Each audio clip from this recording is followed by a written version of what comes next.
outstanding players that he's had moving up to the college ranks. And, boy, he's had it roll in the last couple of years. Mid-Michigan Laker ladies have been ranked in the top 25 the last 2 years. But this year, it's a big, big overhaul. Matter of fact, there is one. There is two.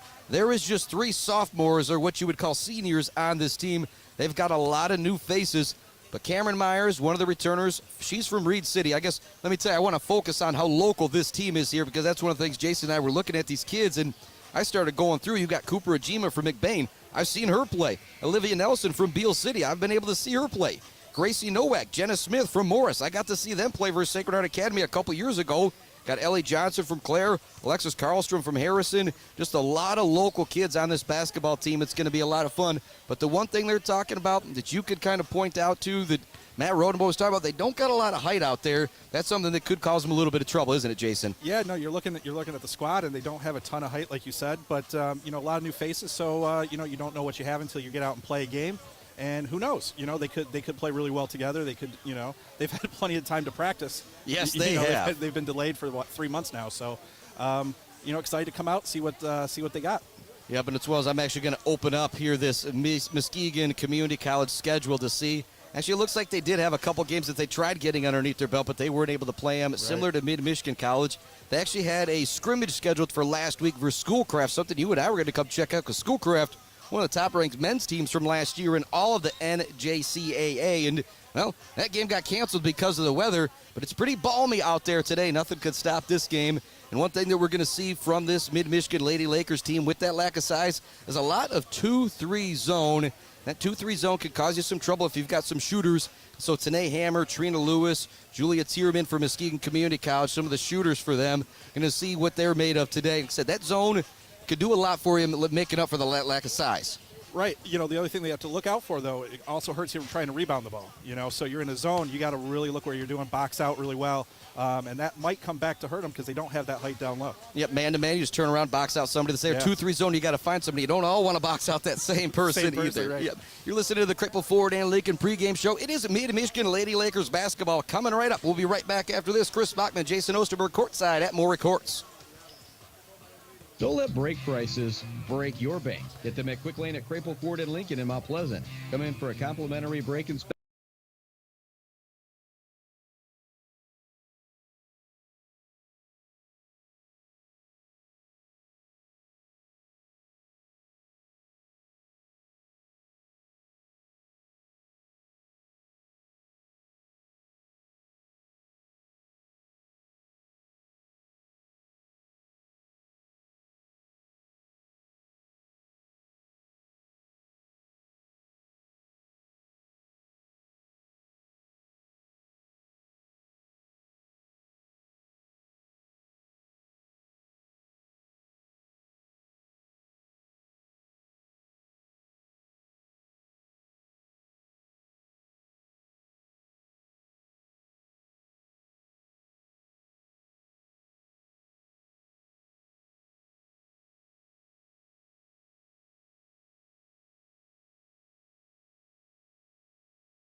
Jason Osterberg, and we're all over tonight. Buck92, buck92.com, and once again, we're proud to be partnered with MAC TV to kind of simulcast this game to bring you the action any way we can, because we're locally owned, we're community-minded. My 104.3, Buck92, Latitude Media. That's what we're all about, Jason, isn't it, being in the community? That's right, and we were actually talking a few minutes ago off the air that, not a lot of these community colleges probably have what we have going here for Mid-Michigan. So, a chance for family that lives farther away, can't get out here, obviously now with COVID and everything else, tune in, listen, and you can listen to your kids play. Yep, like I said, you got so many local kids, but Pinconning, Essexville, Garber, New Lothrop, Morris might be a little bit out of that Buck 92 range, but that's where Buck92.com comes in. You can listen to the game there, and if you check out MAC TV on YouTube, you can check our simulcast there. Well, we are all ready for girls high school hoops, and Jason, you and I were talking. Literally, when's the last time you were at a girls' basketball game? It wasn't long ago, but it was a different level. It was a young. My niece played. She's like in junior high, so different level. So this should be fun. I'm excited. Yep. Once again, that starting five for your Mid-Michigan Lady Lakers: Cameron Myers, along with Lauren Loris, Ellie Johnson, Alexis Karlstrom, and Caitlin Mesher. Talking with guys from MAC TV, and they all remember Alexis Karlstrom from Harrison, capable of putting up some points for this team here. Just kind of wait things out here for that national anthem and just kind of letting that clock get ready to go. The Lakers are lined up ready for the national anthem. The Jayhawks of Muskegon Community College are lined up ready for the national anthem. When you think Jayhawk, do you think blue and gold? For some reason, I think red. Kansas, yes. Kansas Jayhawks, yeah, you got a little bit of the red there. They got the blue and gold going on. The Lakers in their gray and blue, and I love the Lakers colors. Gray and blue kind of goes with everything. I think that's why I'm going to keep buying more Mid-Michigan Laker gear. Well, there is that signal. About to start off the announcement. About to head to that beautiful national anthem. So that means it's the end of the Crapel Ford and Lincoln pregame show. When we come back, Chris Bachman, Jason Osterberg will have the opening tip for you. It's girls Mid-Michigan Laker basketball on the brand new Buck 92. Thanks for joining us for Buck 92's Mid-Michigan College pregame show with Chris Bachman. You can also stream today's game through our website at buck92.com. In a moment, we'll head back to courtside for today's tip-off right here on the all-new Buck 92 and AM 830 WMMI. With 105 years of risk management and insurance experience, the General Agency Company in Mount Pleasant has been that trusted advisor helping protect families like yours. With that knowledge, the General Agency knows about the risk in life. They also know how to manage and recover from unfortunate events, too. That's why General Agency has represented Auto Owners Insurance for nearly 90 years. Auto Owners Insurance provides the protection you need in uncertain times. General Agency also offers the security of being a fifth-generation family-owned business. They love their community because they are a part of the community. Knowledgeable, committed, trusted. That's the General Agency. Visit them today. Downtown Mount Pleasant. The Forum Apartments in Mount Pleasant offers a great off-campus living experience at an affordable price. Spacious two-bedroom apartments await with most utilities included. There's no place like home, and there's no place like the Forum Apartments. Call 989-772-5252 to schedule a tour today. Mount Pleasant Heating and Air Conditioning is a proud supporter of all high school students, student-athletes, and the coaches and teachers building our leaders of tomorrow. And for all of your heating and air conditioning needs, get a hold of Mount Pleasant Heating and Air Conditioning on Industrial Drive, Mount Pleasant, or call them at 772-2881. They say you get what you pay for, but when it comes to a living space at Timber Creek, what you pay for gets you more than you expect. Timber Creek Apartments in Mount Pleasant offers multiple floor plans, amenities, utilities included in rent, and more. Find affordable living at facebook.com/timber-creek-apartments today. Your friends at Taco Boy support our community and local high school sports. Stop in and see them today for a super wet burrito, mouth-watering tacos, and other tasty choices from the most authentic Mexican cuisine around. Taco Boy on the corner of High and Mission in Mount Pleasant. If you heat your home with propane, you know how frustrating it is to run out. Well, with a free cellular tank monitor from Coin Propane, you're never going to have to worry about how much propane is left in your tank. Coin Tank Monitor sends an alert when your tank is ready for a fill. With the exclusive Coin customer app, you have the option to check your tank level with your cell phone. Tank monitors are available exclusively at no charge to keep full customers. Call Coin Propane in Mount Pleasant or Clare today. Family owned and operated since 1930. Welcome back to Maury Courts. We are all set for Mid-Michigan Lady Lakers basketball. Cameron Myers, Lauren Loris, Ellie Johnson, Alexis Karlstrom, and Caitlin Mesher in the starting lineup for the Lady Lakers. And trying to get a look at the starters out there for the Jayhawks. I see a few of them. You have Tanae Hammer, you have Trina Lewis, you have Mariah Pringle. Trying to catch a couple other numbers out there. Casey Jeffries and Julia Tierman. I was able to see all those numbers there huddled up in the circle. So you've got Tanae Hammer from Hudsonville, Michigan. Trina Lewis from Muskegon. Julia Tierman from Muskegon. Casey Jeffries from Whitehall. And Mariah Pringle from Brethren up in northern Michigan there. But kind of got the west side of the state versus, the middle of the state here. Yeah, it's see how it goes. They're about to tip off. Let's play some basketball. Yibbidi-bidoo. I said, oh, really excited to see the freshman Alexis Karlstrom. She's going to be wearing number 32 from Harrison. Said a big-time score for the Harrison Hornets the last several years in high school hoops. How will she adjust to the big time of basketball? Lauren Lores will tip things off for her. She's a freshman from Pinconning. Tip is going to be handled by Tanae Hamer of the Jayhawks. She swings it over to Julia Tierman. Tierman into the front court, and the Lakers will set up in that 2-3 zone, looking to keep things out of the middle against the Jayhawks. When you look at the Jayhawks, one of the taller players they have out on the floor is Mariah Pringle. As I say that, it's knocked away from her, and quickly into the front court is Ellie Johnson. She looks to lay it in. It's no good. Good hustle from Pringle, getting back on defense, making that a difficult shot for Ellie Johnson. I like to see those quick hands here in the early part of the first quarter. And quarters here for the ladies. We'll see if it's quarters or halves for the boys. Said college basketball, a little bit different rules than high school basketball, so if I get squirreled up or Jason gets squirreled up a couple times here, give us a little bit of a break. Ball goes down low to Trina Lewis.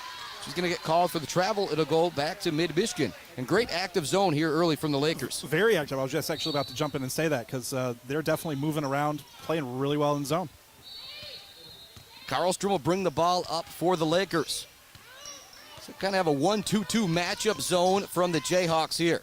Ball goes down in the corner. Now back up top. Now to Karlstrom. She looks to drive in the lane, work it out to Johnson. She thought about the triple try. Now works it back to the top of the key. Just working it around the perimeter. Now goes to Cameron Myers. Myers, one of the lone returners for this team. She goes look for the up and under reverse layup. It's not there. Nice move right there from Cameron Myers, but she just could not get the basket to go. Jayhawks heading to the front court. Julia Tierman, the sophomore, running the point guard duties. And anytime you hear me say sophomore, it's pretty much like saying senior here for the junior college basketball.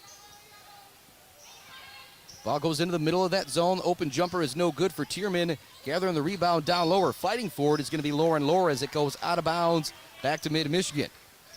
So yeah, one of the things that Coach Rodebo was very concerned about was this size. Not going to be a big deal here tonight. Like I said, the tallest player on the floor is Mariah Pringle, but she is not 6'3", 6'4". She's maybe 6 foot out there. No, and looking at them right now, they match up pretty well. Yep, they sure do. Myers has it in the front court. Swings it over to Mesher. Mesher has the ball on the far perimeter right in front of the Jayhawk bench. Myers over to Karlstrom. She puts up her first shot. It's no good. Rebound is battled for and won by Mesher, so the Lakers will get another shot. Hook shot is up for Laura. It's no good. Swatted away. Great defense from Mariah Pringle.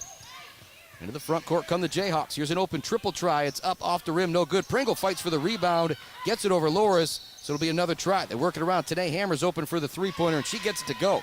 Great ball movement right there from Muskegon Community College off the offensive rebound. That's one of the most dangerous things off the offensive rebound is being able to kick it back out for a three-pointer because nobody's watching the three-point line when the ball is on the rim. Karlstrom gives it over to Myers. Myers launches the three, and she answers right back. That's what you want to see from the sophomore right there when you've only got 3 sophomores, her and Ellie Johnson, 2 in the starting lineup. Want to see them send a message early going, and they did so right there. Great shot from Myers. Tierman gets the ball in the middle of the zone, and great defense from Ellie Johnson once again as she ties up the ball handler. It'll give it back to Mid-Michigan. So the second turnover created by Ellie Johnson here in the early going. 3-3 our score. Not the greatest offensive play here in the early going, but you can expect that with the first game for both of these teams. Like I said, it's a 1-2-2 matchup zone right now for Muskegon Community College. Work it out. Here's a triple try for Lores. Off the rim, no good. Like I said, with that lack of fight, that's something you expect the Lakers to excel at. They're actually going to call a foul. Looked like it was just going to be a tie-up, but that is going to be a foul call, I believe, going against Caitlin Mesher. It's going to be her first foul. Look at a little pressure here from Mid-Michigan College. 1-2-1-1, kind of half-court, full-court trap action, but it's broken easily by Muskegon Community College. Those traps, those pressures just don't work like they did in high school basketball. Ball goes down into the middle. It's tipped around, but ending up with it is Pringle. Pringle looks to get the shot up. There's a lot of contact, and she's actually going to be called for 3 in the key. If you're Pringle, you're not happy about that call, are you? No, I don't think that was 3 seconds, but it was a quick count. Quick count. Yeah, a lot of contact out there as well. Cameron Myers will inbound the ball into Alexis Karlstrom. I said McBain, Beale City, Morris, Clare, Big Rapids, Pinconning, Reed City. It's a lot of local girls on this high school team. It's awesome to see these girls getting another opportunity to continue to play basketball. Most of these girls are the best player or second best player on their team. but just didn't get a chance to go to a big school because they're at such a small school. Or Cameron Myers, she's just not one of the biggest players out there, but she is an outstanding player. It's just great to see them get more opportunities to continue to grow, continue to play, and they get to go to school for free. Substitution coming into the game, it's going to be Holly McKenna coming in for Caitlin Mesher, as Mesher has already picked up her second foul. Pass into the front court, looked like it was going to be wild, but it's recovered by Casey Jeffries. Now it goes back to the top of the key to Julia Tierman, and she'll work things over for the Jayhawks. Pringle, I think, thought about the really deep three-pointer. Instead, they work it around the perimeter. So we saw Pringle shooting in the pregame. She can knock down that deep triple. She gets it down low, and she gets it to go with the right hand. Beautiful play right there. Good post-up move. Yes, it was. Karlstrom into the front court. 5-3 is our score. 5:57 left to go here in the first quarter. Muskegon Community College leading Mid-Michigan College. Karlstrom's blocked on the shot. A lot of contact, but it was all ball, so it'll stay here with Mid-Michigan. Looks like Loras will inbound it for Mid-Michigan. Out there with Cameron Myers, Alexis Karlstrom, Ellie Johnson, and Holly McKenna. They set up somebody down low, but it's not there. Great defense being played by Muskegon Community College. It goes into McKenna. Her shot is no good. Good defense down low from Pringle. Looks like she got poked in the eye. Yeah, somebody got poked in the eye. It was Laura's down low. She looks like maybe she even lost a contact or something. I've had that happen playing basketball. That is no good, especially when you're as blind as I am. Today, Hammer looks for another triple. She gets it to go. 2 for 2 here in the early going for the sophomore from Hudsonville. Big basket right there for Tanae Hammer. Somebody who didn't see a lot of playing time last year, but still she had a lot of skill coming off the bench, and looks like she's going to be relishing her opportunity this year. Karlstrom gets in the lane, puts up the shot. Oh, almost did get it to go down. She took the bump, got the shot up on the rim, but couldn't quite get it to go down. It's an athletic play, though. It was a very athletic play, and I think that's open. She's done that a couple times, and she gets by that first, and they're not coming over off the weak side. And it's one of those, she's going down to the right side, just outside the paint, outside the block. She's got that great angle to either go off the glass or not use the glass. And she drew the foul on that play. First free throw is nothing but net for Karlstrom. That foul going against Casey Jeffries, sophomore from Whitehall. I said it's one of those, when you look at this team from Muskegon, they are pure west side of the state. You've got brethren, Whitehall, Fruitport, Muskegon, Hudsonville, and Ferndale. That one, I guess, not over on the west side of the state. It's kind of fun when you look at these rosters and how they can be kind of regionalized. Sydney Bowl into the game for the first time for MCC from Fruitport. Second free throw also goes down for Karlstrom. That's another thing, Jason, I'll tell you, expect a little bit more out of the free throws here. I don't give those high schoolers a whole lot of guff when they miss their free throws, but when you're here in college, I expect you to knock down 70, 80%. They don't get any slack. You got to make those freebies. You got to make those freebies. That's the difference between a win and a loss a lot of times. So, yep, called the charity stripe. And actually, I was talking with Rick Irvin. Mount Pleasant boys played Saginaw High last Friday. They lost 45-41, and a pretty good showing, in my opinion. But he was saying JV and varsity might have been able to win that game if they were able to knock down their free throws. Got to practice. Yep, and you see me practice the free throws every time we leave. I guess it's been a while, but when we used to come here and shoot, it needs to start happening again. Here's another triple try for Hamer. This one's long. It's going to go out of bounds. That one didn't even catch the rim. But if you're the coaches for Muskegon Community College, you'll take 2 for 3 from Tanae Hammer all the time. Now, that might have been a little rush, but she heat check a little bit, right? Yeah, definitely a heat check. I like that, Jason. Into the game for Mid-Michigan is going to be Ellie Klein. She is the third sophomore for Mid-Michigan. Across the half-court line comes Karlstrom. She can pick which way she wants to go, to the right or the left. She goes to the left and uses the screen of Lauren Loris, but it's good recovery defense from Casey Jeffries, not allowing anything. Now she looks to go to the right. She's going to be double-teamed. Kicks it up to Loris. She's open for another triple try. This one is off. Rebounded down low by Sydney Bowl. Into the front court, it quickly goes to Tanae Hammer. Good job by Mid-Michigan getting down court, setting up that 2-3 zone. Ball goes down in the corner to Bowl. Now to the elbow. The shot is up and no good. Good rebound from Karlstrom. See a nice smooth behind the back dribble from her. She can really handle the rock. Comes in the front court. She's going to stop and pop for a triple try. It's no good. Long rebound gathered by Loras. She scoops and she gets it to go. Woo! What a play right there from Lauren Loras.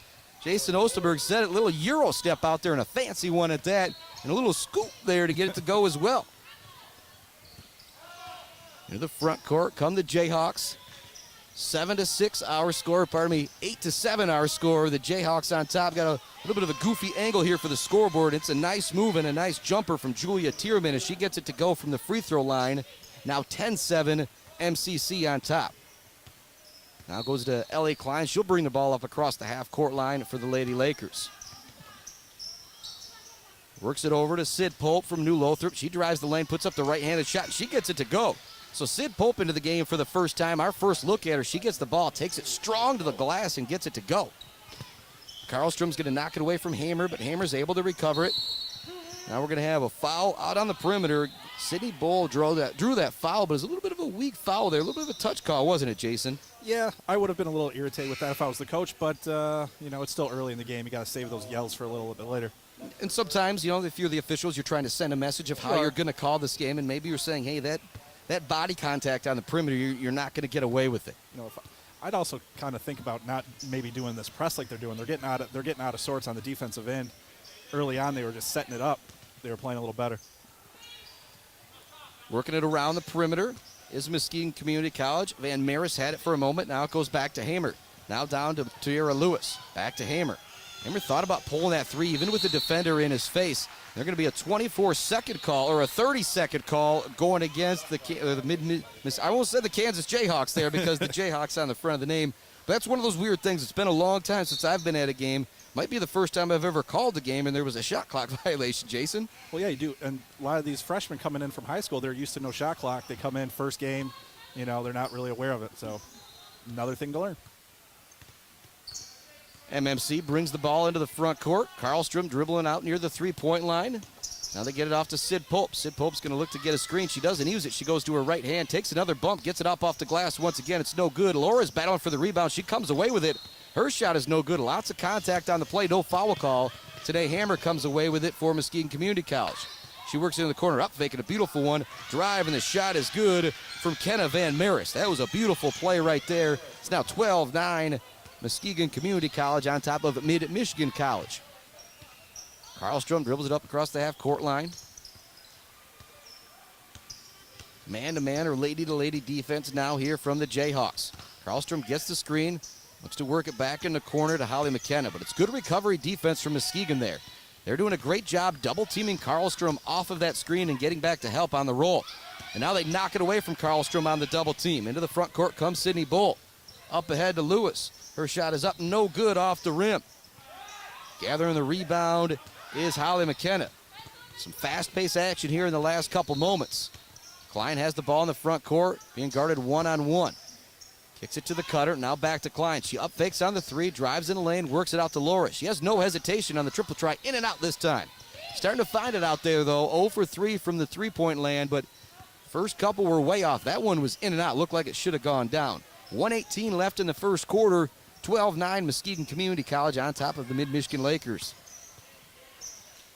Good ball movement here from the Jayhawks, trying to find an opening against this 2-3 zone of Mid-Michigan. Beautiful move from Hamer. She gets in the lane and gets it to go with the left. Nice play right there.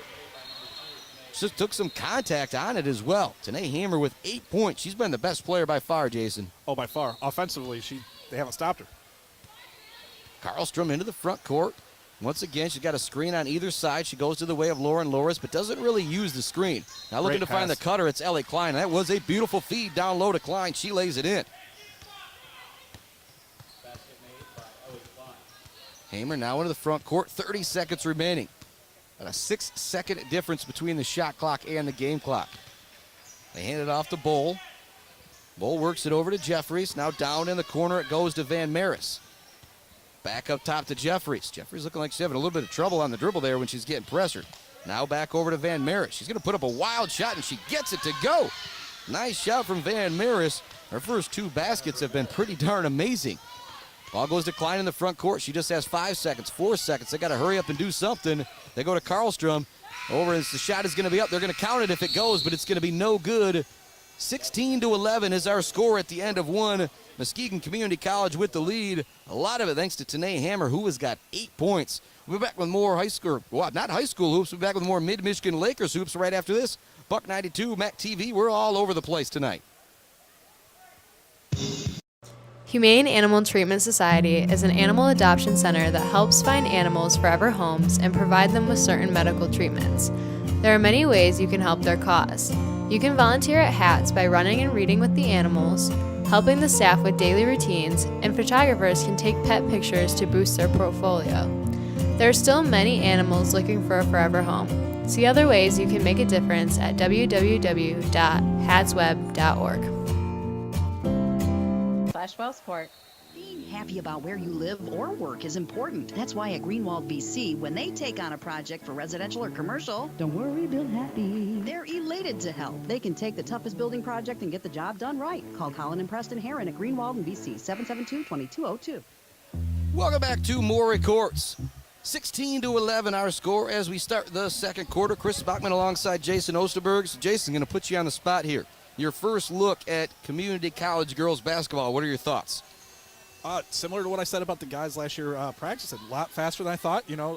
Like you mentioned, my only watching experience was a lot younger crowd. So definitely very skillful too. Yep. So they're playing well, both teams.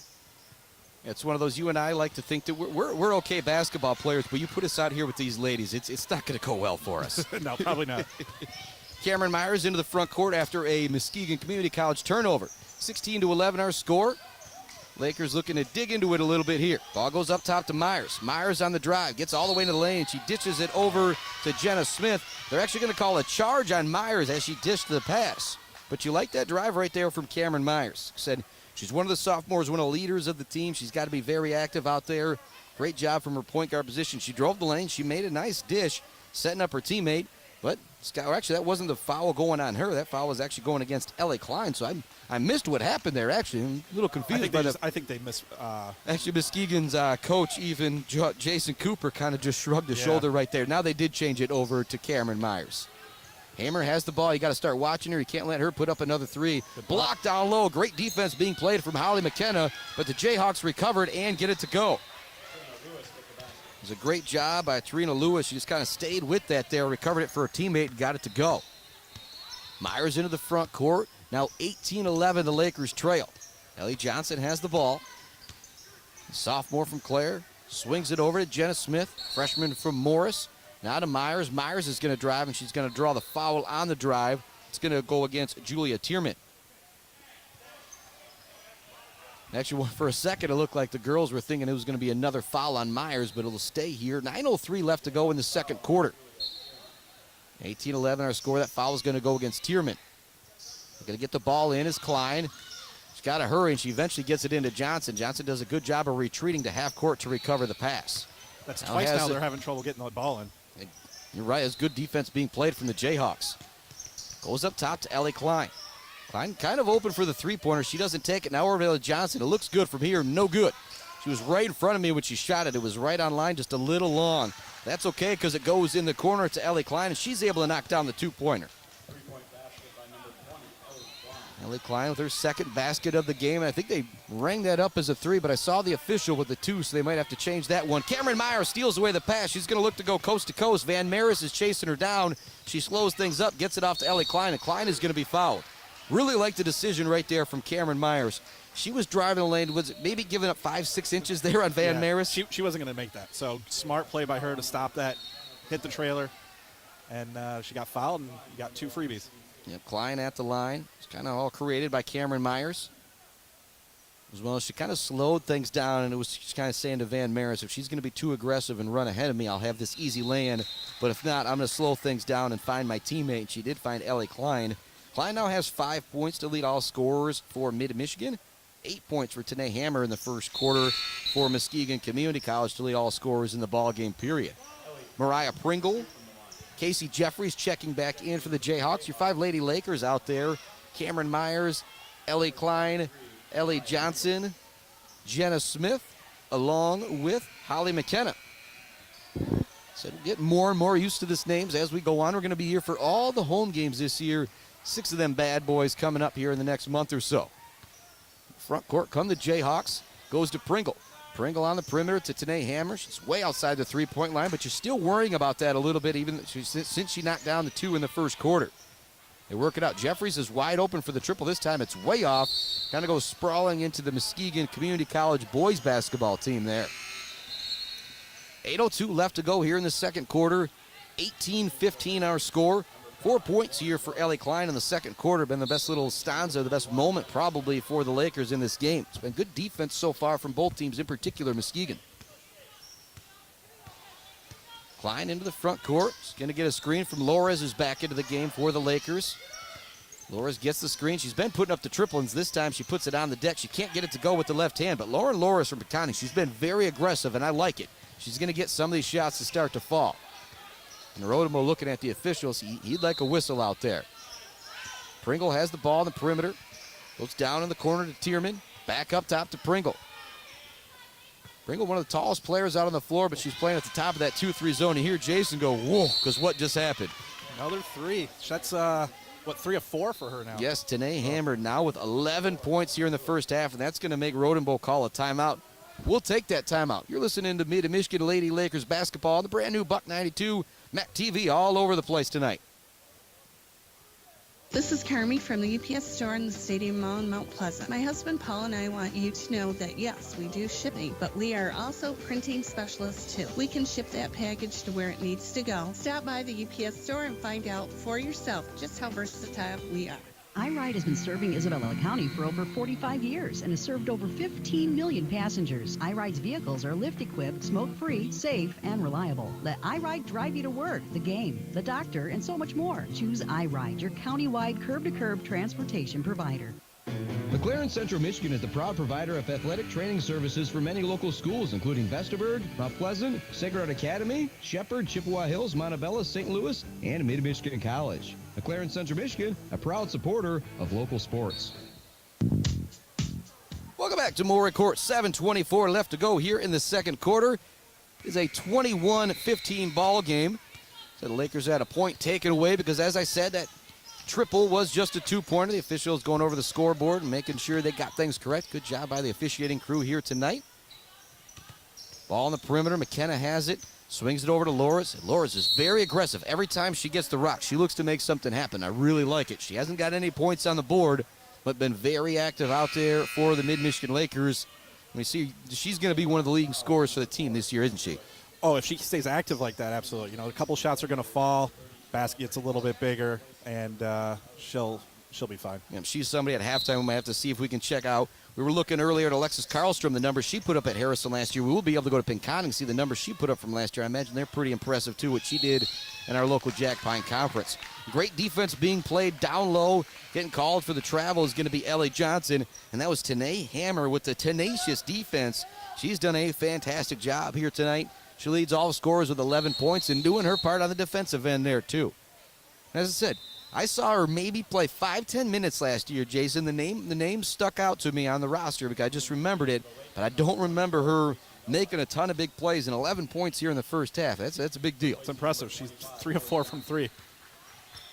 Across the half-court line comes Tierman. Give it to Pringle. Work it back over to Hamer. Back up top. Now down low to Pringle. Pringle's shot's going to be blocked by Lauren Lores. Great defense from this freshman from Pinconning. Now gets the ball on the outlet. Into the front court. It goes to Karlstrom. Skip pass. Cameron Myers is open for the three. She takes it no good. Battling for the rebound. Down low is Lores, but it's coming away with it is Muskegon Community College and Casey Jeffries. Tierman now in the front court. And yeah, if you hear a couple buzzers in the background, don't worry. There's games going on all over the place here at Maury Courts. Jeffries has the ball. Up to Hamer. Hamer now back to Jeffries. Going to play on a one side of the court game here against that 2-3 zone. And great hands out there from Holly McKenna. She takes away the steal. In the front court comes Gracie Nowak into the game for the first time for the Lakers. We're going to have a timeout on the floor. We'll keep things right here. 5:58 left to go here in the first half. 21-15 our score. It's been all right defensively for the Mid-Michigan Lakers, but offensively really struggling. Only one field goal here in the second quarter, Jason. Yeah, that little matchup zone that Muskegon's playing is kind of messing with their heads a little bit. They seem to be taking shots a little quickly in that shot clock. They need to work the ball around a little bit more, try to get a better open shot. Yeah, but you've had some decent drives from Lauren Lores and Alexis Karlstrom, but they just haven't been able to go. And there's been a little bit of contact out there, but the officials are letting them play. Hasn't been any missed calls or anything like that. Just need to be a little bit more aggressive. Like I said, it's a lot of freshmen out here making some adjustments to a different level of basketball where you got to be a little bit more physical. A little more patience as well. Look to drive and then dish. Yeah, actually, that is one thing. You bring that up. Laura's the few times we've seen her drive hasn't so much been looking to pass the basketball. She's looking to get it all the way to the rim, which we like that aggression, but it hasn't worked out for her. Maybe she passes it back out. Could work out in the Lakers' favor. Karlstrom's going to create a little bit of space. She takes the open 17-footer. It's no good. A lot of work there to get that shot. She can't get it to go. Sydney Bull gathers the rebound for the Jayhawks. Gets it off to Tierman. Tierman brings it into the front court. Hammer setting up in the corner. If you're the Lakers, you do not want to allow her to shoot another open three, and just kind of staying locked to her is Lauren Loris. Coach Jason Cooper calls out another play. Now he's just going to step into a three-pointer. Ooh, and it is good. Nice-looking shot right there from Julia Tierman. She now has 5 points here in the first half. That's her first three-point attempt, I believe, and they just allowed her to step into that one. Yeah, they were worried about Hallstrom and let her stay wide open. Loris has the ball at the top of the key just to get that crossover dribble. Now it goes back to Nowak. Nowak looking to drive. She's double teamed. Now it goes back to Loris. Here's another drive from Loris, and once again, she puts up the wild shot. Jason, you said something about that dish right there, and you did a great point. So stay right there, Loris drives. She had a player open on the wing. Instead, she put up a wild runner. It's no good, and here comes MCC once again. A great defense from the Lakers. Turn it over. Nowak brings it into the front court. Yeah, every time mid gets into the lane, the Muskegon's collapsing, and they need to dish that back out. Oh, there you go. Long two-pointer for Lauren Lores goes down. She now has 4 points in the ball game. He said hasn't found her shot here in the early going, but has been very aggressive. I expect to see her start getting that shot going in the second half. Could be a big-time player for this Lakers team. Said her first game of junior college basketball. Ball goes down low to Lewis. She's swatted. Kind of a teammate block on that one. I think McKenna and Loris both got a piece of it. Shot is no good for the Jayhawks. Grabbing the rebound is Holly McKenna. McKenna showing her versatility as she brings it in the front court. Gets it off to Cameron Myers. Myers with a great crossover dribble. She gets in the lane and gets knocked out of bounds. It'll stay here with Muskegon Community College. It's one of the cool things about the games being here at Maury Courts. You got some kids out walking on the track, and they're kind of thinking, I think I want to watch these girls play basketball. They look pretty good. Yeah, the one kid thought he was going to get a souvenir and take off running with it. 3:54 left to go in the second quarter. 24-17 our score. Lady Lakers trailing the Jayhawks. Their first game of the year. So happy to be with you here on the Buck 92 simulcast on MAC TV. Proud to be partnered with Carrie Hamill and our friends over at MAC TV. Locally owned, community-minded. Got the thing we're all about. Into the front court come the Jayhawks off the miss from the Lakers. Ball goes down in the corner to Hammer. She's double teamed. They're not going to let her get another shot. Pass now goes to Shayla Alder. She passes it down low. Shot no good. Battling for the rebound. Coming up with it is Muskegon Community College, but it's going to be an offensive foul going against Trina Lewis. She just kind of put her shoulder into Alexis Karlstrom before she took the shot. Yeah, she definitely made a little room for herself there. It's one of those things. Sometimes you can make a room with that hip out there on the basketball court, but when you dip that shoulder into somebody, they're going to call it every time. You dip that shoulder and stick the arm out as far as that one was, you're going to get called every time. Olivia Nelson from Beale City into the game for the Lakers. She's going to replace Cameron Myers. And running the point right now, it's going to be Gracie Nowak. It doesn't really matter who runs the point for you if you're the Lakers. You're not really seeing any pressure until you come across the volleyball line, I'll say, here across half court. Pass is going to be tipped out of bounds. It'll stay here with Mid-Michigan. Kind of a lazy pass there as they were trying to get it over on the perimeter to Alexis Karlstrom. It was knocked out of bounds easily by Shayla Arter. And Arter, the one east sider on the state, I'll say, for this Muskegon team from Ferndale. I wonder if she gets any guff. Ball goes into Ellie Johnson. Quickly hands it back off to Karlstrom. Karlstrom still looking to get things going here in the first half. She drops it off to Mesher. Hadn't played a lot of minutes here because of some foul trouble. Comes a long three-pointer from Holly McKenna. It is no good. Rebounded down low by Shayla Arter. And kind of a wild pass. It almost went out of bounds right in front of our broadcast table here, but it's recovered by Sydney Bull. Bull gets it to Hammer. Hammer now at the top of this 2-3 zone. That could be trouble. She gets it over to Shayla Arter, who puts up the triple try with no hesitation, and she gets it to go. And so now we can see why she is in the game. She gets the ball, puts up the shot right away. Now we've got a turnover going against the Lakers. Not a good stanza right now. We'll say the last 2-3 minutes here have not gone well for Mid-Michigan. Only 2 field goals here in the second quarter. And you've got 3 threes for Muskegon Community College. Muskegon gets a basket here. Look for a timeout. 27-17 the score. Hammer across the half-court line. I liked the decision by Coach Jason Cooper to move her to the top of that 2-3 zone, make sure she touches the ball. It's a bad pass. Karlstrom comes up with it. She's going to look to go coast to coast, puts her shoulder into the defender, gets the basket and the foul. Big play right there from Alexis Karlstrom. You said it, Jason. If Muskegon got a basket down there, they might have had to call a timeout. Instead, they get the turnover, the fast break layup, and the and one opportunity for the freshman from Harrison, Alexis Karlstrom. And she's somebody, her first action out here playing Jack Pine basketball, probably played 4 years on varsity. Don't know that for sure, but I'm going to assume it. So it's going to be a big adjustment for her out here in this level of basketball. She's been probably the best athlete out on the floor pretty much every basketball game she's played. Probably not the case anymore, but she's chugging along here. She's got 5 points in the first half, and she's played great defensively. Absolutely. A couple steals, a couple assists, playing well. Pass is knocked away, and that's what you want to see with Matt Rodenbow in that 2-3 zone. When they try and pass it to the middle of the zone, you want your players underneath to tip their hands on it, and then if they do catch it, they're going to be trapped from the top and the bottom of that 2-3 zone. If you watch the Sacred Heart girls a lot, you've seen Damon Brown, the 2-3 zone they run, very similar. Or Syracuse, 2-3 zone they run, kind of a similar feel. Hamer gets the ball in to Arter, and Arter is going to lose it, but he'll stay here with Muskegon Community College. Good hands out there from the Lakers. That was Ellie Johnson knocking that one away. Hamer gets the ball out near the half-court line. 2 minutes remaining here in the first half. I believe this is a big 2 minutes right here. If you're the Lakers, you'd like to get a couple stops and a basket or two. And they do get that stop right there. Karlstrom comes up with a steal. It's 3-on-2. She doesn't really have any numbers. She drops the pass off to Ellie Johnson. Johnson puts it up, no good. A little bit of contact on the play. Once again, they're not going to give her the foul out there. Got a timeout on the floor coming from Muskegon. Wait to see if that's a full timeout or not. We'll take that timeout. There is 1:46 left to go here in the second quarter. Be right back. It is Mid-Michigan Lakers basketball on the brand new Buck 92 Met TV all over the place. At Farm Bureau Insurance, we cover auto, home, life, business, and yep, you guessed it, farm. Because we cover Michigan. Gordon Mogenborg, Farm Bureau Insurance, is your local agent on Mission Mount Pleasant. Contact Gordon today. Reel it in, Sean. Woo, look at this view.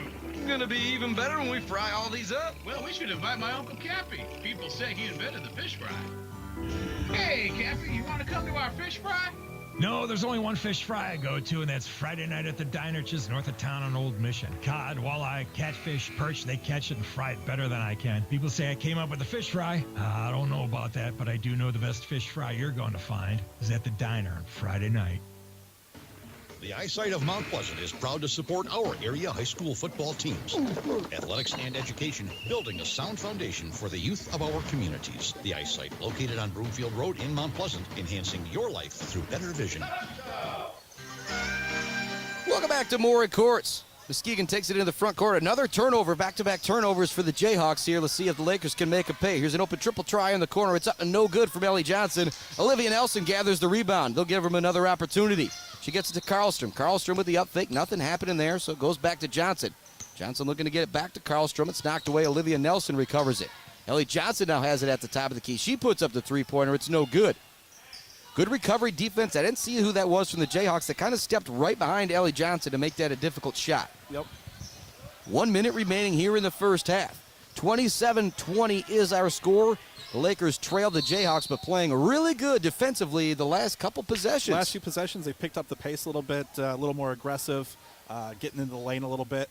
Got a couple steals because of it. But right now, I mean, 27-20, minute left. It's key. You don't want to go down double digits. So you got to get a stop here, maybe a bucket, call it a half. And Mesher is going to have to come back out of the game as she's picked up her third foul. Ellie Johnson also coming out. Ellie Klein is out there with Sid Pope, Lauren Loras, Alexis Karlstrom, and Olivia Nelson from Beale City. Snay Hamer is going to get the inbounds pass here. 58 seconds left to go, 27-20 our score. And Hamer has been the best player in this first half. She has got 11 points, 3 of 4 from three-point land. Now she's going to switch that foul over to Ellie Johnson, actually, so it won't be the third foul going against Caitlin Mesher. It'll be her second. That foul is going to go against Johnson. Good job by the officials right there getting together, because that could have been big for the third foul for Mesher. Hammer gets the ball. She's going to hand it off to Pringle. Pringle gets it over to Van Maris. Van Maris launches, no hesitation. Shot no good. Rebound is tipped around. Pringle comes up with it. Kicks it back out to Arter. Arter now back up top to Van Marish. Not going to launch this time. Over to Arter. Arter puts it on the deck. Good defense being played from Sid Pope. Now back up to Pringle. Pringle kicks it down low, and it's a great pass. Great entry pass to Sidney Bowl, and Bowl lays it in. It's the type of pass they usually tell you not to make from the top of the key down onto the block, but when it's wide open, you do make it. Stepping into a three is Alexis Karlstrom. She can't make them pay, though. 29-20 is our score. Racing into the front court is Shayla Arter. She looks to pass it off. It's going to be knocked away. Great hustle from Olivia Nelson, but she cannot quite save it. No, that was great hustle. She saved an easy basket right there. Yeah, but you think about the time remaining. You said you don't want to go down by double digits, 29-20. That could be a big little play here to remember. Looking to inbound it is Van Maris. She gets it right in underneath the block. And I'm not sure if they're going to actually call a foul on Lauren. Laura's there. That's going to be a tough foul going against her. She was just trying to, they passed it in. It was right on the baseline. Actually, that foul was going to go against Karlstrom. Lakers foul on number 32, Alexis Karlstrom. So she must have swatted after they got the inbounds pass and hit somebody on the forearm or something like that. I thought it was going to go against Lauren Loris to kind of push the player out of bounds. They get it into Pringle. Her shot is blocked. 12 seconds remaining. Let's see what they can do with it. Karlstrom into the front court. Looking to get a screen from Loris. She's going to drive to the left. She spins back to the right, gets in the lane, puts up the shot. No good, but she draws the foul. Smart play right there. That's what you like to see. You don't have that shot. Haven't got a lot of shots to go. Try and get yourself back to the line. She's 3 of 3 from the stripe here in the first half. Said 9 points, make it 7. It'd be 2 points that are a big deal going into halftime, Jason. And Karlstrom said we haven't seen her do a lot offensively here. He said she's got a couple nice assists. She's got some steals. But you can just tell the skill that she has. And as I say that, I jinx her, and she misses the free throw right there. So Karlstrom, definitely one of those players that she's not looking for her basketball career to end here at Mid-Michigan. No. She's looking to go on and play somewhere else. A player was able to do that last year for this Lady Lakers team. She gets that second free throw to go. She now has 6 points. Ellie Klein also has 6 points to lead the scoring for Mid-Michigan College.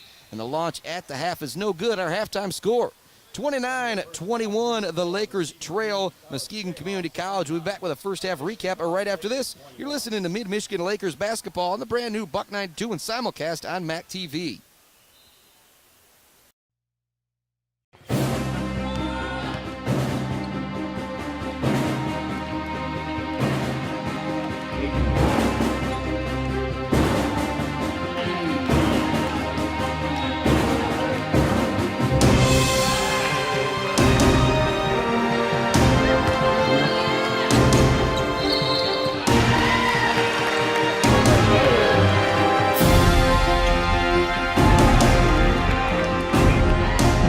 Mount Pleasant Realty is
In the center of rich farmlands and oil fields sits the city of Mount Pleasant. The downtown is home to locally owned specialty shops and restaurants, as well as the historic Broadway Theater. Mount Pleasant also celebrates its Native American heritage and culture with the Chippewas of Central Michigan University. The Museum of Cultural and Natural History resides in Rao Hall. The Museum of Cultural and Natural History also runs the other museum on campus, but it also has several parks that allow people to explore and enjoy the great outdoors.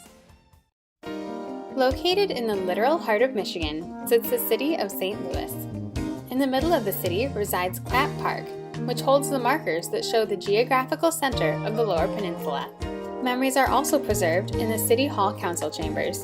There are also several parks in the area for everyone to enjoy. For the warmer months, there's even a public pool to splash in. St. Louis is also home to the Sharks. Some of the proud achievements of the Sharks include winning state championships in a variety of sports. Welcome to Clare, Michigan. Growing up from its roots, Clare is now a bustling town that is home to many fun activities for the whole family. Right off the main street sits the beautiful Pierre Marquette District Library, where you can enjoy the pleasure of reading or use one of their many computers. You can also check out the historic sites in Clare, including the restored railroad depot. Clare is also the home to several parks where people can go and delight themselves in the great outdoors. When traveling along the shores of Bud Lake, you will find the beautiful town of Harrison. Harrison is home to Michigan's own Wilson State Park. Harrison also holds Harrison Area Park. Every February, Harrison celebrates the cold with their annual Frostbite Winter Festival. If the weather's getting chilly, you can cozy up with a good book at the Harrison District Library. The Harrison School District has even teamed up with the senior citizens of the city to bring the senior activity passes.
29-21 at the half, and was catching up with Coach Caleb House for the men's team just a moment ago. Saw Mason with Tuzik, and once again, I'm a little heartbroken to say that Logan Chilman's not going to be playing this year. That's the kid you've heard me talk about just an absolute ton, Jason, over the last few years. Has a partially torn ACL, and I told him, if you can get that ACL fixed without having that surgery, you go and do it because do it. You saw this guy limping around a little bit after he had his surgery, and a little bit of limping still going on today. But he's tougher than I am. He's younger than I am. He's more athletic than I am. I was going to say a slightly better athlete than you know. I think you're giving me a lot of credit there if you say slightly better. I'll take that one, and we'll just leave it there. But your leading scorers at the half, you've got 11 points for Tanae Hammer. She's the only player in double figures, that 29-21 score. 5 points for Julia Tierman, 4 points for Kenna Van Maris, 2 points for Cindy Bull, 2 points for Mariah Pringle, and 3 points for Shayla Arter. Also 2 for Trina Lewis. I don't know if I dropped her in there or not. Cameron Myers has 3 points, 4 for Lauren Lores, 6 for Ellie Klein, 2 for Sid Pope, 6 for Alexis Karlstrom to lead the Lakers 29-21. If you're Coach Rodenboh, though, after that first half, you say, ladies, we probably shouldn't be in this game with the way we shot the ball. No. But here we are. Let's go make something happen. And if you're Muskegon Community College, you're probably saying, hey, if we knock down a couple more shots, they're out of this game. And Mid did a good job after that first few minutes with getting out on the three. And Tanae Hammer only had the 3 out of 4, and she had all those in the first quarter. Yep, you were right. Like I said, she had that little barrage of three-pointers, and then Coach Rodenboh said, hey, number 2 out there. When she catches the ball, you do not let her shoot. And another player that was very aggressive, we were talking about Lauren Loris. She only had the 4 points, but Kenna Van Maris, who came off the bench for Muskegon, the freshman from Muskegon, she was very aggressive the few times that she got the ball. I was impressed with her. She had 4 points and had a couple wild moves in there as well, but I liked her. Yeah, she was playing tough. And Ardler, she came in, hit a 3. Yep. So they definitely have some people on their team that can step out and hit a 3. They do, and like I said, when you're going 5 threes in the first half for that Muskegon Community College team, thanks for saying that, Jay. I hadn't counted those up. But yeah, 5 threes, that's a lot. You don't want to give up 10 threes a game. The Lakers will start the ball here in the second half. Cameron Myers has it out on the three-point line. It gets it to Karlstrom. Karlstrom looks to drive the baseline. She puts up the shot, but no good. She draws the foul, though. Great job if you're Mount Pleasant. If you're Mid-Michigan, you get right to the free throw line here 9 seconds in. And Karlstrom playing off ball this time. Cameron Myers was able to get it to her in the corner on the three-point line. She drove baseline. No, they worked that out at halftime. That was a drawn-up play. First free throw for Karlstrom is good. And as I said, I'll give crap to these kids if they miss free throws now that they're in college, but there's been no guff to be given. Right now, 5 of 6 from the free throw line is Alexis Karlstrom, and Ellie Klein is the only other player that's gone to the line. She's 2 of 2. And that one also goes down for Karlstrom. She has 8 points. Comes a little bit of pressure now from this Mid-Michigan team. Ellie Johnson in the backcourt, pressure in the ball. They're going to look to double team as soon as they come across half court. Ooh, Karlstrom got that one, but her foot was just barely on the line. Great call from the official right there, using his dead eye to see that one. And yeah, I'm sucking up a little bit because he's standing right in front of us, and he might be able to hear us. 29-23 our score. I like the move by the Jayhawks. They pass it back behind the half-court line. The mistake you see here and there is when you pass it right to the half-court line, you got 1 foot on one side, 1 foot on the other, you can get called for that over and back. A little bit more aggressive 2-3 zone defense here to start the third quarter for Muskegon, or for Mid-Michigan, pardon me, but Muskegon gets the ball into the middle lane. Shot is no good. Chasing down the rebound is Lauren Loris. She bounce passes it on the ground to her teammate Karlstrom, and Karlstrom will slow things down. Smart play to back that back out. She was 1 on 3 there. And that's something in that first half we might have seen her try to go to the basket. Comes a deep triple try off the rim, no good. Holly McKenna launching that one from deep, but a lot of confidence in that shot right there. She's got the green light, obviously. Into the front court comes Muskegon. Go over to Jeffries right in front of our broadcast booth. Now into the middle of the zone. The shot is up, no good for Lewis. Rebound is gathered by Ellie Johnson. For Muskegon, you want that shot right there in the middle lane, 12, 13-footer. Lewis has just got to get that one to go. Mid's in that zone, and that's exactly what you want to do. You want to get someone right at that elbow right there. You can either take that shot or dish it out. Nice pass down low. Lauren Lores lays it in on the beautiful dish from Holly McKenna. McKenna starting the second half here. Caitlin Mesher on the bench. She did have some foul trouble into that first half. More pressure from Mid here on this try. Wild layup is no good, but the offensive rebound is gathered down low by Muskegon. The putback attempt is no good. The third attempt is no good. The fourth attempt is no good. but drawing the foul is Trina Lewis. And there's a little bit of that size right there. Don't got any of those big players to box out down low. Jayhawks with their 4th opportunity. Couldn't get any of them to go, but now headed to the free throw line. The first foul going against Lauren Loris. And now, actually, just kind of a funny moment out there between Nia Misko and Highland McKenna. They were just on the wrong side of the free throw right there. The exchange a smile and a laugh and trade places. First free throw was nothing but the bottom of the net for Trina Lewis. And a lot of these girls from Muskegon or Fruitport over on that west side of the state area. Whitehall, Brethren. Trina Lewis hailing from Muskegon. A lot of sports talent over there. Second free throw was no good. Rebound battled for, and Ellie Johnson comes away with it for Mid-Michigan. 30-25 our score. 8:09 left to go here in the third quarter. It's Mid-Michigan Lady Lakers hoops on the brand new Buck 92. Simulcast on MAC TV. Laura's with another drive. The shot is up, no good. A lot of contact on the shot. There was no foul call. Hamer has the ball. Front court right in front of her bench. Couple up fakes, couple jab steps. Karlstrom not falling for anything. So now they work it to Jeffries. Jeffries has it knocked away by Cameron Myers. Great hands. They went to pass it over her head. She just reached up and took it away. She whips it in the front court to the corner to Karlstrom. Now back up top to Myers. Over to Laura. She launches the triple. Looks good from here off the front of the rim. No good. It's right on line from where we were sitting, Jason. That one looked good, didn't it? It looked good. I thought she was finally going to get one to drop for herself there, but I think for her, she might want to just try to get to the foul line, get some easy baskets, maybe get down low, maybe get a layup, just to get some confidence back. Yeah, when you're the shooter, you see a couple of them go in, man. That can really take you a long way. I like that, Jason. You said she gets to the free throw line, sees a couple of those drop in, those three-pointers might start falling. Hamer will inbound the ball from her own baseline. Kind of throws it up high to Lewis. Lewis is able to bring it down. Now they skip it in the corner to Hamer. She's open for another triple try. This one does not go in. Rebound is gathered by Hyla McKinnis. A couple nice minutes here starting this third quarter. Ellie Johnson brings it across the half-court line, slows it down, gives it to Cameron Myers. Myers looks to drive, gets it off to Johnson. Johnson wanted the three-pointer, but Hamer wasn't going to allow it. Now over to Karlstrom. Karlstrom surveys what's going on, gets it to McKenna at the elbow. Man-to-man defense from Muskegon. Triple try is no good for McKenna. Battling for the rebound down low is Cameron Myers and Trina Lewis. It's going to be a jump ball to go back to the Jayhawks. And once again, good sportsmanship down low between Lewis and Cameron Myers. Had a little tie-up right there, maybe a little feistiness, but then they just kind of smiled at each other, a little pat on the back. Lauren Loris takes it away with the full court pressure, and a beautiful pass to Ellie Johnson, and Johnson lays it in. Beautiful play right there from Mid-Michigan. Johnson with the tough lay-in on the fast break. This time Muskegon does a much better job breaking the press with the bounce pass, but the pressure has worked here in the third quarter. 30-27 our score. Mid-Michigan nipping away at this lead. It was 29-21 at the half. Foul's going to go against Cameron Myers. That is going to be her second foul. Jayhawks will inbound it right in front of our bench. Lewis gets it into Tierman. 2-3 zone, stays out there for Mid. I don't think we've seen him go in any man-to-man defense, have we, Jason? No, I don't think they played man-to-man at all the entire game. Yep, and once they've kind of covered up Hamer, it's worked out pretty well. Ball goes into the middle of the lane. It's knocked away. Muskegon recovers it. The shot is up and no good for Nia Meskel.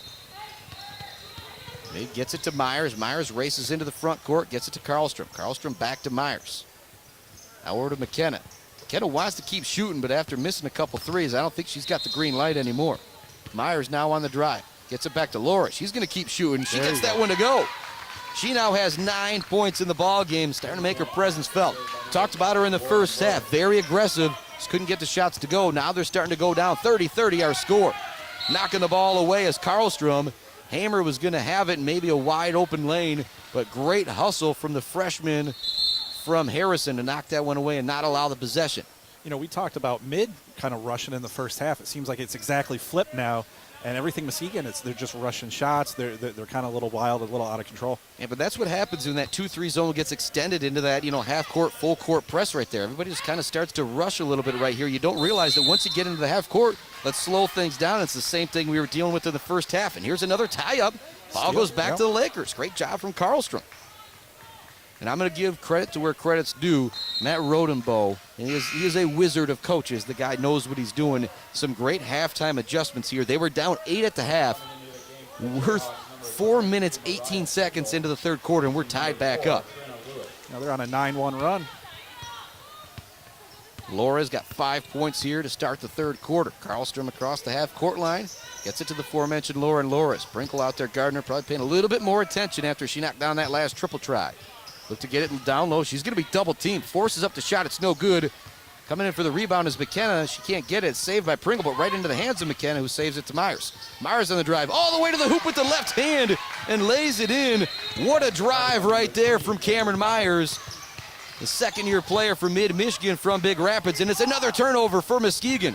Lores racing into the front court. She looks to cross over. It's knocked away from her. They're going to call her for the travel. It looked like Casey Jeffries got her hands on that one, but if you're the official, the angle you had, it looked like a walk. Yeah, from our side, I think that maybe she got tripped a little bit, but from the angle that he saw, yeah. 32-30 our score. It's been all Mid-Michigan here in the third quarter. Pass in the front court. Another steal. Karlstrom racing to the front court. She doesn't have numbers, but she's going to look to take it all the way, and she actually loses it on her hip for just a moment. So that'll give the ball back to Muskegon.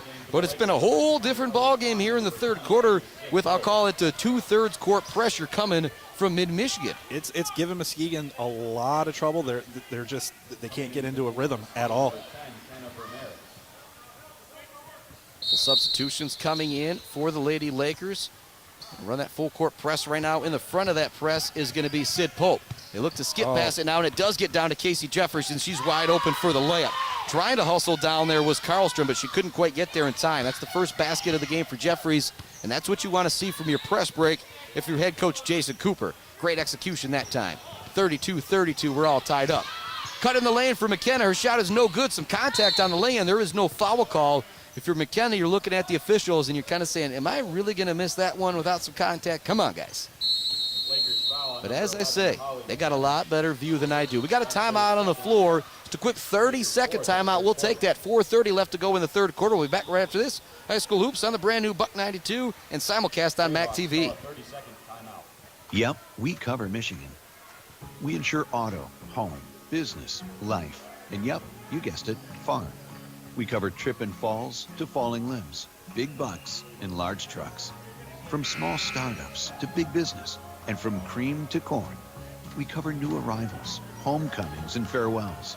Yep, we cover Michigan because we're Michigan's insurance company. Find your coverage with Gordon Mogenborg of Mount Pleasant or at farmbureauinsurance.com. Welcome back to Maury Courts. 32-32 our score. It was 29-21 at the half. 4:30 left to go here in the third quarter. The Lady Lakers, a great start to the third quarter here. It's been all about the pressure, and here comes that pressure once again. Knocked away by Ellie Klein into the hands of Sid Pope. That is another steal here in the third quarter for the Lakers. I'm going to say this is 4 or 5, Jason. I think they got 5 already. Karlstrom backs it out towards the half-court line. Man-to-man defense here from the Jayhawks. They've been in a man-to-man or kind of a matchup zone all game. Karlstrom gets in the lane. Her shot attempt is no good. She's going to be blocked. It'll stay here with Mid-Michigan. It's kind of the second drive in a row, though. If I am Coach Rodenbohl, I'm saying I need a whistle out there. A lot of contact on the layup attempt. Substitutions coming in for both teams. It's Karlstrom. It's Lores. It's McKenna. It's Sid Pope. It's Ellie Klein out there for the Lakers. Karlstrom puts up the shot. It's swatted away. Great defense out there from Nia Miskell, and it's going to go out of bounds off of Karlstrom. Like I said, I like the attitude that I'm seeing from all these girls out here. Karlstrom just kind of looked over at Coach Rodenbohl. Coach Rodenbohl gave her a little instruction, and she just kind of pointed like, yep, you got it. I'll have it next time. It's another thing I think you get with this level of player right here. All these players are very coachable. They know they need to listen to these coaches to try and build their game and get to the next level. Yep. Hamer had maybe her first chance at a three-pointer in a long time. She didn't take it. Instead, she puts it on the deck. Here's a drive, and the shot is up and no good from Tierman. It'll go out of bounds. Somebody got their hands on it for the Lakers, though. That's why it was an air ball, so it'll stay here with Muskegon Community College. We're tied at 32 with 3:47 left to go in the third quarter. Chris Bachman, Jason Osterberg courtside here at Maury Courts. Shan Hole back in the studio. Simulcast with MAC TV tonight, so proud to be partnered with them. Driving layup attempt is no good for Van Maris. It's going to go out of bounds. The last one to touch it was Nia Miskell for Muskegon, so it'll go back to Mid-Michigan. 3:39 left to go. And if you're Mid-Michigan, that's the first chance you have to take a lead in quite a while here. Ball goes into Karlstrom. Sid Pope will inbound it into her. She needs to keep attacking. Karlstrom, she just needs to keep attacking. Yep, she's going to keep getting to the free throw line if she does show, and she has been solid from the line here tonight. I believe 7 of 8. Or 6 of 7, pardon me. Swings it over. There's a drive in the lane. Ellie Klein has it. She's been solid tonight as well. She's open for a triple try. Off the rim, no good. Battling for the rebound and chasing it down is Van Maris. That was a good battle between Lauren Lores and Kenna Van Maris. Van Maris coming away with it for Muskegon. Tierman into the front court. Tierman only has 5 points, but she's done a good job breaking the press when she's been out there for the Jayhawks. Ball goes into the middle of the lane. Shot is up and no good for Miskell. Grabbing the rebound is McKenna. They get it back to Karlstrom. Karlstrom works it ahead to Klein. Klein now back to Karlstrom. She's going to back it out and slow things down. Looks like she wants that play where she's got one player on each side. She can go to her left, she can go to her right and use a screen each way. She decides to go to her left here. Over to Sid Pope. Pope's going to pop the three, and it's good.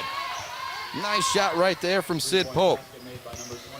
She now has 5 points, the freshman from New Lothrop. Now it's a 3-point lead for Mid-Michigan. It's going to be I thought they were going to call an offensive foul right there against Danae Hammer. She put a little shimmy into Ellie Klein. Klein hit the deck, was looking for the offensive foul, but she's going to get called for the block. Didn't have her feet set. Hammer's going to go to the free throw line here. That's going to be the 15th foul going against Mid-Michigan. Well, I was not exactly sure if this is going to be a 1-and-1. No, she's going to be shooting 2 at the line is Hammer. First one is good. You expect her to be a solid free throw shooter when she's the dead eye from three-point land. That's something that I feel like you only see in the NBA now, Jason, where they can really shoot the three and they can't shoot the free throw. Yeah, NBA, I don't think they practice free throws anymore. It's kind of lost sad. art. I love my free throws, baby. Couple substitutions in. Officials getting together, make sure they're on the same page before Hammer gets her second free throw attempt. Hammer has 12 points on the night. 8 of those points coming early in the first quarter with kind of a shooting barrage. Ever since then, the Lakers have kind of extended their 2-3 zone to wherever she's been at to make sure she can't find that deep three-pointer anymore. So the officials still working something out here, not exactly sure what's going on. I don't think that's supposed to be a set two foul shots. Yeah, it's supposed to be a 1-on-1. She made the first one, so it does at the end of the day. Doesn't matter. Yep. Foul call was going against Sid Pope. And now they're going to say Klein. I'm not exactly sure what's going on there, but what matters is she knocked them both down, and we're back tie. Well, it's 34-35, a 1-point lead for Mid-Michigan. Sid Pope has the ball in the front court. She thought about another three. Instead, she drives. The right-handed runner is good. Sid Pope, she's one of those players when I watch her, I think you got to force her to go left. If you let her go right, she is going to make you pay. 7 points now for her. Into the front court. Trina Lewis has it. We'll slow things down. Back up top to Hammer. Hammer could have taken the deep three. She does, and she drops it. 16 now for Tanae Hammer. Hesitated for a moment, then said, you're going to give it to me? All right, I will knock it down. 37-37 our score. Another three for Pope. That one no good. Grabbing the rebound down low is Trina Lewis. Lewis gets it off to Hammer. Hammer races into the front court. Beautiful pass down low. The shot is no good. Offensive rebound gathered and put back in by Nia Miskell. But that was a great half-court pass all the way down low to hit her teammate. Offensive rebound was recovered, but I believe that play was made by Tanae Hammer. And here's a beautiful drive. Coast to coast goes Cameron Myers, and she lays it in. Got a timeout on the floor. Waiting to see if that's a 30 or a full timeout. You know what? Either way, we're going to keep it right here with 1:24 left to go. Things kind of picked up here in the last couple minutes, Jason. Yeah, definitely picked up a lot. Coaches are kind of getting on the refs. It's towards the end of the game. It's tie game. It's getting a little heated. It's getting fun. And it seemed like it was, a little rusty in the first half. It seems like that rust quickly went away here in the second half. 39-39 our score. It's been an 18-point quarter for the Lady Lakers. They trailed by 8 going into the half. And so you've got to feel really good about where things are at right now if you are head coach Matt Rodenbow. As we were talking about in the Mid-Michigan College Foundation halftime report, he's going to make some adjustments. And I think right now you're saying to yourself, if you can keep Tanae Hammer off the scoreboard, you're going to be in good shape. Yeah, and that's what they were doing there at the start. Tanae's got a couple. She had a couple free throws, had that three. So let's see if they can lock her down a little bit. We're starting to see a balanced scoring effort show out now for Mid-Michigan. He got 8 from Karlstrom, 7 from Sid Pope, 6 from Ellie Klein, and 9 from Lauren Lores, and 7 from Cameron Myers. Here comes the pressure once again for Mid-Michigan College. The Jayhawks have had trouble with it. Back into the game is Gracie Nowak. She knocks away the pass for a moment, but it's recovered by Tierman, and Tierman goes in the lane and gets the jumper to drop. We're now going to have another quick timeout on the floor. This one's a 30-second timeout. We'll continue to keep it right here. Now 41-39, Muskegon with the lead. Almost feel like it's the end of the game right here with those last couple timeouts after that basket. Smart play by Tierman there, though, to stop, come to a stop, and take that about 5-foot jumper there. She could have easily picked up an offensive foul. Yep, Tierman's been solid out there. Like I said, this third quarter has been a lot of trouble with the press for Muskegon Community College, but the one person that seems like they've been able to handle things well is Tierman. Said she has 7 points and a nice job handling the point guard position. Her Anthony Hammer from their, I'll say, 1 and 2 guard position. They've been the best players out there for Muskegon. And one thing that Rodenbo was worried about was his play down low. That's been handled very well. The rebounding, Lauren Lores, Hallie McKenna, especially here in the second half, she's done a great job. And Alexis Karlstrom, she plays point guard on offense, but she's done a solid job on the defensive glass, too. Gracie Nowak will bring it across the half-court line for Mid-Michigan. Call out the play out there with Caitlin Mesher, Cameron Myers. That's who's got the ball now down in the corner. It is, well, that's Mesher, Myers, Nowak, Klein, and Jenna Smith out there. Smith's shot is no good. Rebounded by the aforementioned Tierman. She races it into the front court. Pass is going to be knocked out of bounds. It'll stay with Muskegon. 41 seconds left to go here in the third quarter. 41-39 our score. Jayhawk kind of reeling right now after a big run from Mid-Michigan to get back into this game. Expecting a really exciting fourth quarter. Ball goes into Tierman. Tierman to Jeffries, now down in the corner to Hammer. Hammer looks to get the skip pass up top. It's almost knocked away. Tierman does recover it. Wild shot into the lane. She's going to draw the foul, though, as she gets hammered on the shot. It's another great play out there from the point guard, Tierman. The sophomore, and she's one of those players, you watch her play out here and you think she's got to have a future to play some basketball somewhere. Maybe, you know, not a big-time college, but you think about an Elma, a Northwood, or somebody, they'd be happy to have this young lady playing point guard for them. First free throw goes down for Tierman, and now a 3-point lead for Muskegon. Nobody down on the line for Muskegon. It'll be an easy rebound for the Lakers if the shot's no good, but Tierman gets it to go. She now has 9 points, and kind of a quiet 9 points. Cameron Myers brings it across the half-court line for the Lakers. Out there with Gracie Nowak, Mesher, Johnson, and Ellie Klein. Looks like they're going to hold for the final shot here, trailing by 3 here in the third quarter. Myers drives to the right. Hands it off. Now up top, Mesher's going to crank up the triple try. She gets it to go. That was a beautiful play design right there from Rodenbo. He knew what was going on the whole time and trying to race up a final shot as Tierman. She launches it from half court. No good off the glass. 43-42 is going to be our score as we head to the fourth quarter. As my mentor, Kurt Wilson, would say, buckle up that lazy boy. It is going to be a great finish. We'll be back with the fourth quarter right after this. We're on Buck 92 and simulcast on Matt TV and buck92.com.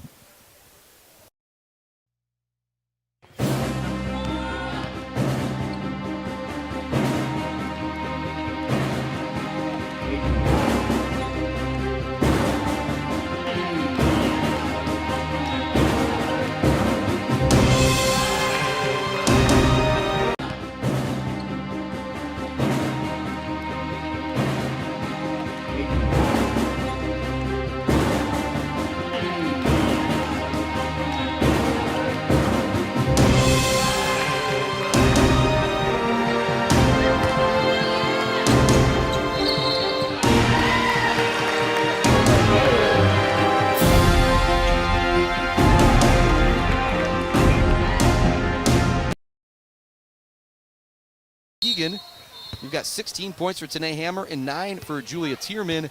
Other than that, the only person with 2 field goals is Kenna Van Maris. But none of that matters as long as you come out of here with a victory. Casey Jeffries has the ball on the perimeter. Looks to get it down low. It's a wild shot from Meskel. It's no good. Rebounded by McKenna. McKenna's been solid on the glass here in the second half, Jason. Yeah, I mean, McKenna and Laurel's down low. I mean, you talked about being worried about the height, but they've been playing well down low. I would almost say they've been the more dominant post players. It's come from the guard players where Muskegon's got most of their points. Cameron Myers is open for a 3 off the back of the rim, no good. There's going to be an offensive foul going down low against Nia Meskel. And so another great job by McKenna drawing the loose ball foul because she got rebound for the offensive board. Or got position, for the offensive board. Lauren Lores will inbound it from underneath her own hoop. Actually checked that. Karlstrom's back in, and so she will do the inbounding duties. Ellie Johnson, Cameron Pope, it's the starting five for the second half. Lauren Lores and Holly McKenna out there. Look to get the ball into Lores. It's going to be tipped away. Good defense by Trina Lewis. It looked like it was going to be a wide open for layup for Lores for a moment. But They've Lewis been struggling getting that ball in underneath all game long. They got to figure something out there. It's going to come back and bite them later. You usually see teams go to a 2-3 zone down low like that, so you don't allow that pass right there that went down low. But once again, great defense from Lewis. She stayed straight up and made it a tough shot for Lores. Now she's going to look to run the floor. She can't quite handle the pass, but she saves it to Jeffries. Jeffries looks to save it on her own.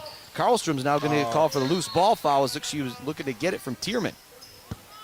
Yeah, I don't know about that call, but that's the joys of being on the mic here. We don't have to yell at the refs. And that's one of those that, when there's a bump out there, sometimes when there's not a play the play doesn't get affected, you don't want to see the call. But if you're the official, you got to blow that. You don't want to see the late call either. Tierman has the ball down in the corner to Hamer. Hamer doesn't put up the shot. She drives in the lane. The wild runner is no good. Another rebound down low for McKenna. McKenna gets it off to Karlstrom. 43-42. Still nobody scored here in this fourth quarter. This could be one of those who's ever got the ball last might come out of here a winner. Karlstrom goes to her left. She has a screen on each side. She gets double teamed immediately. Over to Ellie Johnson. Johnson's three is up, no good. Rebound is gathered by Tierman. Tierman races into the front court for the Lady Jayhawks. Pass in the corner to Jeffries. She's open for the three-pointer. No good. Rebounded down low by McKenna. And that's going to be, you even said it right there. I'll let you say that one, Jason. Yeah, that's two in a row that I would not agree with. But and what happened on that one, it looked like it was going to be a box out, and just kind of getting the elbow on the back a little bit was Holly McKenna, and maybe a good acting job down low for Muskegon. They're able to draw the foul. Jeffries will inbound it from underneath her own hoop. 8:21 left to go here in this ball game. Mid-Michigan boys basketball coming up after this one. Karlstrom almost came away with a steal on the inbound. She works it down low to Pringle. Pringle with a beautiful up and under move, but she can't get the first one to go. Her second one is also no good. McKenna stays with it, and she gathers the rebound. Great job down low.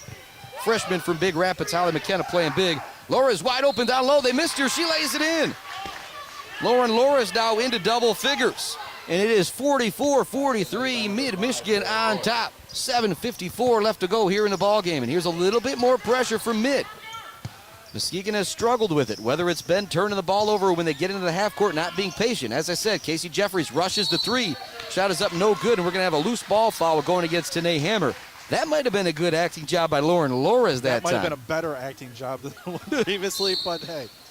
So what happened there was Loris Hammer were battling for the rebound. They both kind of hit down low on the hip, and Loris just kind of went crashing to the ground because she knew she wasn't going to have position for the rebound, and it worked out with the foul call. Hey, the soccer player in me loves the flop.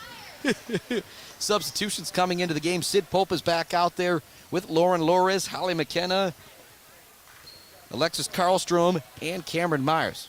I would venture to say these have been five of your best players out there. Sid Pope's been solid. She's got 7 points. Like I said, once she gets going to the right, it seems like she can get to the rim with ease. As I say that, Karlstrom gets all the way to the right-hand side of the hoop, and she lays it in with ease.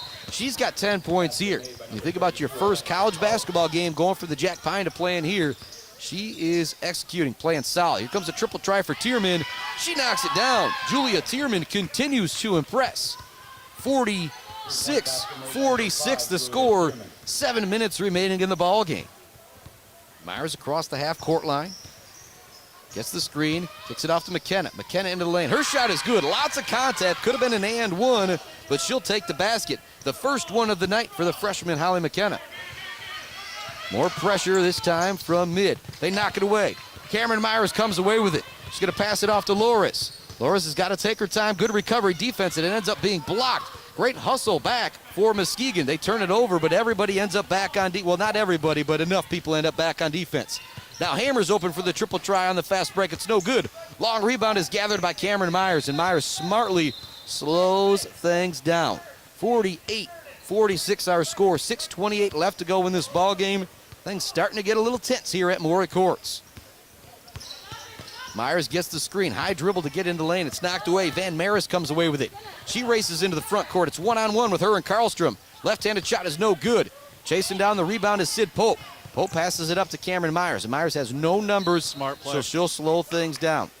Coach Rodenbow loves that. Ellie Johnson ready to check back into the game for the Lady Lakers, along with Caitlin Mesher.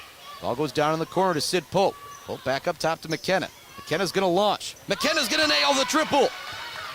Holly McKenna looking to find that shot. She shot a few deep threes here tonight. We've been waiting for her to knock it down, and that is a big one right there. She's got 5 straight. Yep, and that's the 5 points for the lead. And here's another steal. Muskegon having a lot of trouble with the full court press of Mid-Michigan, and we're going to have a charging call going against Lores. Lores doesn't like that call. Great job by Tanae Haber. She went down low. She got her feet set, and she thought in her mind, as soon as I get touched by Lores, I'm hitting the deck. And she doesn't have the size to block Laura's shot, too, so I really like what she did right there. You know, and it didn't help that she was a little out of control there. She's going to get that called on her every time. Ellie Johnson back into the game, so you've got Ellie Johnson, Caitlin Mesher, Alexis Karlstrom, Cameron Myers, and Holly McKenna out there for your Lady Lakers. Johnson pressuring in the backcourt. Now they're going to trap as soon as they come across the half-court line. Good job by the Lady Jayhawks breaking the pressure this time. 5-point lead for the Lakers. This might be their biggest lead of the game, 51-46 with 5:19 remaining here in the fourth. Ball goes on the perimeter at Jeffries. She gets it down low.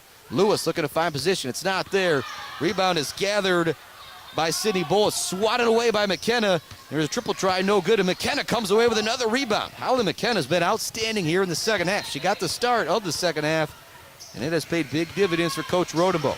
Karlstrom looking to drive to the left side of the hoop. No good. There's going to be a foul call on the perimeter going against Sydney Bull. Kind of a touch foul on the drive right there. But they have been consistent with those. If you get in the dribbler's hip pocket, they're going to call it on you here tonight. Yeah, and that's the thing. As long as they're calling the same way both ways, you really can't complain. That is the one thing you look for, consistency, and it has been a well-reffed game here today.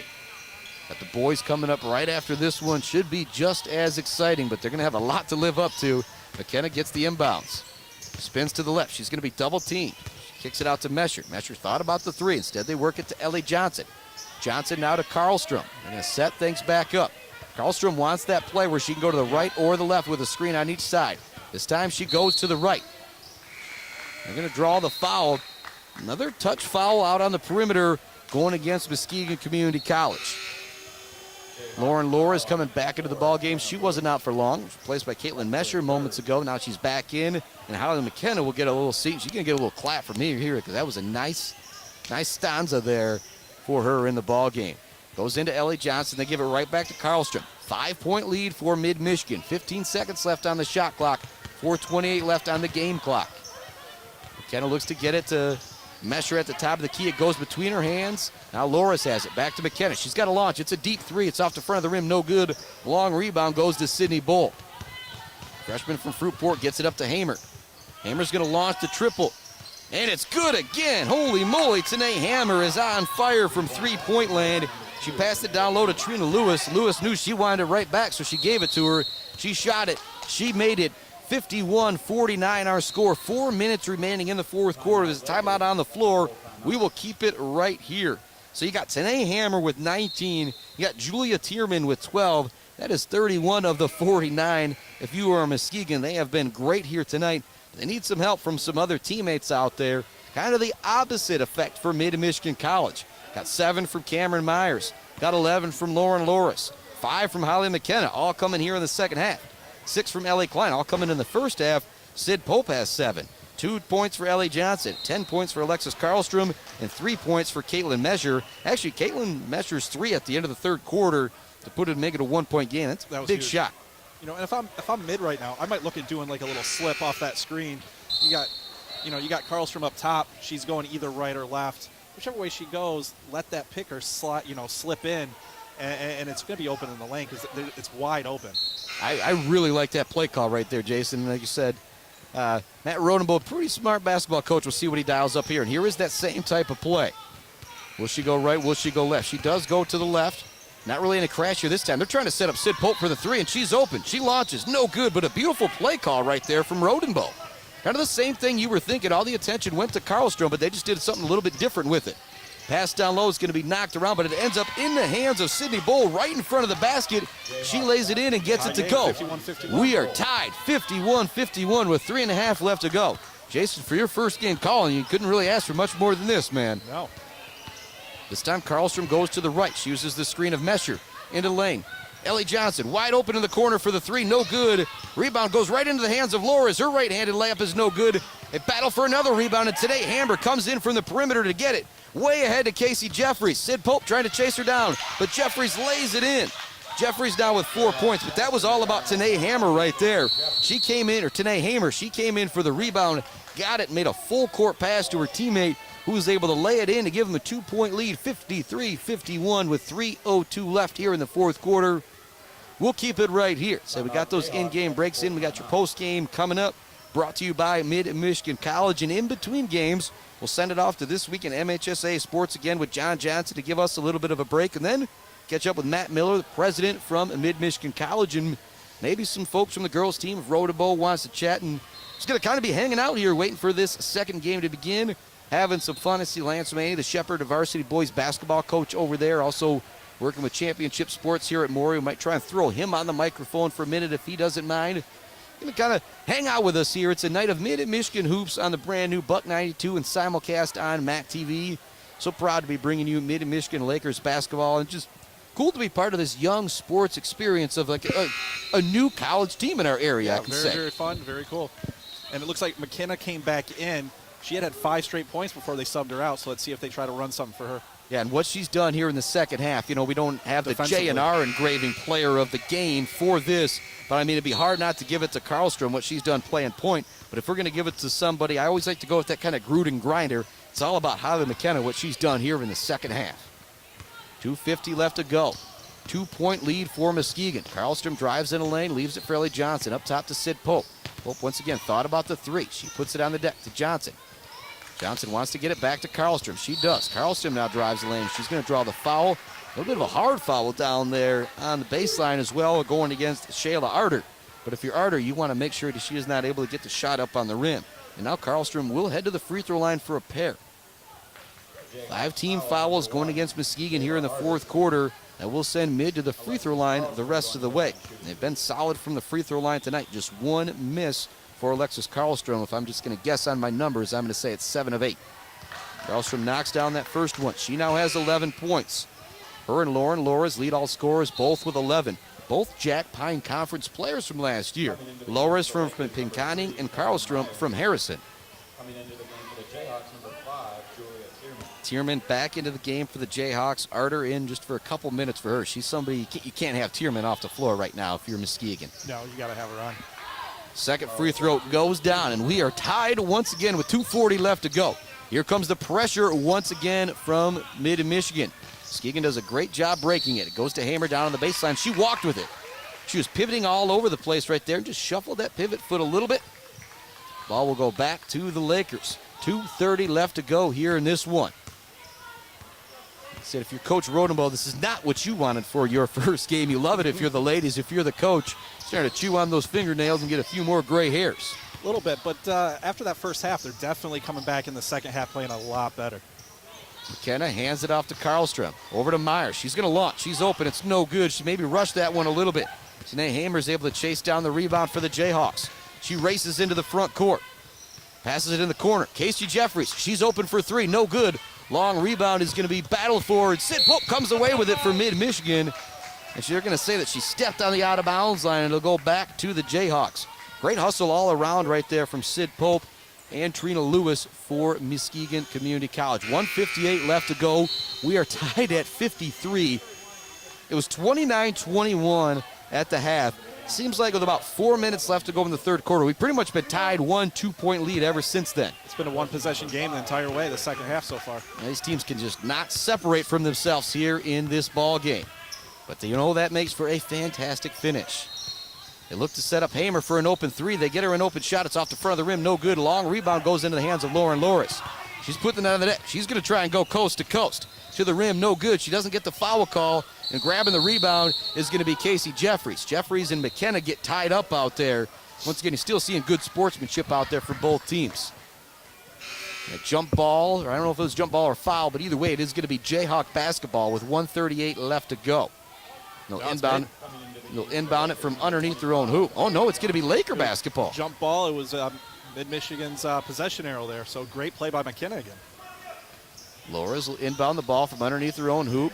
Swing it out to Karlstrom. Karlstrom's going to pop the triple. Kind of a surprise shot right there. It's no good. It goes out of bounds back to Muskegon. 53-all is our score. So that's one of those you've talked about, the patience in the first half. They've been much more patient here in the second half. Not so much on that possession with Loras trying to go coast to coast and the early three-pointer coming from Karlstrom. Here comes the pressure once again from the Lakers. They break it. Casey Jeffries looks to pass it down low, and it goes between the hands of Trina Lewis. They'll have to recover. Hammer's open for a three. It's no good. Great hustle from Lewis. She gets the rebound. Her putback attempt is no good, but she draws the foul. Great play there by Lewis to go up right away after that rebound and get that foul. Trina Lewis hasn't done a lot on the scoreboard. She only has 3 points tonight. Somebody who's been out there playing a lot of quality minutes for Muskegon Community College. Now has a chance to really make something happen here with a pair of free throws. Give her team the lead with 1:17 remaining in the ball game. She split a pair in the third quarter. Her first free throw rattles around, pretty much hits every part of the right side of the rim and drops in. 4 points now for Lewis, and no bigger than that last one to give her team a lead with just over a minute remaining. Second free throw for Lewis. That one nothing but net. We got a timeout on the floor. Or no, not a timeout, just a substitution coming from Muskegon. Or pardon me, it's actually a substitution coming from Mid-Michigan. Your 5 Lady Lakers out there, 1:17 left. It's Cameron Myers. It's Alexis Karlstrom, Holly McKenna, Lauren Lores, and it is Ellie Klein out there. Into the front court comes Karlstrom. She gets the screen, goes to the right, kicks it in the corner. Cameron Myers is open for a three. She doesn't take it. She works it to Loras. Loras is going to launch a three. That one's off. Grabbing the rebound is McKenna. She kicks it out to Karlstrom, who's open for a three. She can't get that one to go, but a great rebound and pass from McKenna trying to set up her teammate. It's a 1-point lead for the Jayhawks. They race into the front court. They can take some time here. Pardon me, it's a 2-point lead for the Jayhawks. They can take some time off the clock here. They're going to back this one out here and drain that clock down. Yeah, 15 seconds on the shot clock, 40 seconds left to go in the game. So if you're the Lakers, you got to have a stop right here. Jeffries to Hamer in the corner. Hamer looks to get it down low to Lewis. She does. Great defense from McKenna, staying straight up.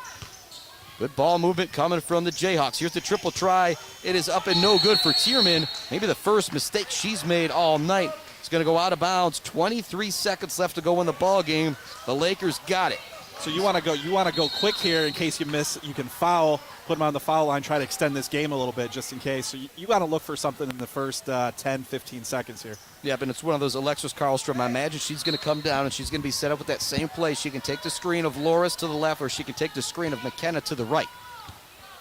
And actually, she's going to bring it across, and we're going to have a timeout from Coach Rodenbohl right here with 16 seconds left to go. We'll continue to keep the broadcast right here in this nail-biter. 55-53, Muskegon Community College with the lead over Mid-Michigan College. It's Chris Bachman, Jason Osterberg coming to you live on Buck 92, thebuck92.com, all over Mac TV on YouTube. Thanks to Mac TV for partnering with us. Thanks to Cheyenne Hole back at the studio for keeping us on the air. And the great part is, we're not done after this one. We got a whole another game coming up. You ready for another one, Jason? Yeah, why not? This one's been fun. This one has been right? fun. It has been a ton of fun. And the boys, it should be another great game. I said there's a lot more returning players for this Mid-Michigan Laker boys basketball team. I'll be able to give you some tidbits and stuff like that I saw last year. Well, and right now, I think what I said earlier, I think you got to go to that slip screen, maybe have a little with McKenna. Yep. Let her slip that. That lane's going to be wide open. And, worst case scenario, she's going to get fouled. But you got to do something quick here. Yeah, but the 2 times that we've seen Rodenbohl draw up a play, one got an open three-pointer for Sid Pope. She didn't knock it down. Another one got an open three-pointer for Caitlin Mesher. She was able to hit that one. Yep. And first set play right out of half, they had that drive for Karlstrom. She got fouled, made 2 free throws. So he's been good out of set plays. He's been really, really good. And any one of those outcomes you will take if you're the Lakers. It's going to be Karlstrom. It's going to be Cameron Myers. It's going to be Sid Pope. Holly McKenna and Lauren Loras. Goes into Pope. She hands it right back to Karlstrom. It's actually going to be the 2 guards out there. She's going to take the screen from Cameron Myers this time. She spins in a lane. Double goes in between a couple defenders, and she's going to draw the foul and head to the free throw line with 8 seconds remaining.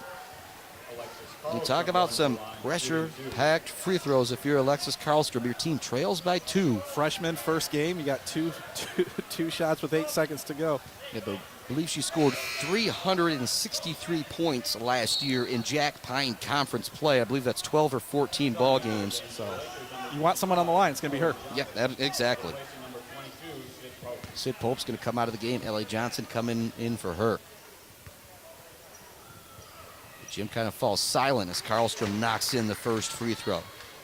Jason Osterberg's first game. Actually, I'm not going to say it. Not going to say it. Might pull out a jinx right here. Second free throw for Karlstrom. Silky smooth, clutch free throws. Now I'll say it. Is Jason Osterberg's first broadcasting game going to go into overtime? Well, and you know it's getting close, too, because you got kids from other courts now coming around, starting to peek around the things, and everyone's watching the end here. Yep, everybody now starting to check things out here. 55-55 our score. 8 seconds remaining here in the fourth quarter. A game that was 16-11 Muskegon at the half, 29-21 Muskegon after the first half, 43-42 Muskegon after 3. Mid has never led at the end of a quarter. It's great when you don't lead at the end of quarter number 1, 2, and 3, but you lead at the end of quarter number 4. All that matters, right? All that matters. We got your Mid-Michigan College post-game show coming up. And we'll send it off to a quick break, and then we'll be back with your Crable Ford and Lincoln pregame show for the boys game coming right up. 8 seconds left. You know, it doesn't look like he's going to have any pressure coming up here, but, they're taking off at half. Never mind. Yeah, but I said it's one of those, such a switch from some rules. College in high school. Yep. High school, he'd still probably be underneath your own hoop, I believe. Here goes the inbounds pass. Jeffries looking to get it into Lewis. She gets it into her. Lewis brings it back up top. Taking a lot of time off the clock here. They're going to look to hand it off to Hamer. She can't hand it off. It's swatted away. Loras gets it. 1 second remaining, and we are going to overtime, baby, at 55 apiece. Woo, not a good play call right there in the final moments. If you're Muskegon, what do you think, Jason? Well, it was great defensive play by Laurels there, right? I mean, not to foul, to stay in front of the man right there, and then she got that block at the end. But I mean, it was a forced shot. Yep, she wanted to hand, like Lewis got the ball. She wanted to hand it off to Hammer the whole way, but it just wasn't. Oh yeah, they were definitely drawing something up for Hammer there, but Mid did a great job of making sure she did not get the ball. You know, make someone else beat you. So your first game broadcasting, we go to overtime. I wonder if hopefully that's a sign of good things to come. You know, it's one of those, I always joke when my buddy Andrew Silverthorne texts me that he's listening to a game. We always end up having a great game. Maybe every game you call with me is going to end up being, super close game. Right. Say, what are you doing Friday? We're over at Dow for the doubleheader with the Mount Pleasant boys. Maybe I have to come over there for that one now. Oh, that's too far away from my house. Well, it's a little bit closer to your house than it is. Yeah, I know. It's about half a mile from where I live, actually. Chris Bachman, Jason Osterberg here at Maury Courts. We're headed to overtime. Mid-Michigan Lady Lakers basketball doubleheader action here tonight on the brand new Buck 92 and simulcast on MAC TV. We're actually going to have a jump ball now here to start the overtime. That's one of those. I'm trying to remember if we had a jump ball to start the game, but with high school hoops, there is no jump ball right now. They're just passing it in because of the social distancing. We did have a jump ball as I see Flores and Lewis get back into the middle of the lane. 5 minutes left to go. Which is weird. Typically in college, it's whoever's got the possession at the end of the game gets the ball at half. So they're going to jump here, so let's see if the possession arrow switches. Actually, you got me curious to see if that does switch things up. I feel like you're kind of winning the possession here, but somebody has to have that possession arrow. Yeah, because possession arrow right now is for Muskegon. If they win this jump ball and keep possession arrow, the tip is going to be a double tip, and it's going to be won by the Lakers. It's going to be McKenna. It's going to be Loris. It's going to be Myers. Karlstrom, along with Ellie Johnson to start things off here in overtime for the Lady Lakers. 55-all is our score. Karlstrom has the ball on the far wing right in front of the Lakers bench. Coach Rodenbow kind of got his arms folded across like I do right now, standing up watching this ball game. Karlstrom looks to drive in the lane. There's nothing there. Gets it back to Loris. She launches a deep triple, and it's not there. Say Loris and McKenna have both launched a number of D3s tonight. They have just not been able to find it, Jason. No, she rushes. She doesn't get her feet set. She's rushing just a little bit. And that's what as you talk about, Jack Pine conference play going to this. You think you need to force your shot a little bit more, but it's like, no, you're an outstanding player. You can take your time and still take your normal shot. Johnson swats away the pass in the backcourt, but it is recovered by Julia Tierman. Tierman swings it over to Hamer. Hamer puts it on the deck with the left hand. Back over to Tierman. She's open for the triple try. The shot is long, no good. Rebound is chased down by Trina Lewis. Gets it into the middle of the lane to Tierman, and a great cut That was from a great Tierman. cut by Tierman. And a nice pass to hit her from Lewis. Tierman now has 14 points on the night, and it's a 2-point lead here in OT for Muskegon Community College. Karlstrom driving into the lane, passes it out to Loris. Loris in the lane, her right-handed runner off the rim, and no good. She tips her own rebound. It ends up in the hands of Hamer. And Hamer gets it on the run. Goes to the left side of the hoop. Thought about going coast to coast. Passes it up to Jeffries. Jeffries now back out to Julia Tierman. Back to Jeffries. They go to the middle of the Lewis. Over to Heyman. She's open for a three. She launches. No good off the front of the rim. She hasn't had that jumper here in the late going. Lose those legs a little bit. It gets a lot tougher to fall. Pass in the front court to Cameron Myers. She can't get the shot to go. Another rushed shot right there from Mid-Michigan College. Myers could have taken her time and gone to the left hand. Laid it up with the right. Didn't get it to go. 57-55. Muskegon with the lead. 3:10 remaining here in overtime. Skip pass to Hamer. She's open again. She launches. This one goes down. Now 22 on the night for Tanae Hammer, including 1, 2, 3, 4, 5, 6 three-pointers. Got a timeout from Coach Rodenbow. We'll take that timeout. 2:57 left to go here in overtime. It is a 5-point lead for Muskegon Community College. We'll be back with the finish right after this on Buck 92 and simulcast on MAC TV. Nobody said you have to travel far to get away. Soaring Eagle Water Park and Hotel is right in your own backyard. You can get the kids out of the house for a day of play. Get day passes today or log on to SoaringEagleWaterPark.com to get away and play today. Whether you're a recreational or competitive athlete, where do you go when you have joint pain, a sprain, or fracture? Not far, because Mid-Michigan Health has a go-to sports medicine team to help expedite your care and treatment. Learn more at midmichigan.org/wellsport. Being happy about where you live or work is important. That's why at Greenwald BC, when they take on a project for residential or commercial, don't worry, build happy. They're elated to help. They can take the toughest building project and get the job done right. Call Colin and Preston Herron at Greenwald and BC, 772-2202. Welcome back to Mora Courts. 2:57 left to go. It is a 5-point lead for Muskegon Community College here in overtime. We went to OT, tied at 55. Now 60-55. A 3-pointer from Tanae Hamer and a 2-pointer from Julia Tierman got the Jayhawks from Muskegon Community College in the lead. This is a big possession here for Mid. They need to get a bucket here. Ball goes to Ellie Klein, who's back into the game. They swing it over to Myers. Myers almost loses it, but it's McKenna with another great save. She looks to pass into the front court. It's stolen away by Lewis. Lewis now going to slow things down. She gets it off to Jeffries. Jeffries doesn't slow things down. She's blocked by Loras, but McKenna fouled her on the body. Casey Jeffries only has 4 points tonight, but similar to Trina Lewis, who only has 5 points tonight, she's had good minutes out there for Muskegon Community College. They say that she knocks down her first free throw. Now has 5 points, and it is a 6-point lead for Muskegon Community College with 2:25 left to go here in overtime. Second free throw drops in for Jeffries. Now it's going to be tough if you're Muskegon, if you're Mid-Michigan Community College now trailing 3 possessions, 2:20 left to go. You can't worry about trying to get it all back in one shot, though, so don't force a 3. Get the best shot you can. And it might be one of those with that lead. It might be a little easier to get to the basket because they don't want to give you that 3. As we say that, here is a 3 launch. It's no good for McKenna. Loras battles for the rebound down low. She comes up with it. And I'm waiting to see if there's going to be a foul call going against Nia Miskell. And I believe that's going to be the 5th foul going against Miskell. And that is going to send Loras to the free throw line. That is one thing. If you are Mid-Michigan, every time you get fouled, you will head to the free throw line. You can stop the clock and put some points on the board. Big free throws coming here for Loras.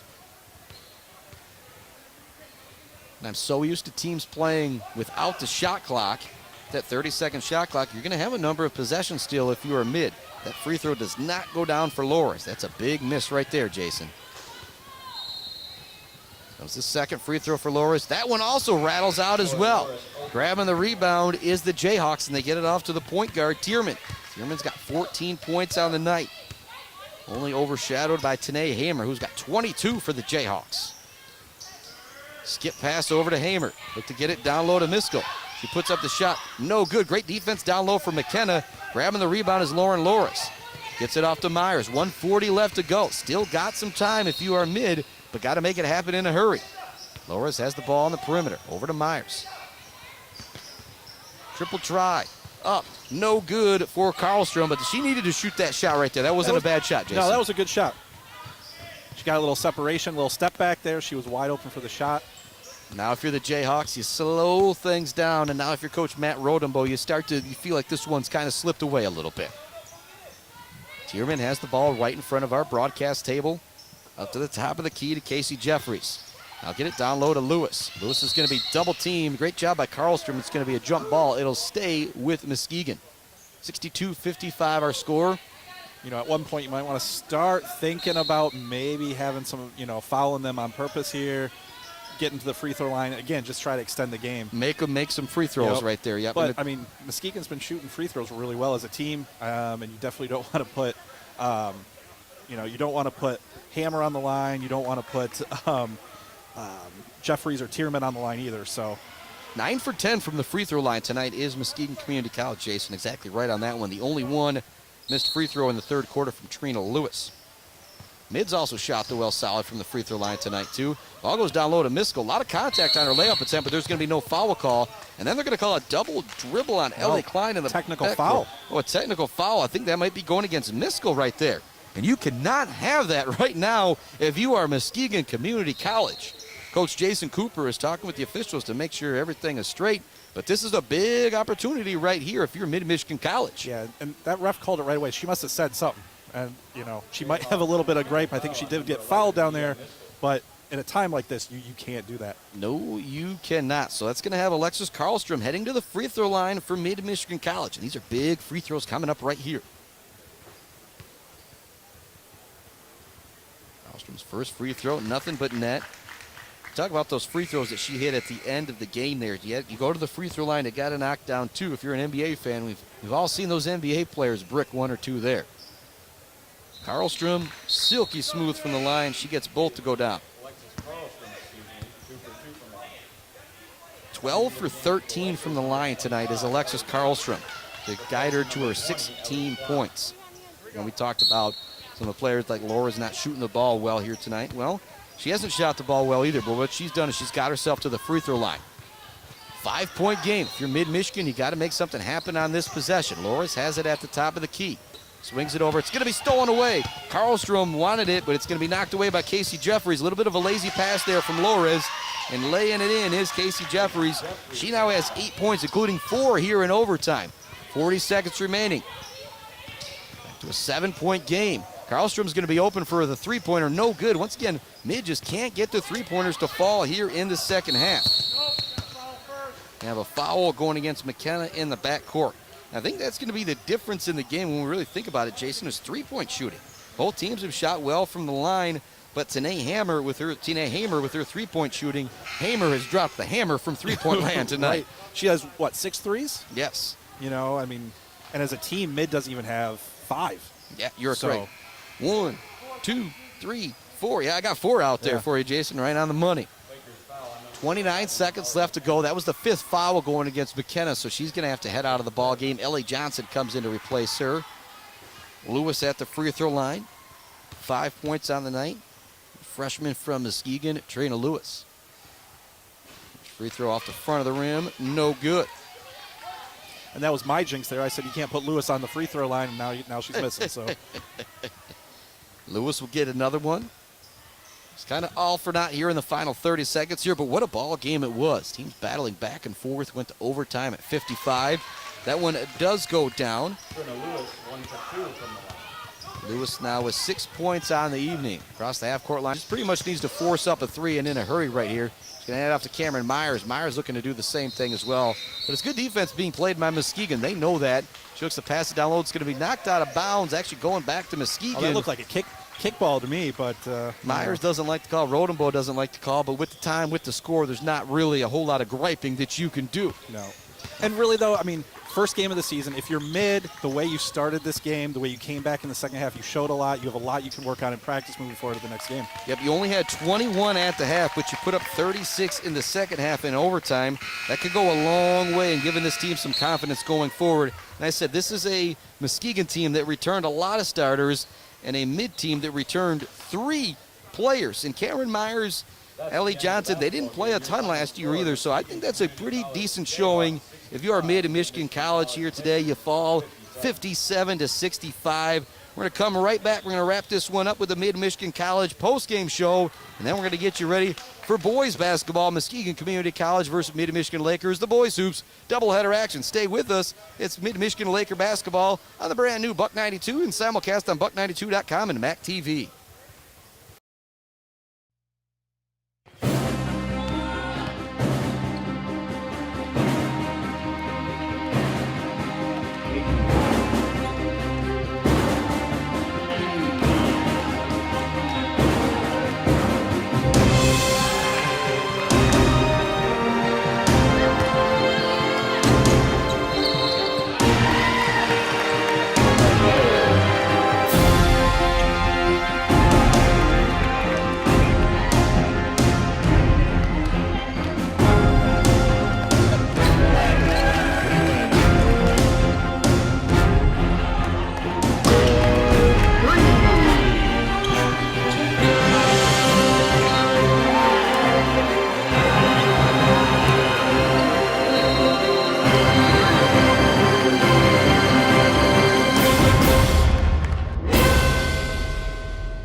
Humane Animal Treatment Society is an animal adoption center that helps find animals forever homes and provide them with certain medical treatments.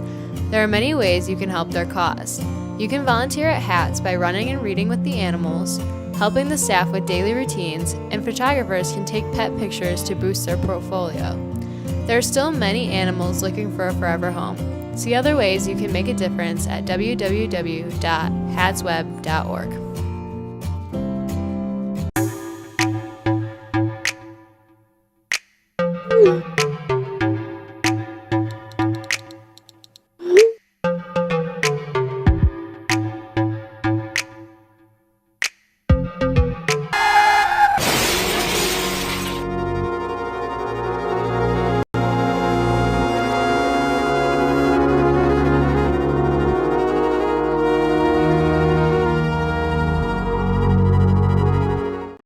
Sports are about more than just a game. High school sports bring the community together. Whether you're cheering for a touchdown, three-pointer, home run, or an ace, you share something in common. That's why MAC TV Network is proud to be part of the community. We bring the spotlight to your athletes. MAC TV Sports is the home of St. Louis, Mount Pleasant, St. Gotthard Academy, Clare, and Harrison. MAC TV Sports, your town, your team, your sports.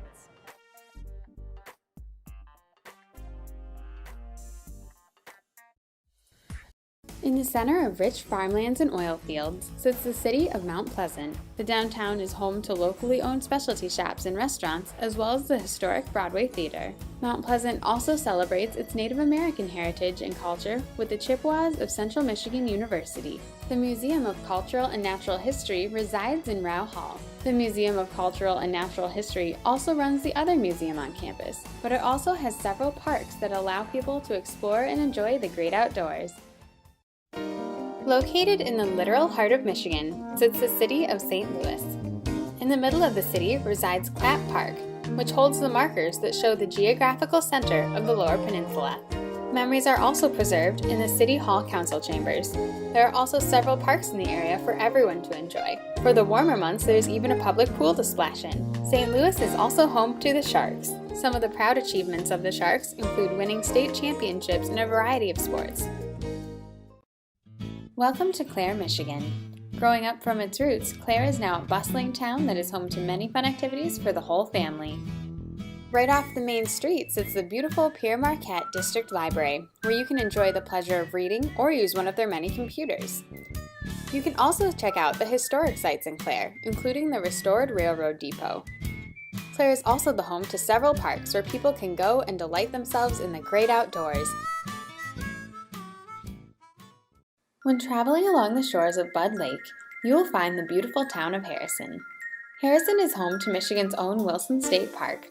Harrison also holds Harrison Area Park. Every February, Harrison celebrates the cold with their annual Frostbite Winter Festival. If the weather's getting chilly, you can cozy up with a good book at the Harrison District Library. The Harrison School District has even teamed up with the senior citizens of the city to bring the senior activity passes.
Humane Animal Treatment Society is an animal adoption center that helps find animals forever homes and provide them with certain medical treatments. There are many ways you can help their cause. You can volunteer at HATS by running and reading with the animals, helping the staff with daily routines, and photographers can take pet pictures to boost their portfolio. There are still many animals looking for a forever home. See other ways you can make a difference at www.hatsweb.org.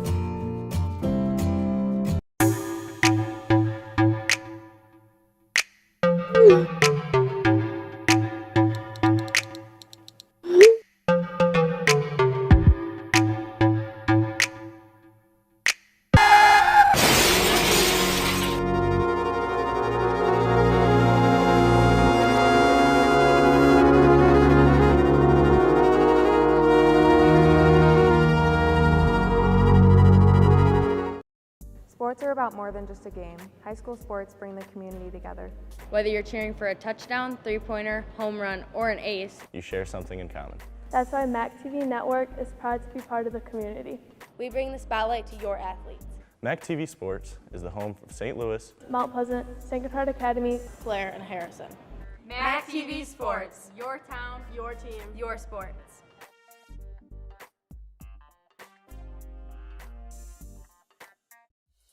MAC TV Network is a local public access station that offers a variety of services, from in-studio interviews, wrestling, and so much more.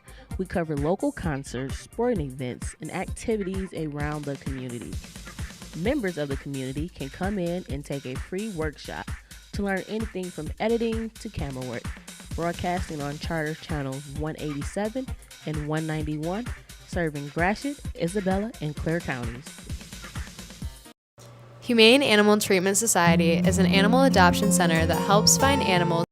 In the center of rich farmlands and oil fields sits the city of Mount Pleasant. The downtown is home to locally owned specialty shops and restaurants, as well as the historic Broadway Theater. Mount Pleasant also celebrates its Native American heritage and culture with the Chippewas of Central Michigan University. The Museum of Cultural and Natural History resides in Rao Hall. The Museum of Cultural and Natural History runs the other museum on campus, but it also has several parks that allow people to explore and enjoy the great outdoors.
today. Mount Pleasant Heating and Air Conditioning is a proud supporter of all.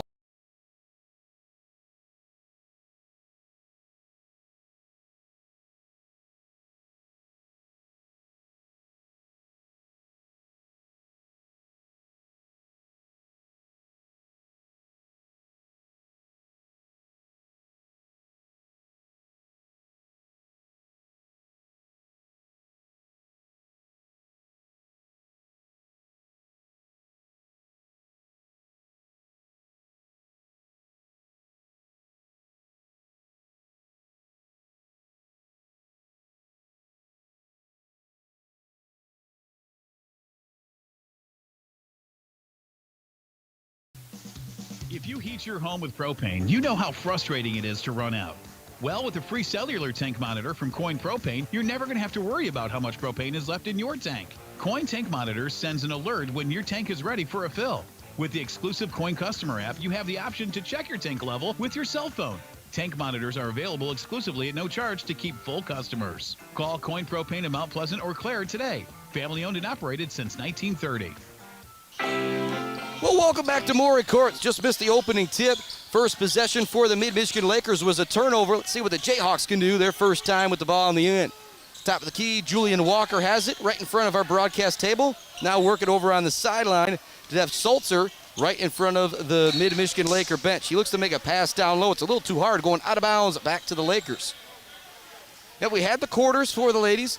Back to the halves here for the boys. 19:24 left in the first half. Wide open in the corner. This might be a big mistake as Micah Kramer, and he rattles it home. Kramer probably not going to have an easier three-pointer than that. Great vision in the backcourt from Noah Pruitt. He saw his teammate wide open, flicked it ahead. Nobody was guarding him, so he launched, and he knocked it down. 3-0 here in the early going.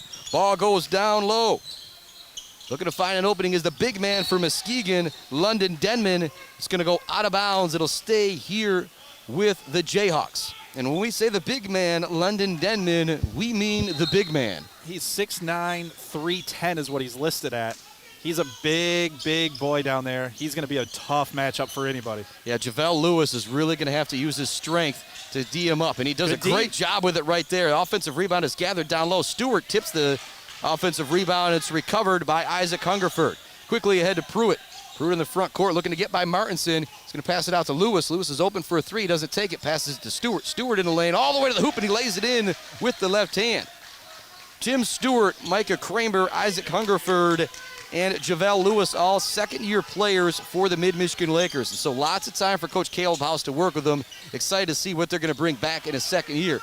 Shot is up and no good in the lane for Christian Simmons. Does a good job getting the basket, just can't finish. Hungerford's open for a three. You cannot do that, but he doesn't make the Jayhawks pay. Rebounded down low by Lewis. Kind of barrels over a guy. I think he was kind of waiting for a call right there, whether it was going to be a block or whether it was going to be a charge. And now there's a very late whistle.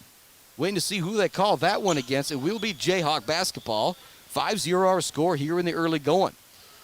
I said JaVale Lewis was one of those guys who got a number of tough foul calls last year. I think just because he's so big and athletic, I was worried he was going to get a rough one right there. But it is no call. Good job by the officials, kind of setting things back up. Walker has it, drives in a lane, leaves it off to the big man, is swatted away by JaVale Lewis. Quickly into the front court is Noah Pruitt. Pruitt looking to get it down low to Lewis. Good defense down low being played by Jeff Sulzer, not allowing the pass. Hungerford open once again. You can't do that, and that one is good. Isaac Hungerford knocks that one down. We got a quick timeout coming from Muskegon. It's a 30-second timeout, so we'll take just a quick 30 here. 8-0 Mid-Michigan on top. We'll be back with more Mid-Michigan hoops right after this on the brand new Buck 92. Nobody said you have to travel far to get away. Soaring Eagle Water Park and Hotel is right in your own backyard. You can get the kids out of the house for a day of play. Get day passes today or log on to SoaringEagleWaterPark.com to get away and play today. Whether you're a recreational or competitive athlete, where do you go when you have joint pain, a sprain, or fracture? Not far, because Mid-Michigan Health has a go-to sports medicine team to help expedite your care and treatment. Learn more at midmichigan.org/wellsport. Well, it's a great start for the Mid-Michigan Laker men. They are up 8-0, 2:20 into the ball game. A quick timeout from the Jayhawks. Coach not happy about what he's seeing out there. Pressure this time from the Lakers. Jayhawks break it. They get in the middle lane. Now out to Martinson. He puts up the triple try. It's no good off the rim. Tipped by Lewis into the hands of a Jayhawk. With it out on the perimeter is Christian Simmons. Simmons launches. His shot is no good. Crashing the glass, though, is Muskegon. And everybody diving on the floor for the ball. It's going to go out of bounds.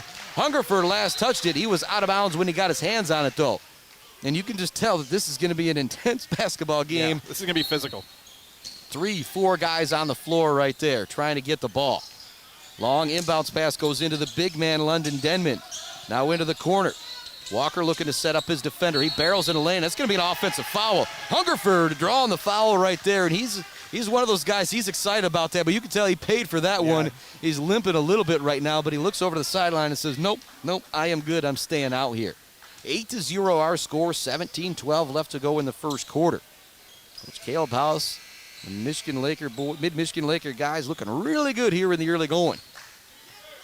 Threw it across the half-court line. He's going to hand it off to Micah Kramer up to the top of the key to JaVale Lewis. Lewis is going to step into a triple, and he knocks it down. I was telling you, that guy, he's 6'7". He can jump out of the gym. He's got a lot of skill, too. It's 11-0, mid-Michigan on top here in the first half. Forcing the drive into the lane. Shot is up and no good for Christian Simmons. Lewis clears another rebound for the Lakers. Lewis just looks like a D1 college basketball player. I told you, I even think he could play at State a couple days ago. You haven't seen much from him, but he's looking good, isn't he?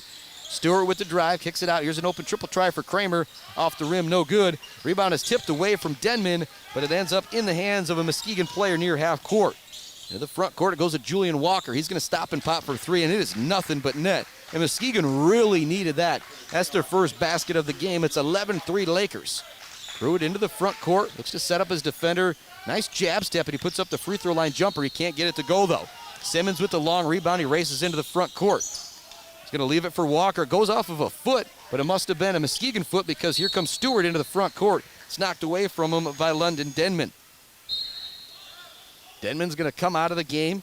So you got the 6'9", 310 guy going out, and then you got Noah Current coming in, who's 6'9", 190.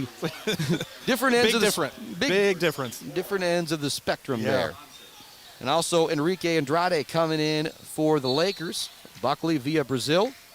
Ball will go into Lewis. Lewis looks to make something happen on the spin move. He turns, gets it to go off the glass with the hook shot. What a play from JaVale Lewis. He's got 5, and it's 13-3. The Lakers all over the Jayhawks here in the early going. Julian Walker with the ball in the corner. He's being guarded by Micah Kramer. Good defense from the sophomore from Unionville Seabewing. Jayhawks working around the perimeter. Wild shot in the lane is no good from Jeff Sulzer. The ball's going to go out of bounds. We actually got a quick timeout coming from Mid-Michigan College. Smart play by him right there. We'll keep it right here. 15:39 left to go. What's jumped out at you here in the early going? How athletic JaVale Lewis is. That's the very first thing you notice. Even walking on the court, he just, like I said a second ago, he looks like a D1 college basketball player, and he's playing like one. Yeah. He's a great player. You can already tell. Like I said, you've got a guy who's 6'7". He can protect the rim. He can run the floor. But then when you see him get the ball, square up his defender, and shoot a three and just bury it nothing but net. He's just smooth. That's when you start to think, oh, wow, this guy's not just really good. This guy is great. Yeah. 13-3 our score, 15:39 left to go here in the first half. It will be Lakers basketball. Alec Mills into the game for the Mid-Michigan Lakers, the freshman from Mount Pleasant. First one of our local I guess the only one of our local youngsters we'll see here tonight from our ultra-local area. Stewart's going to hand it off to Kramer. Now back to Stewart. He's going to look to drive on the baseline. Gets it out to Mills. Mills can knock down that triple try. He puts it on the ground. He's going to draw the foul. St. Martinson closing out a little too tight on Alec Mills right there when he went to put it on the floor. I've actually played some old man 21 with Alec Mills, and that wing three-pointer right there, I've seen him knock in 7 in a row to beat me in old man 21. 21 zip, so he can shoot the rock. Stewart gets all the way in the lane. Lots of contact on his layup attempt. He's going to draw the foul. Might look like he got a little bit of whiplash as he went into the lane there. Lots of contact. Yeah, he's limping a little bit as he's walking back to the free throw line. But it's one of these guys all play so hard. It's, just like you talk about the NBA, the NFL, when you get to the end of the year, nobody's healthy. Same kind of thing with this level of basketball. After 4 or 5 games, you're going to have a couple nicks and bruises. Sophomore, senior, as you could say, for junior college from Detroit. Tim Stewart knocks down the free throw. one of those guys last year that didn't have a ton of minutes at the beginning of the year, but kept getting more and more and more minutes. And I bet you from last year to this year, Jason, he's put on maybe 15, 20 pounds. And a good 15, 20 pounds. Second free throw for Stewart is no good. Lane violation. But there's going to be a lane violation, so Stewart's going to get another one. Stewart was ready to check out, but he says, you know what, I'll come back in to shoot the free throw. Noah Pruitt scheduled to check back in for Stewart. He's still limping around. He's probably going to want to make this so he can go sit down for a second. Now we got a little bit of an official's timeout right here, saying the Jayhawk player was scheduled to check in. He can go ahead and come on in. Got to wait a minute now for Pruitt to come in. And Pruitt, the freshman point guard from Okemos, he's been very impressive here in the early going, too. Second free throw for Stewart. He's going to make him pay. They end up giving him a second opportunity. That one goes down. Now Tim Stewart will come out of the game, being replaced by Noah Pruitt. So you got Noah Pruitt, Micah Kramer. Also into the game is going to be Jacob Tomsick from Midland Dow, so another local kid out there with Alec Mills and Enrique Andrade. Jayhawks have it in the front court, trailing big already, 15-3 here in the early going. Pass, Sulzer with the deep baseline jumper. It's no good. We're going to have a foul down low. I believe that's got to be going against the Jayhawks for hooking Alec Mills there. Waiting to see the official foul call. Actually, that could be a call there, actually, just to say it's out of bounds. Lakers basketball. Only 5 minutes gone already, 15 on the board for the Lakers. Pruitt looking to drive in the lane. Instead, he's going to stop and pop because they're giving him the shot. It's no good. Mills tries to tip the rebound away from Noah Current. He's able to recover it. Gets it off to Christian Simmons. Simmons into the front court. It's going to take a jumper. Kind of a wild one there. Not a good shot from Christian Simmons. Enrique Andrade grabs the rebound, hands it back to Kramer. Quickly into the front court. It goes to Pruitt. Triple try. It's up and good for Jacob Tomsick. The freshman from Midland Dow. He was a guy, Midland Dow was not a great basketball team the last couple years. We talk about playing in the Saginaw Valley against that outstanding Mount Pleasant team. You've got Arthur Hill, you got Saginaw High, Bay City was good last year. So he didn't get to show a lot. Very similar to Olivia Nelson, who was on the Mid-Michigan girls basketball team. Played last year at Beale City, but didn't have a ton of help. So excited to see what they can do. Now matched up with a bunch of great players out there. And his first opportunity, puts up the triple with no hesitation and buries it. Didn't hesitate. Smooth-looking shot. Went right in. 18-3. Lakers all over the Jayhawks here in the early going. Enrique Andrade kicks it out. Here's another three for Tomsick, and it's good. And he knew that one was good. He stuck up the three fingers as soon as it left his hand. 21-3, 6 minutes into the ball game. Muskegon's got to be starting to think, what in the world is going on here? Now we got a timeout from the Jayhawks. We'll take that timeout with 13:51 left to go. It's a full timeout. 21-3 is our score. We'll be right back after this. Mid-Michigan Lakers all over the Jayhawks. Being happy about where you live or work is important. That's why at Greenwald BC, when they take on a project for residential or commercial, don't worry, build happy. They're elated to help. They can take the toughest building project and get the job done right. Call Colin and Preston Herron at Greenwald and BC, 772-2202. McLaren Central Michigan is the proud provider of athletic training services for many local schools, including Vesterberg, Mount Pleasant, Sacred Heart Academy, Shepherd, Chippewa Hills, Montebello, St. Louis, and Mid-Michigan College. McLaren Central Michigan, a proud supporter of local sports. iRide has been serving Isabella County for over 45 years and has served over 15 million passengers. iRide's vehicles are lift-equipped, smoke-free, safe, and reliable. Let iRide drive you to work, the game, the doctor, and so much more. Choose iRide, your county-wide curb-to-curb transportation provider. Welcome back. 13:51 on the clock. It's been all Lakers here, and it's been a 1, 2, 3, 4, 5 three-point barrage here in the early going. You got a 3 for Hungerford, 3 for Kramer, 3 for Lewis, and 2 for Jacob Tomsick in the last minute of the game for Midland Dow? Yeah, they're not coming out on the line. They're giving them those open shots, and they're hitting them. So, I mean, they're going to have to do something, but they got to get out on D. Yes, they do. And it's one of those, we're Mid-Michigan Laker fans. Does anybody listening from Muskegon who might have a little bit of a homer call in here, but we want to see a close ball game. That overtime game was great here, so we want to see the Jayhawks battle back. Walker with the ball on the perimeter. 21-3 is our score. Up fake, triple try for Ty Oldham, and that is going to be way off, going out of bounds. Nothing but air.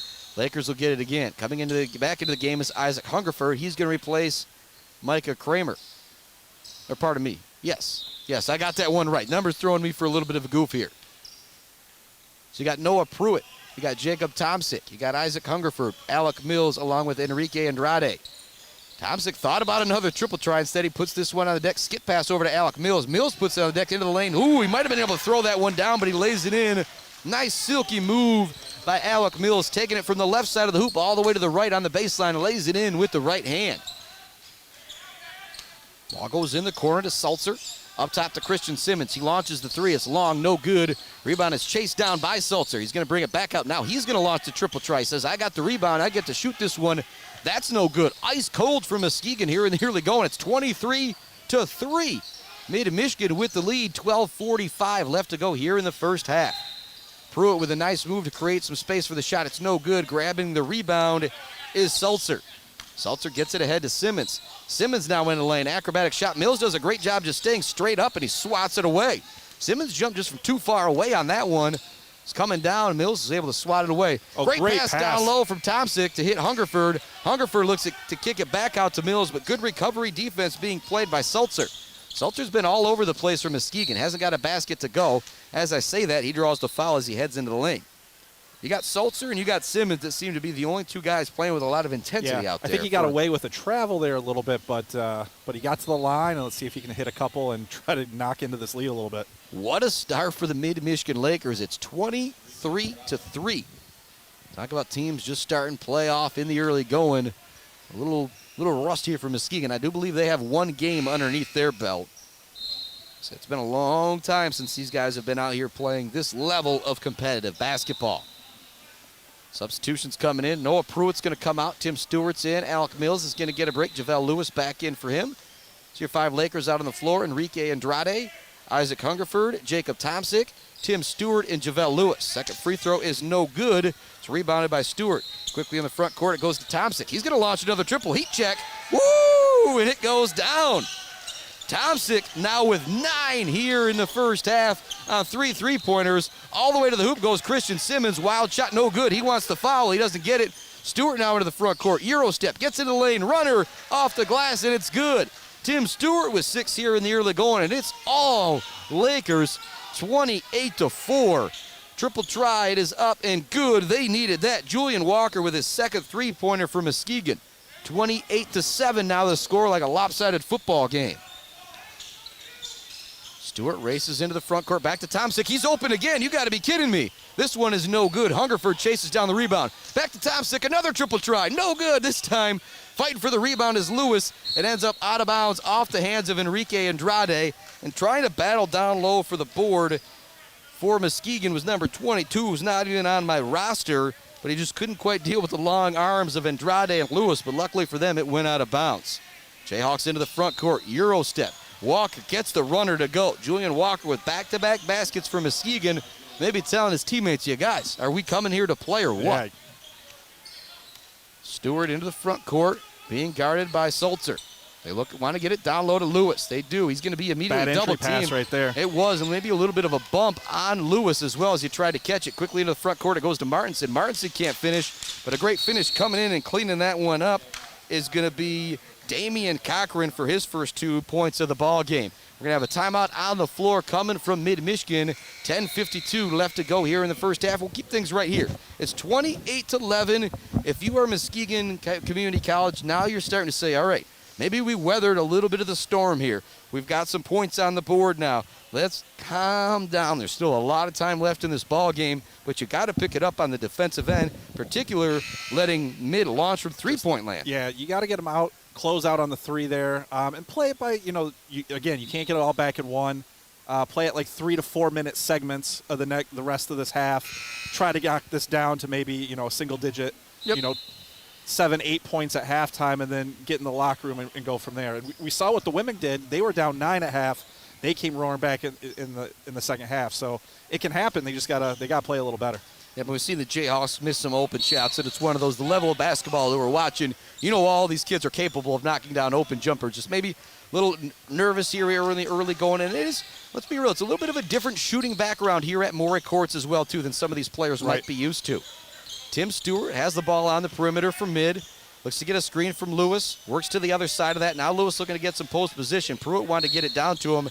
Battling down low is going to be Lewis along with Damian Cochran. Cochran's listed as number 12, but we're going to make him number 22 if there's anybody listening over in Muskegon. We apologize if we got that wrong, but we're doing the best we can. Looking to get the ball inbounds is going to be Tim Stewart. Back into the game is Micah Kramer. To get it into Lewis. Lewis is going to look to post up. Does a good job getting position, puts it up with the right hand. Can't get that one to drop, but a good offensive play right there from Lewis. He kind of waited for the double team. It didn't come, so he took his time, found a nice shot, just couldn't get that one to fall. 10-15 left to go here in the first half. 28-11 our score. It was 28-4 at one point. Dribbling the ball out near the three-point line is Christian Simmons. They get it down low to Sulzer. Sulzer trying to create an opening. He does so with a great up fake, and then he gets the leaner to go. Jeff Sulzer now with 3 points.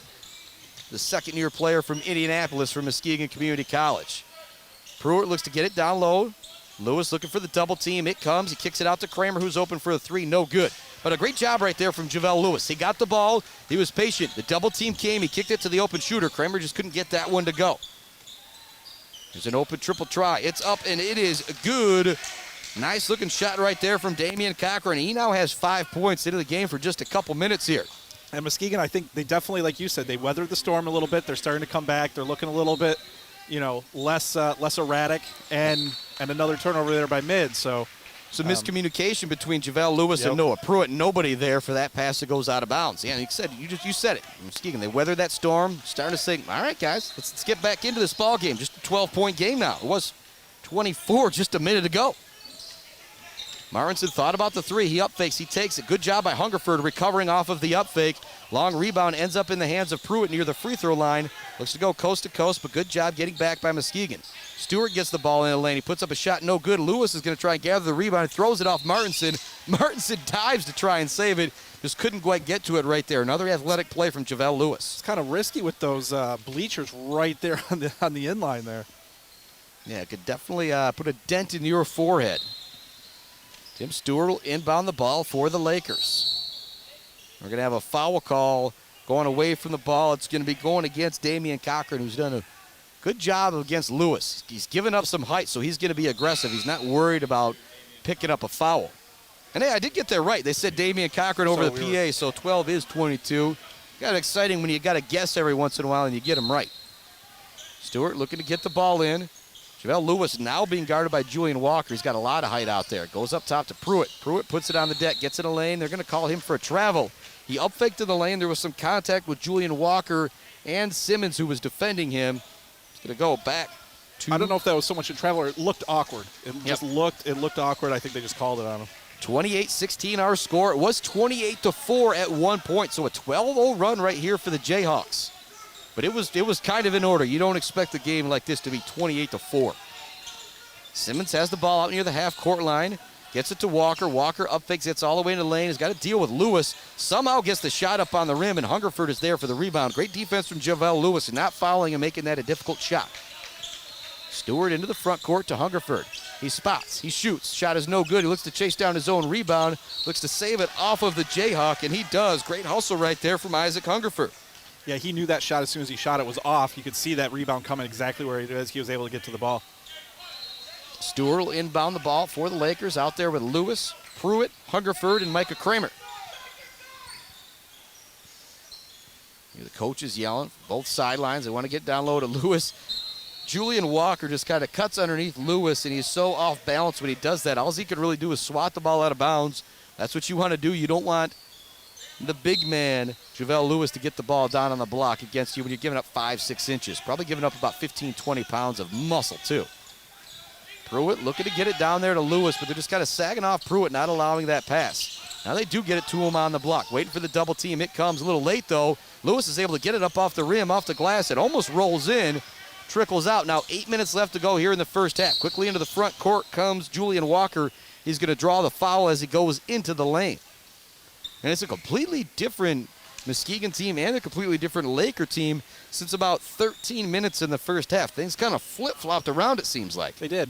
Mid seemed to kind of almost get relaxed a little bit, and now they're missing some shots, turn the ball over a little bit, and Muskegon's back into the game. Jacob Tomsic ready to check back in for the Lakers. That is a good sign, though. He has been outstanding. The 3 threes coming in droves just earlier. That always helps. First free throw for Walker is no good. Walker's probably been the best offensive player for Muskegon here in the first half, and it's actually the three that he hit to make it 28-7 that kind of sprung him on this little bit of a run. Alec Mills back into the game along with Jacob Tomsick, two youngsters that had a lot of battles in that Midland-Dow-Mount Pleasant rivalry, now on the same team. Second free throw, this one is going to hit the front of the rim and drop in softly for Julian Walker. Walker now with 9 points on the night. 28-17 our score. Tomsick way out, thought about a really deep three, instead he reconsiders. It goes to Micah Kramer. Now back to Tomsick. Tomsick up fakes, looks to drive. He gets in the lane, puts up the left-handed runner, no good. I like him going to the left hand right there, though. Looked really nice, just couldn't get the basket to go. Quickly, the Jayhawks race into the front court. Christian Simmons misses the shot, no good. Mills grabs the rebound, clears it to Micah Kramer. Ahead to Tomsick. Tomsick being guarded by Jacob Martinson. A lot of size advantage for Martinson. Over to Hungerford, who's open from way downtown. In and out on that shot for Hungerford. In the front court quickly comes Jarvin Graham Jr., the 5'6 freshman from Chicago, showing off the handles, steps back and knocks in the jumper. Great play right there. 5'6 and a lefty. Woo! And he looks like he has got some quicks out there as well. Across the half-court line comes Noah Pruitt looking to set up the offense for the Lakers. 6:50 left to go here in the first half. Mills gets it, goes to Tomsick, now back to Pruitt. Mills sets a screen for him. Pruitt gets in the lane. A right-handed runner is good. First basket in a while for Mid-Michigan. I'm going to say their first basket in about 6.5 minutes. 30-19 is our score. At one point, it was 28-4. Simmons with the ball out on the three-point line. Swings it over to Walker. Walker squaring up Tomsick. Looks to get a screen from Martinson, and it's knocked away. Great help defense from Micah Kramer. Tomsick comes up with it. He brings it in the half-court line. It's a little bit of a trouble with the dribble there, so he slows things down. Kicks it over. Here's Pruitt. He's open for a three. Shot is long. Rebounded by Christian Simmons. Simmons looks to pass it ahead. It's stolen away. Great defense from Jacob Tomsick. Been very impressed with the youngster from Midland Dow here in the first half as he launches another three. This one is in and out. Long rebound goes into the hands of Jeff Salzer. Salzer brings it across the half-court line. Skip pass. Here's a triple try for Walker. That one is way off. That one was a really long three right there, too. That was just not a good possession. That was a rush shot. He shouldn't have taken that at all. Front court come the Lakers. Hand it off to Pruitt. Tomsick looking to set a screen for him. Pruitt gets all the way to the basket. Looks to lay it in. He was a little too wild, though. It's no good.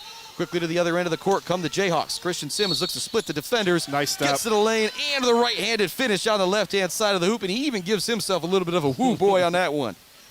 Christian Simmons looking good on that one. That's actually his first basket of the ball game. He might have been the leading scorer for Muskegon when we called the game last year in a freshman role. Now back as a sophomore. He's had some open shots, just hasn't been able to get him to go down. No, that drive, though, that was a high-level drive. Split two defenders. The freshman Zach Miller from Chicago into the game for the first time for Mid-Michigan. He's going to replace Noah Pruitt. Looking at the clock, looking at the score, trying to make sure things are correct. It's 30-21 right now, and the officials communicating, making sure they got everything ready to go. There's going to be a full timeout on the floor. 30-21. We'll take that timeout. 5:33 left to go here in the first half. It's a 9-point game. We'll be back with more Mid-Michigan Laker men's basketball right after this on the brand new Buck 92 and simulcast on MAC TV. This is Carmi from the UPS store in the Stadium Mall in Mount Pleasant. My husband Paul and I want you to know that yes, we do shipping, but we are also printing specialists too. We can ship that package to where it needs to go. Stop by the UPS store and find out for yourself just how versatile we are. Sometimes projects are not one size fits all. That's where Bill's Custom Fab comes in. Bill's Custom Fab can customize anything. Bill's Custom Fab can weld, fabricate, and finish your project for you. Go to billscustomfab.com to stop in on Gover Parkway off Broomfield, Mount Pleasant. The eyesight of Mount Pleasant is proud to support our area high school football teams. Athletics and education, building a sound foundation for the youth of our communities. The eyesight, located on Broomfield Road in Mount Pleasant, enhancing your life through better vision. Welcome back to Mora Courts. 28-23 is our score. Actually, I'm a little confused there. I feel like it should be 30-23 because Pruitt had a basket, and it was 28-4 at one point. I don't know what happened right there, but Pruitt's basket coming off the books. So, yeah, we'll maybe have to check that one at halftime. But our score is 28-23. That's all that matters. Christian Simmons at the free throw line. First free throw drops in, or pardon me, that was the and one there, so he now has 3 points. That was a great drive and finish from Christian Simmons right there. One of those probably been a top 10 play on SportsCenter. Still a little confused about the score. It should be 30-24 right now. I'm thinking so, but those officials did get together and figure something out. I'm not exactly sure what it was. We'll see if we can get the answer at halftime, but it's just a 4-point lead now for Mid-Michigan. And it was 28-4. It's a 20-0 run for Muskegon now. Mills gets the ball down low and forces it in. Great play down low from Alec Mills, first-year player out of Mount Pleasant. He had an opportunity to go to some smaller schools, but he wanted to play this level of college basketball and see if he could continue to develop his skill. And he blocks it down low. Trying to drive in the lane was Christian Simmons, but Alec Mills said, no, sir. Stewart comes away with it, heads into the front court, and he is going to draw the foul. 4:53 left to go here in the first half. It's now 30-24. The freshman out of Chicago will inbound it. Zach Miller. Doesn't look like a freshman, does he, Jason? No, he does not. He's a big kid out there. He's got a nice build. Stewart gets the ball to Mills. Mills thought about the three at the top. He could have driven that one. And had Martinson off his feet, and now he's going to get called for the moving screen right there. And that's one of those plays where for Mills, like I said, he had it there, maybe could have gone lane. Yep. Sometimes when that play's there, you just got to make that play. Well, you don't do that, and then you're a little bit off anyway, and then there you go. He sets that screen. He's half a second too soon, gets the moving screen call. And he's going to come out of the game replaced by JaVale Lewis. So your 5 Lakers out on the floor. Jacob Tomsick, Tim Stewart, the freshman Zach Miller, Isaac Hungerford, and JaVale Lewis just came back in. Look to get the ball down low to Sulzer, working on Hungerford. He takes a fadeaway and gets it to go. That's a nice-looking shot right there from Sulzer. He has 5 points here in the first half, and it is 30-26. Stewart at the ball in the front court. Look to hand it off to Miller. He fakes that, spins around, looks to get into the lane now. And he's actually just going to lose his footing. Big time out of control. Here comes the 5'6" freshman into the front court. He's going to stop and pop from 15 feet, and he gets it to go. Jarvin Graham has only shot the ball twice. He's gotten both of them to go down, and he has looked pretty good. And we're now going to have a technical foul going against Julian Walker. I don't know what he said exactly, but he said something that you cannot say. And what's strange is why he said it right then and there. Wasn't any call, wasn't anything happening. Or actually, maybe he said something to an opposing player is why that whistle was blown. I think there was a little trash talking going on, but he said something right in front of that ref over on the other side there. And apparently whatever he said was bad enough to warrant an immediate tee. First free throw for Tomsick is up and good. He now has 10 points, 3 threes, and that free throw. Second one for Tomsick. That one rattles off to the right. Score 31-28. 4 minutes remaining here in the first half, and just an exciting first half of up and down basketball. It was 28-4 at one point. So I guess you could say not even a game of runs, but pretty much a game of 2 runs. 2 runs, yeah. You had that 28-4 run to open the game, and then it was a 20-0 run to make it 28-24 from Muskegon. Now we're at 31-28. And Walker for Muskegon sits down. He's still visibly upset by that. Even some of his teammates there were kind of getting on him when they were taking those free throws. So whatever he said was bad enough for his teammates to even let him know, hey, you can't do that. Now the coach over there chatting with him, make sure he calm him down, settle down a little bit. Martinson knocks it away from Hungerford. Ends up right here in front of our broadcasting table, along with Mac TV. As we're simulcast on Buck 92 and Mac TV. Miller with a drive in the lane. He gets the little runner to go. Looked like he was going up to throw that one down and laid it in smoothly. Quickly into the front court comes Muskegon, and Graham with another nice drive in the lay-in. The 5'6" freshman has been electric here in the last few moments for Muskegon. And I kind of even told you before the game, I want to see the little guy out there doing pretty well. He is holding his own. Well, if you're a 5'6" college basketball player, I don't care what level, you got to have some quickness. Yes, and indeed. he definitely has that. Ball goes to Lewis in the corner. Lewis being guarded by the big man, London Denman, who's back into the game. Lewis gets in the lane and draws the foul. I believe he's going to head to the free throw line for a pair. Yes, he will. Mid needs to do a little more of that. You got to get, if they're going man-to-man, Denman, if you get Denman out on the wing, Lewis is going to get by him every single time. They can just isolate Lewis against Denman, and he's gonna beat him to the lane. Him and Lewis has drawn the double team every time he's gotten the ball in the post. He's done a nice job finding some teammates for some open shots. That first free throw is no good, so Lewis will get another one. Takes his time, spin of the ball. Big man at the line. Second free throw goes down. He's one of those guys, just one time before he's gone from mid, if I start playing hoops again, I just want 10 tries from the top of the key to see if I can score on him once, or just even get one shot up on the rim.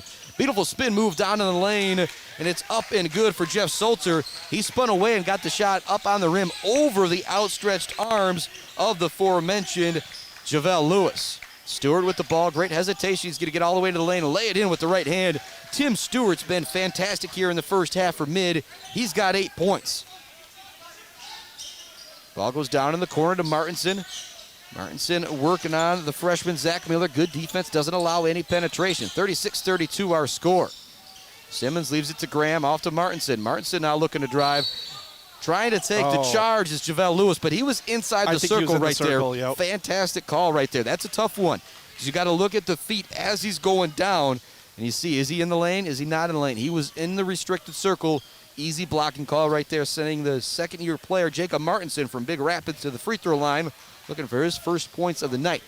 And he just asked the ref, and the ref just pointed right, and he knew it too. He's like, okay, yep. So, like I said, when you watch that Javale Lewis kid play, there's nothing to not love about him. He's just a ton of fun to watch, and like I said, has that good conversation with the official even. Hey, what did I do wrong? The official points it out to him, and he says, all right. Yep, doesn't talk back, just goes, yep, okay. Yep.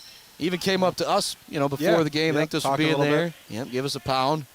Excited to see us back. Good kid. We told him, if there's anybody that wants to listen, Buck92.com, Mac TV on YouTube. We're all over the place. Second free throw is in and out for Martinson. Lewis clears the rebound. 36-33 our score. 2:19 remaining here in the first half. Stewart across the half-court line, gets a screen from Lewis, kicks it out to Tomsick. Tomsick wanted to launch. He couldn't quite handle the pass, though. Now to Lewis. Lewis thinking about the three. He's going to drive against the big man, Denman. Gets all the way to the hoop. The shot is up, no good. Some contact on the play there. Denman maybe got away with a little bit of a foul. But a nice drive from Lewis right there. That's a missed shot attempt that you don't mind at all. No.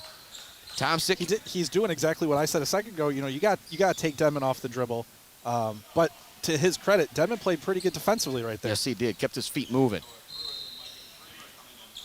Kramer, Pruitt back into the game for the Lakers with Hungerford, Stewart, and Javale Lewis. And the freshman Graham showing his quickness out near the three-point line, trying to find an opening. Gets it off to Christian Simmons. Simmons being guarded by Pruitt. And fake the handoff to Sulzer. Now they do get it to Sulzer. Sulzer guarded by Hungerford. Hungerford with some great defense. They're actually going to call the foul. He didn't give enough room for Sulzer to land for the three-pointer. Maybe a little bit of an acting job from Jeff Sulzer as well. But he is going to have 3 free throws. That's a big mistake right there for Hungerford. And if you're Muskegon, you can tie the game here in the first half. You talked about going in that 4-minute segment to try and get into the end of the first half down by less than double digits. They could tie it. So a nice little 9-minute segment apparently here. Yeah, pretty much. 36-33 our score. Sulzer at the free throw line for 3 tries from the charity stripe. And yeah, I think he got away. He had a little leg kick there. It was a little James Harden-esque a little bit, but hey, he got 3 free throws out of it, and if he knocks these down, we got a tie game. Scoring for Mid-Michigan, 2 points for Noah Pruitt, 3 for Isaac Hungerford, 8 for Tim Stewart, 3 for Micah Kramer, 2 for Zach Miller, 6 for Javale Lewis, 4 for Alec Mills, and 10 for Jacob Tomsick. And somebody has minus 2 points there.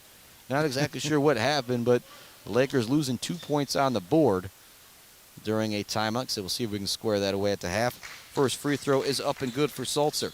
And Sulzer was the guy at the beginning of the game who looked like the only one with any aggression. Some of his players have matched his aggression. The second-year player out of Indianapolis, definitely one of the leaders of this Muskegon team. Yeah, he's been playing well since the tip. And I don't know if he's actually been out of the game either. He might have played every minute here in the first half.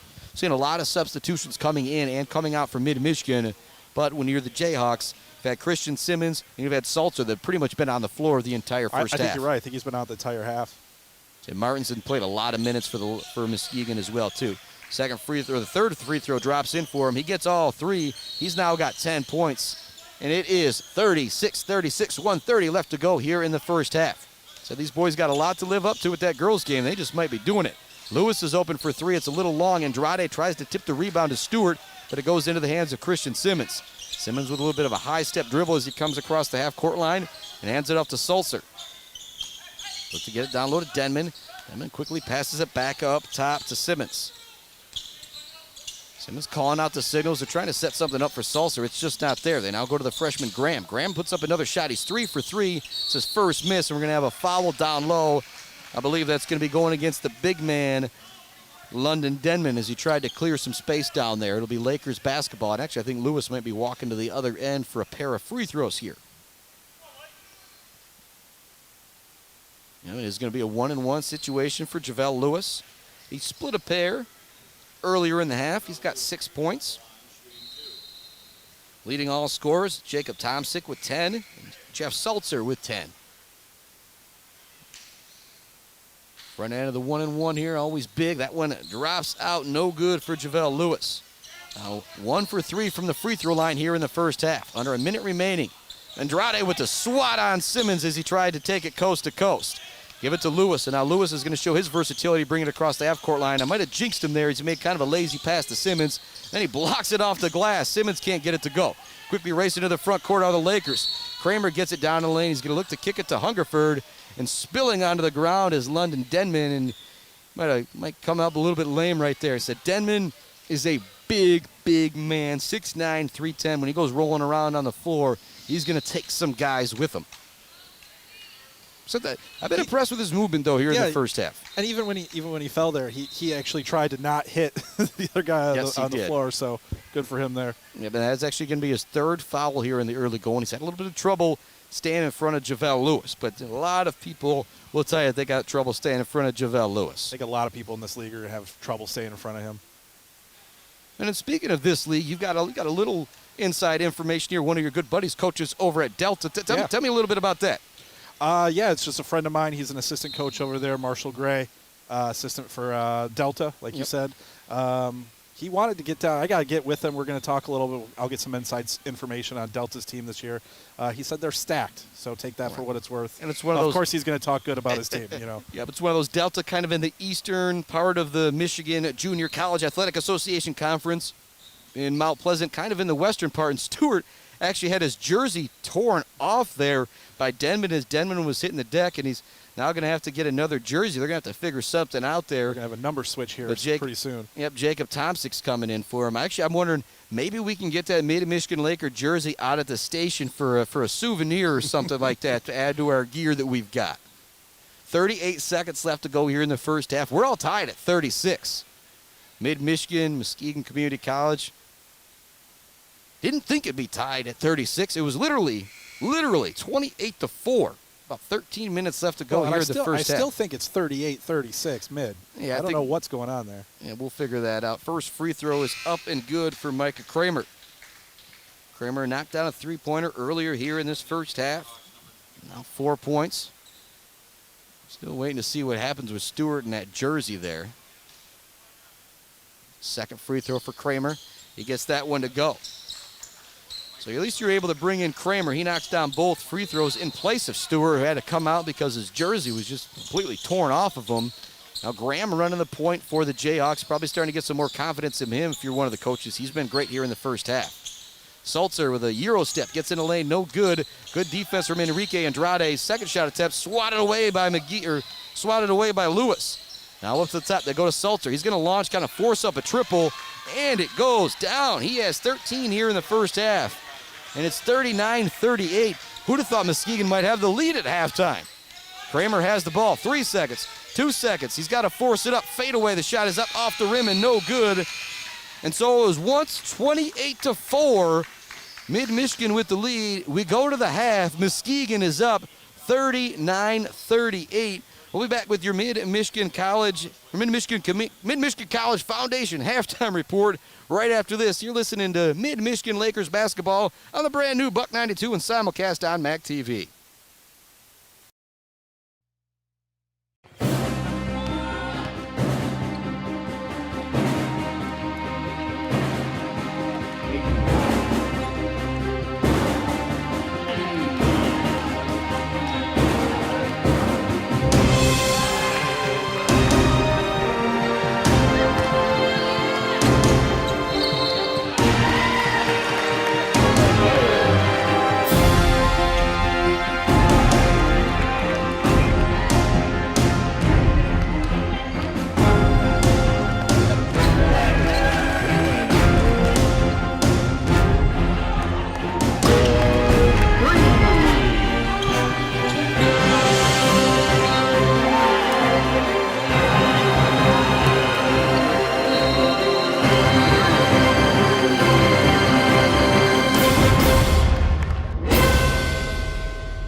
I am going to get it wrong, and no problem with giving them both love here. 38-39, our halftime score. You and I both think it might be 40-39. We'll go check with the scorers table here in just a moment, but that's going to be a big story here. If you up one or you down one going into the half, but you shouldn't be down at all. No. It was 28-4 at the start of this game. It was all Mid-Michigan Lakers. I almost mentioned a running clock like we would see in a high school game, but that's not going to happen when you get down by a lot in college hoops. They're going to make you keep on playing. But holy moly, what a great job. Let's give some credit to these boys from Muskegon Community College for just absolutely battling back. And I think the more that half went on, you always talk about, team coming up with the mindset of their coach. Well, I think everybody kind of got the mindset of Jeff Sulzer, who was playing so hard in the beginning of the game. Talked about Hungerford diving on the floor, taking a charge, getting excited. It was Sulzer that he was battling with. Eventually, everybody kind of and they kept battling. Julian Walker hit a couple threes.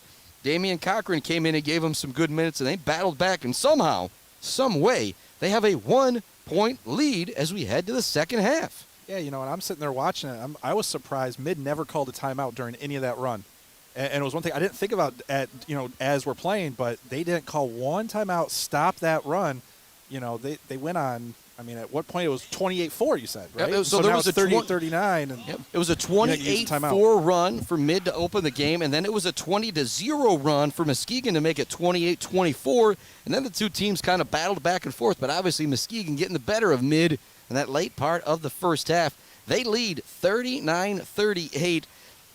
We said they got a lot to live up to with that girls' game and what we've experienced. The first half lived up to it, but will the second half? And hopefully we see a similar story to what we saw in the second half of our first game. That Mid-Michigan Laker team will come out storming here in the first part of the second half. But it's time for This Week in MHSA Sports. Once again, I'm sorry, but myself and Jason, we need to get a little rest. We need to get a little reprieve. But what we're going to start doing now, I'm going to talk with Matt Miller. We might start doing a little bit of Mid-Michigan history here for these little segments. Okay, all right. Maybe talk some bowling. Maybe talk some girls hoops. Maybe talk some boys hoops here. So you don't got to put up with John Ross so much. But we love our partners at the MHSA and appreciate them being great partners with us. So it's time once again for This Week at MHSA Sports with John Ross. Myself and Jason Osterberg will be back with the second half right after this. Mid-Michigan Lakers basketball. It is the Mid-Michigan College Foundation, the Mid-Michigan College Halftime Show on the brand new Buck 92 and simulcast on MAC TV.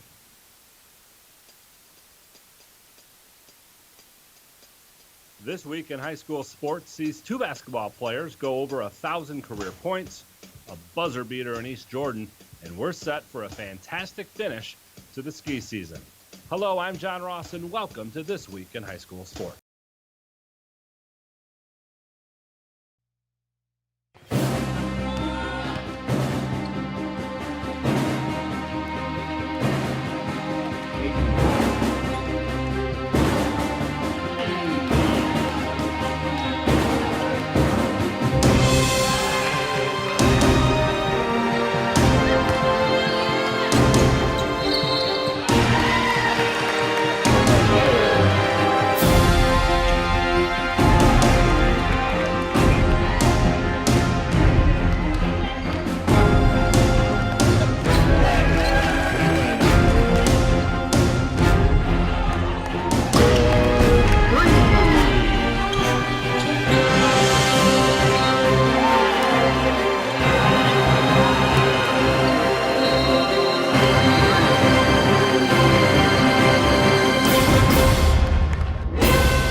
In the center of rich farmlands and oil fields sits the city of Mount Pleasant. The downtown is home to locally owned specialty shops and restaurants, as well as the historic Broadway Theater. Mount Pleasant also celebrates its Native American heritage and culture with the Chippewas of Central Michigan University. The Museum of Cultural and Natural History resides in Rao Hall. The Museum of Cultural and Natural History also runs the other museum on campus, but it also has several parks that allow people to explore and enjoy the great outdoors. Located in the literal heart of Michigan sits the city of St. Louis. In the middle of the city resides Clapp Park, which holds the markers that show the geographical center of the Lower Peninsula. Memories are also preserved in the City Hall Council chambers. There are also several parks in the area for everyone to enjoy. For the warmer months, there's even a public pool to splash in. St. Louis is also home to the Sharks. Some of the proud achievements of the Sharks include winning state championships in a variety of sports. Welcome to Clare, Michigan. Growing up from its roots, Clare is now a bustling town that is home to many fun activities for the whole family. Right off the main street sits the beautiful Pierre Marquette District Library, where you can enjoy the pleasure of reading or use one of their many computers. You can also check out the historic sites in Clare, including the restored railroad depot. Clare is also the home to several parks where people can go and delight themselves in the great outdoors. When traveling along the shores of Bud Lake, you will find the beautiful town of Harrison. Harrison is home to Michigan's own Wilson State Park. Harrison also holds Harrison Area Park. Every February, Harrison celebrates the cold with their annual Frostbite Winter Festival. If the weather's getting chilly, you can cozy up with a good book at the Harrison District Library. The Harrison School District has even teamed up with the senior citizens of the city to bring the senior activity passes. Humane Animal Treatment Society is an animal adoption center that helps find animals forever homes and provide them with certain medical treatments. There are many ways you can help their cause. You can volunteer at HATS by running and reading with the animals, helping the staff with daily routines, and photographers can take pet pictures to boost their portfolio. There are still many animals looking for a forever home. See other ways you can make a difference at www.hatsweb.org.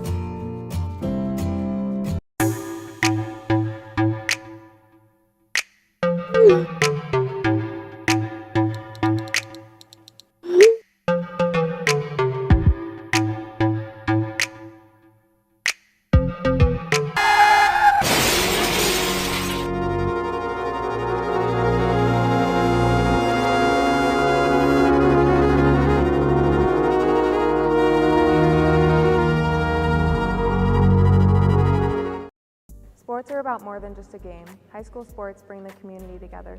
Whether you're cheering for a touchdown, three-pointer, home run, or an ace, You share something in common. That's why MAC TV Network is proud to be part of the community. We bring the spotlight to your athletes. MAC TV Sports is the home of St. Louis, Mount Pleasant, St. Gotthard Academy, Clare and Harrison. MAC TV Sports. Your town, your team, your sports.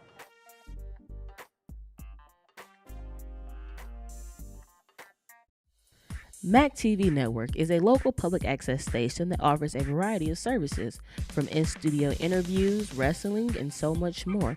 We cover local concerts, sporting events, and activities around the community. Members of the community can come in and take a free workshop to learn anything from editing to camera work. Broadcasting on Charter Channels 187 and 191, serving Gratiot, Isabella, and Clare counties. Humane Animal Treatment Society is an animal adoption center that helps find animals forever homes and provide them with certain medical treatments. There are many ways you can help their cause. You can volunteer at HATS by running and reading with the animals, helping the staff with daily routines, and photographers can take pet pictures to boost their portfolio.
in the rare time when you go into halftime down by a point and you come back from halftime up by a point. Doesn't happen very often, but that's the kind of things that happen when the officials get together and make the right call. And, if Mid ends up winning this game by 1, we're going to give you the assist on that one.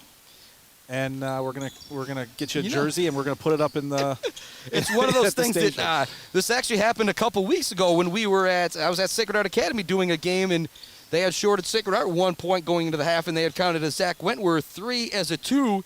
And it's one of those you start to feel pretty good about yourself as a broadcaster. You've just been around long enough when the scorers table and the officials all at Sacred Heart Academy look up at you at halftime and ask you what you got.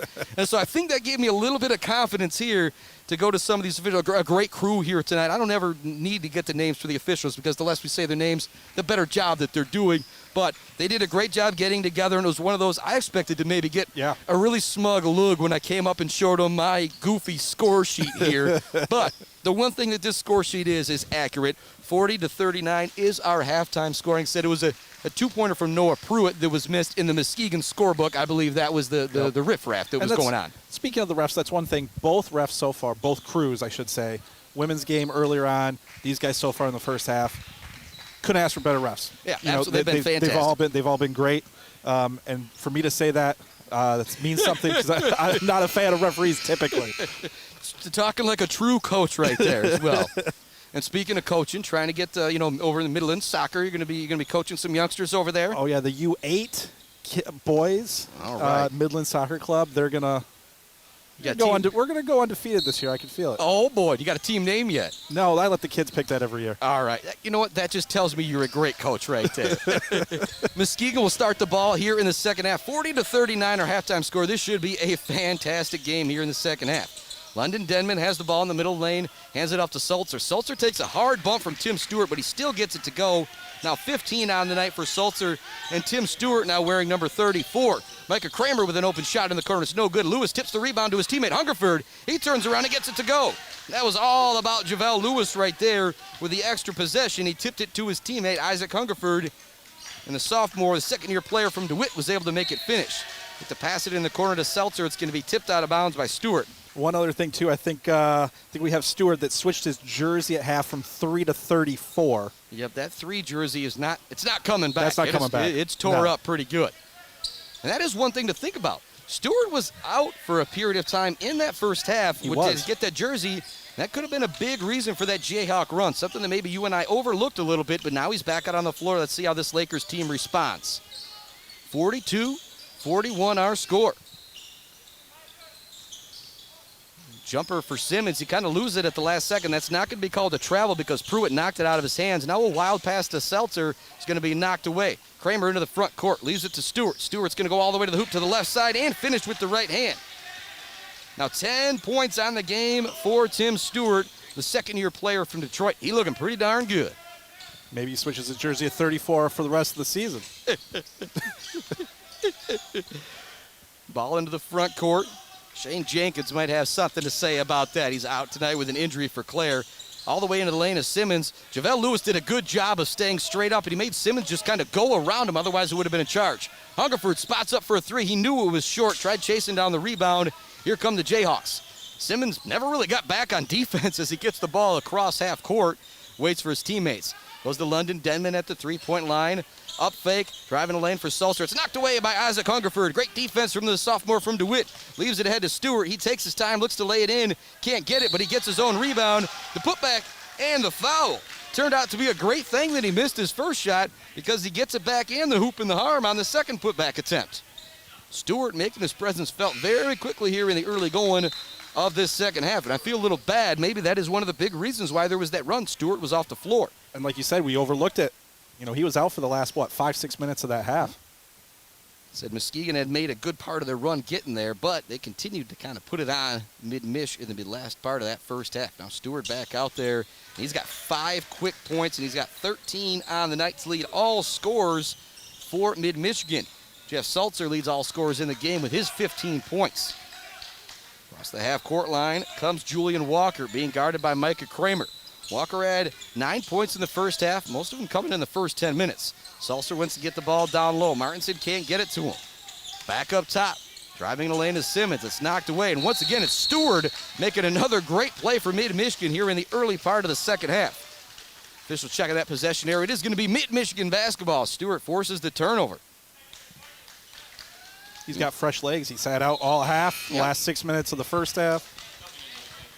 That is something to think about here. We got a timeout on the floor coming from Muskegon. Just a 30-second timeout. We'll keep it right here. It's 47-41. But I really like this timeout from Muskegon. Things got away from you real quick in the first half. Make sure that doesn't happen here in the second half. 47-41 our score. We were talking about that on the other side with Mid during halftime, that they didn't use a timeout during Muskegon's big run. So smart play right here. You know, they're only down 6. Get a timeout, regroup, see if you can get a good offensive set here and get some points. Yeah, but you just think about that start for Mid-Michigan College. It was 28-4 at the beginning of this game. I mean, it looked like this was going to be an 80-16 blowout contest. But give credit to the Jayhawks. They got down big and have battled back. And if it wasn't for that 28-4 start, the Jayhawks would be potentially all over the Lakers here in this ball game. Well, we find ourselves at 47-41 with 17:40 remaining in the second half. So Muskegon over the Mid-Michigan girls earlier in overtime, but the Mid-Michigan girls battle back from an 8-point halftime deficit to send it to overtime in a very exciting game. For a similar finish here. Stewart with a spin into the lane. It was great defense, though, and he leaves it for Lewis, who throws it down with 2 hands. Stewart spun right into Seltzer. Looked like he had nowhere to go. Dished it into the middle of the lane to a cutting JaVale Lewis, who threw it down with a thunderous dunk. Graham with the ball out near the half-court line, being guarded by Noah Pruitt. Over to Martinson. Martinson being guarded by Hungerford. Now over, and a deep triple try is no good for Julian Walker. That one was good, 6-7 feet beyond the three-point line. Ball into the front court. Hungerford fakes the pass in the corner. Now they do pass it in the corner. They give it back to Hungerford. He doesn't take the shot. Leaves it down low for Lewis. Lewis uses his dribble. Can't get it to go. A lot of contact down low. Good defense from Damian Cochran, staying tough against the big man. Interception from Tim Stewart. Looked like he was going up to get one into the end zone. Now he passes it ahead to Kramer, who leaves it for Pruitt. Pruitt was trying to drop it back for Lewis. That's one of those, if you're Pruitt, you want to leave it for your teammate to dunk it, but you got to finish it if you're Pruitt. That's the time where sometimes it pays to be a little bit more selfish with the ball. Just go up with that one. And another basket is good for Jordan Graham Jr. He has been great, or Jarvin Graham Jr. He's got 8 points. The 5'6" freshman. He's been outstanding here in the. He's a good player. He really is. Driving the lane. Nothing happening for Noah Pruitt, and that was great defense once again from Graham. He looks to go coast to coast, guard against Hungerford, goes up with an acrobatic left-handed layup, and now Jarvin Graham, the freshman, is in double digits, and he has been outstanding. As I said, by far the smallest guy out on the floor at 5'6". Actually, I should give Micah Kramer some credit. Kramer may be only a couple inches taller than him, but I told you I wanted to see Graham come in here with some handles, and he has impressed here tonight. And he's got maybe the most colorful shoes out there. I think I see some pink and maybe some camo or some cheetah print on the bottom. And some camo.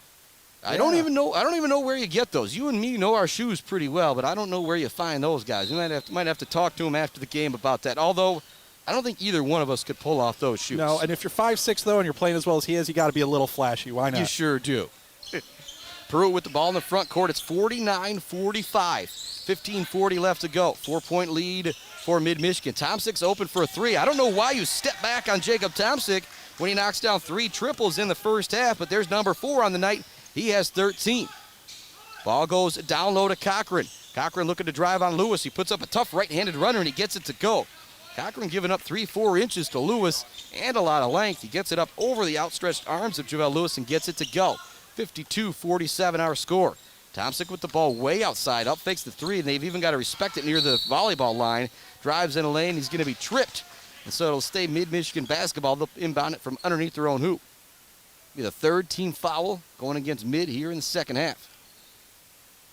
52-47 our score, 15-16 left to go.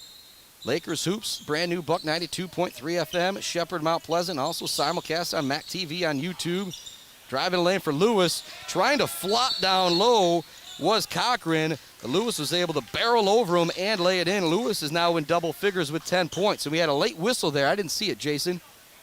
Actually, it's going to be a foul. It might be another technical foul. Another technical, I think. If that's on Julian Walker, he's going to be done. And actually, he is walking towards the bench. He's walking towards the bench, and he's jawing with one of his teammates. He must have said something again. Oh, no, No? that. Actually, I think that is going to be going. They're not going to take anybody out of the game, is Muskegon Community College. But Lewis got the finish. It's 54-47. And now back at the free throw line is Tomsick, and they're gonna hold off there on the free throws as the officials get together and make sure everything's okay. And this is one of those that we're on the opposite side of the floor from the scorer's table. The officials don't need to tell us anything, so we didn't see what the exact signal was to the scorer's table on what that exact last call was. But it was some type of technical foul going against Muskegon. Actually, they got the third foul up there for number 0, Julian Walker. It might be his second tee, but there might I don't know. It might. Well, no, it has to be a tee. They want to. Yeah, I don't know what it was. First free throw is no good for Tomsick. And so Maybe it was just a dead ball foul, and then they counted the basket. Well, but then it would have been 2 free throws. I don't know. Actually, you know what? You're right. Dead That is ball what it foul was. with Dead ball foul with the dead ball basket. foul with the ball in the air goes to one shot. First game, he's out here with the rules paying off, folks. Jason Osterberg. 54-47 our score. 15 minutes remaining in the ball game. Look at a drive as Walker gets in the lane. Lewis is going to block it. Grabs the rebound as well. Looks to pass it all in one motion, but good hustle. It's stolen away by Jarvin Graham.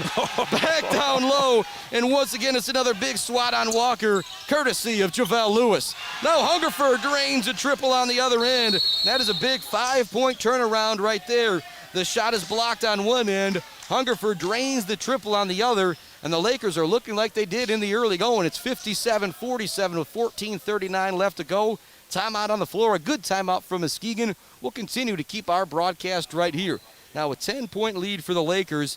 If you're Coach Caleb House, you tell everybody, hey, as long as we don't give up any crazy runs like we did in that stanza of the first half, we are going to be in great shape to finish this ball game. Let's be patient. Let's be solid on defense, and let's be solid with the basketball, and they should be in good shape. Absolutely, 100%. That's all you have to do. Keep playing, 3 to 4 minute segments at a time, and keep the foot on the gas, but don't get complacent like I think they did there in the first half. I think sometimes when you get up early like that, it's easy just to kind of get a little bit lax. It's like, oh, we're up 20, we're up 23, whatever it might have been.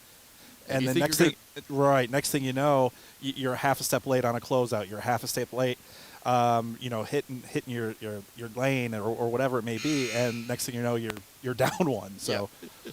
And it actually ended up being up one at the end of the half. I said it was 39-38, Muskegon College with the lead going into the halftime, but coming out of the half, it was 40-39. Again, we're gonna give those points. We're giving those points to you. You're giving those points to me, and I'm going to take them. I am going to take them. 57-47 our score, 14:39 left to go in the ball game. Jarvin Graham out there running the point now for Muskegon Community College. And if you're Muskegon's coach and you had any reservations about the 5'6" youngster from Chicago running the point, you don't anymore. He has been fantastic here tonight. If he showed up in tryouts with those shoes, I think he would have been signed immediately. Or would have been cut immediately, depending on the coach.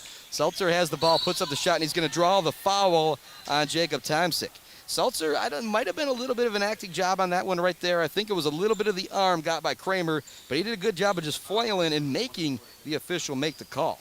No, but Seltzer for Muskegon and Lewis for Mitt are the two kids that I'm looking at and going like, these guys can play D1 basketball. Yeah. They look the part. Yeah, you could walk into any gym anywhere and just fit into any type of basketball game. It doesn't matter who's out there playing. First free throw is up and good for Seltzer. He now has 16 points. Steps up the line, takes his time. Jacob Tomsick over talking with Coach House, getting some plays. Second free throw, this one rattles out. Good job boxing out the shooter by Micah Kramer. It allows Noah Pruitt to gather the rebound. Tomsick's going to launch a triple as soon as he catches it. That one is no good, rebounded by Seltzer. Quickly heads into the front court. He stops, and he pops from 3. That one's long, no good. Lewis using those long arms to gather that rebound. Then for a second, he's about to lose it, and he throws it off of Julian Walker. And if you're Julian Walker, you did everything you could to try and get that rebound. It just wasn't happening. And then finally at the last second, you think you got it, and he throws it off. Lewis mistimed that jump on that rebound by a solid 2 seconds, and so was able to come down with it because of his athleticism. Aforementioned Lewis has the ball at the top of the key over to Tomsick. Set a screen for him. He gets all the way in the lane. Right-handed shot, no good. Good block down low from Jacob Markinson. Now quickly in the front court, they throw it way ahead to Damian Cochran, who throws it down with the right hand. 57-50 now our score. Nice play right there from Muskegon, looking way ahead for the pass. Kramer's open for three. He up fakes. He gets in the lane. Little left-handed runner, and he gets it to go. Beautiful play right there from Micah Kramer. He now has 7 points. 59-50 our score. 13:25 left to go. Martinson's open for the corner three. He can't get it to go. Skying for the rebound is Tomsic along with Graham, two of the smaller guys out on the court. They're actually going to call the foul on Tomsic. Kind of a rough call right there going against Tomsic. And that's one of those you'd like to see a no call there. Both guys bumped in the air. I believe Muskegon came away with it anyway. Fun to see a 5'6" kid go in the lane trying to sky for a rebound, though. Alec Mills back into the game for Mid-Michigan. He's going to replace Javelle Lewis. Long inbounds pass goes into Seltzer. He's being guarded by Tomsic. He's got some size on him. Puts up the shot, no good. Andy's going to draw the foul, though. Seltzer heading back to the free throw line. His aggressiveness has kind of carried his team here in the second half. Carried him through the first half for most of that, too. Touché, yeah. So Seltzer right back at the free throw line.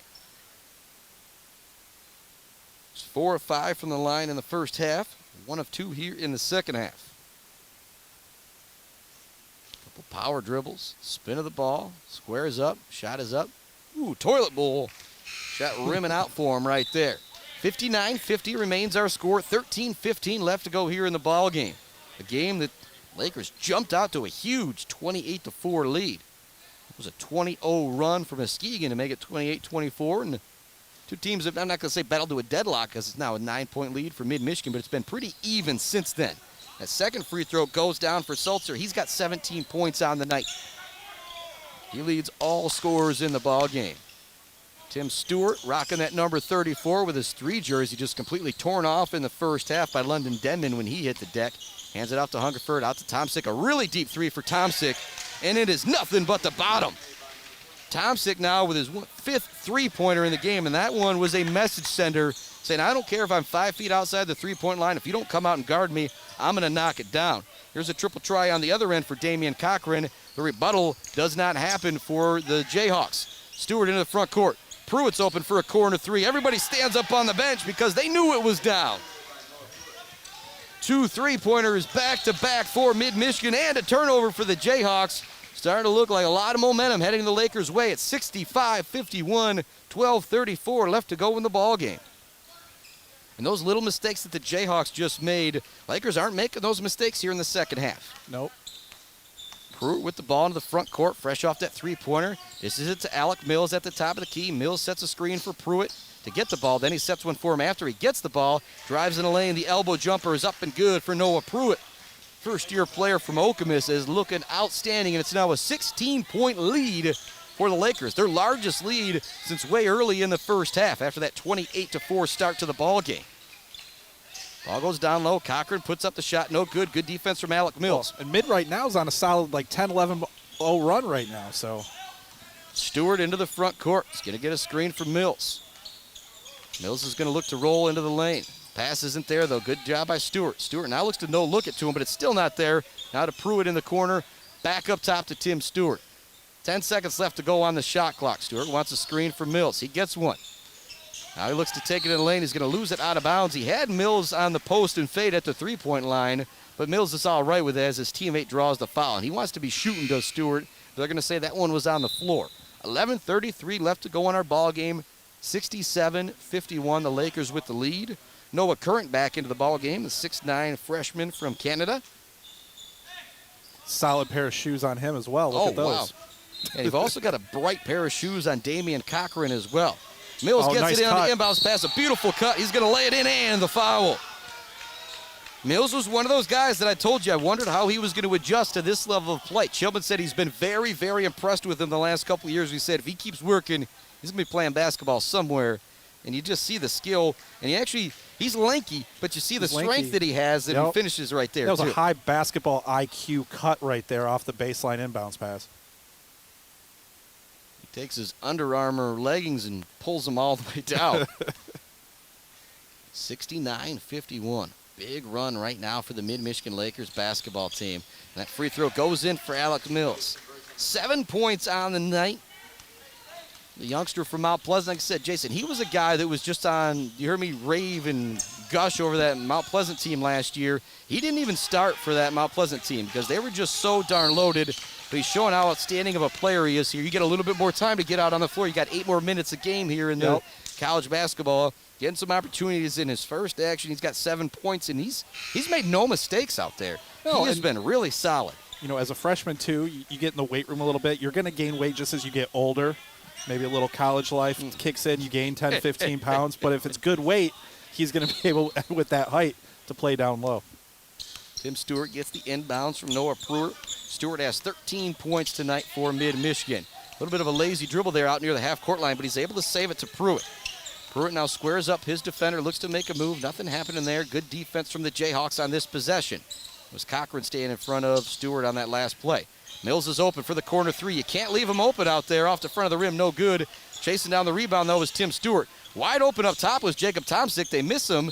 They try and get it down low to Mills. And actually, Stewart looks at both of the guys, Hungerford and Tomsick, and says, my bad, man. I got to hit one of you guys with that one. They were both just standing there just waiting. You like the smile that you see from all the players. Like I said, it's one of those, you get these guys together that have played on different high schools coming together. It's got to take a lot to get these guys to all start playing together. Hungerford's open for a 3, and he knocks it down the last several minutes. It doesn't matter who's shooting for Mid-Michigan. They have been on fire, whether it's Tomsick, whether it's Mills, whether it's Stewart, whether it's Hungerford, whether it's Pruitt, all shooting well here in the second half, and it's now a 22-point lead again for the Lakers. Markinson gets it to go. But maybe if you're Muskegon, you said, all right, we're down by 20. Let's get it to go again. Right. Stewart with the ball on the perimeter, being guarded very closely by Julian Walker. And hand it off to Hungerford. Enrique Andrade. Micah Kramer set the check back into the game for the Lakers. Yeah, great cut from Pruitt, but even better defense from Julian Walker as he swats it away. They race into the front court. Walker gets it. Mills chasing him. Kind of forces himself into Mills. That was a great offensive play from Julian Walker. It's a good foul by Mills. It was. Yep. Like I said, Mills left his feet. He knew he was going to get called for the foul, and Walker just kind of barreled into him. Good play to make sure he goes to the free throw line. You're going to foul there. You got to make sure he can't get the and one there. So you foul him hard. It's clean. Make him at the free throw line. Yep. And wiping up the floor now. Still kind of holding his leg a little bit out there is Julian Walker. 17 points for Jeff Salzer for the Jayhawks. Said, I like what they're doing right now. They're just giving a little bit of time out there to Julian Walker to kind of let him get his bearings back after that hard hit. Couple power dribbles at the line. Shot up. Rattles out for Walker. And right now you need everything to go down if you are the Jayhawks. Kind of a line change coming in for the Lakers. You know, it was right about here, but 10 minutes left in the first half. I think they were down 19-20 around that point. And we were thinking it was going to be a blowout, so let's see if they can turn it around like they did in the first half. Yeah, but I think a little bit more gassed here in the second half, and that's another thing too. Mid-Michigan has been subbing in a lot more players a lot more often than Muskegon. First free throw was no good. The second one goes down for Walker. He's in double digits with 10 points. 5 Lakers out on the floor. Jacob Tomsick, Tim Stewart, Enrique Andrade, who drives, hands it off. Also Jacob Tomsick, Javel Lewis, and Micah Kramer. Driving the lane for Lewis. He leaves it off to Andrade, who turns, puts up the shot, no good. Skying for the rebound is Stewart. He just mistimed it. Looking into the front court comes Martinson. No foul call on that play. I'm kind of surprised. Looks to get it up over Lewis. Lewis isn't having of it, got a piece of it, and gets his own rebound. Kramer into the front court, got his eyes up, looking for a teammate. Nobody's there, so he's going to stop and pop from 12, and Kramer gets it to go. The balanced scoring tonight from this Mid-Michigan team has been unbelievable. The next play stoppage, we'll talk about it. Salzer with the ball on the perimeter, being guarded by Lewis. Lewis showing his versatility, being able to guard a guard. I don't know if that one was blocked out of bounds or was just a wild shot because it was going to be blocked by Salzer, but nonetheless, it's great defense from Javel Lewis. Ball goes into Salzer, kicks it out, open for a 3 is Current. This would be big. He can't get it to go. Or Cochran with the 3, pardon me. He can't get it to go. But another possession for the Jayhawks. 5 seconds remaining on the shot clock. Way deep, way out is Walker with the 3-pointer. It's no good, but there's Salzer for the rebound, but it's swatted away by Lewis. Javel Lewis maybe got a little bit lazy on that rebound, but made up for it as he just throws it out of there. There wasn't anything that Salzer was going to be able to do. He even brought a little laugh from you. That's 5-6 blocks now for Lewis. He has been great. We've got a timeout on the floor coming from Muskegon. We'll take this timeout. It's been all Lakers as of late. They lead 75-54. Back with the final 8:58 right after this. It's Mid-Michigan Lakers basketball on the brand new Buck 92 and simulcast on MAC TV.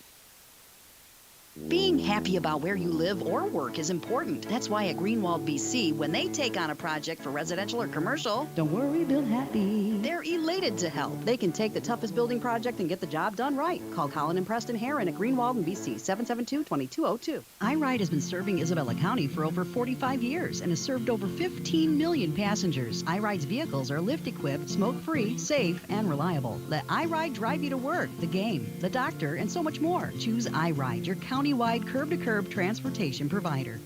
McLaren Central Michigan is the proud provider of athletic training services for many local schools, including Vesterberg, Mount Pleasant, Sacred Heart Academy, Shepherd, Chippewa Hills, Montebello, St. Louis, and Mid-Michigan College. McLaren Central Michigan, a proud supporter of local sports.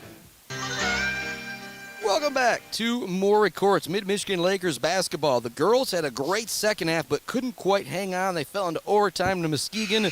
The boys jumped out to a 28-4 lead. Things weren't looking good at the half. They actually trailed at the half after having that 28-4 lead, but then they led going back into the half, a goofy story for another time. But now they've been dominant here in the second half at 75-54. Noah Pruitt has 7. Isaac Hungerford has 11. 13 for Tim Stewart. 9 for Micah Kramer. 2 for Zach Miller. 10 for Javel Lewis. 7 for Alec Mills. And 16 for Jacob Tomsick. And how do you leave Micah Kramer open in the corner for a 3? He knocks it down. If you are Muskegon, you come out of a timeout and you leave a shooter wide open in the corner, that is just not acceptable. Shot is up and no good on the other end, and Tim Stewart chases down the rebound. It's all Lakers here in the late. Kramer steps into another 3. The lefty, this one is a little long. Andrade tips the rebound and ends up in the hands of Sulzer. Sulzer almost came running right at me for a second. Euro stepped into the lane. His shot is no good. Stewart grabs another rebound. Stewart has been maybe the best player on the floor for the Lakers here tonight. Tomsick has got the 5 threes, but Stewart's ran the point. He's killed it on the glass. Dribbles the basketball out near the half-court line. Now to Micah Kramer right here in front of our broadcast table. Now to Enrique Andrade. Now to Javel Lewis on the baseline. Lewis with a no-look dish to the top of the key to Kramer for a 3, and it's good. Micah Kramer pretty much back-to-back three-pointers. He now has 15 on the night, and Javel Lewis caused a lot of attention, and the Muskegon coach just took out a chair as he's slamming things down. He is not happy with his team. Jacob Martinson maybe makes it feel a little bit better with a deep three-pointer. Martinson now has 6, but it's 81-57. The Lakers with their second 24-point lead of the game. The last time it was literally 28-4 way in the early going. Actually, they might have led by 24 at one point, but just it's what stands out right now. 81-57 and 28-4. And another triple for Jacob Tomsick. And if you would have asked me if Tomsick was going to have 20 points in this game tonight from Midland Dow, I'd have told you, I don't know if the kid from Midland Dow is ready to play in this league. But, oh, boy, yeah, he can tell me off because, boy, he's been outstanding here tonight.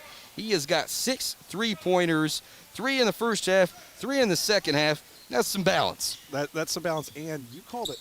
Coach from Muskegon, he's got to watch it. You can see him; he's starting to lose control a little bit, and I could see him getting teed up here in the next couple minutes if things continue to go south. Yeah, as well as he's not getting on the refs. He's just frustrated with his players right now. Like I said, you come out of that timeout and you leave Micah Kramer wide open for a 3. It's just unacceptable.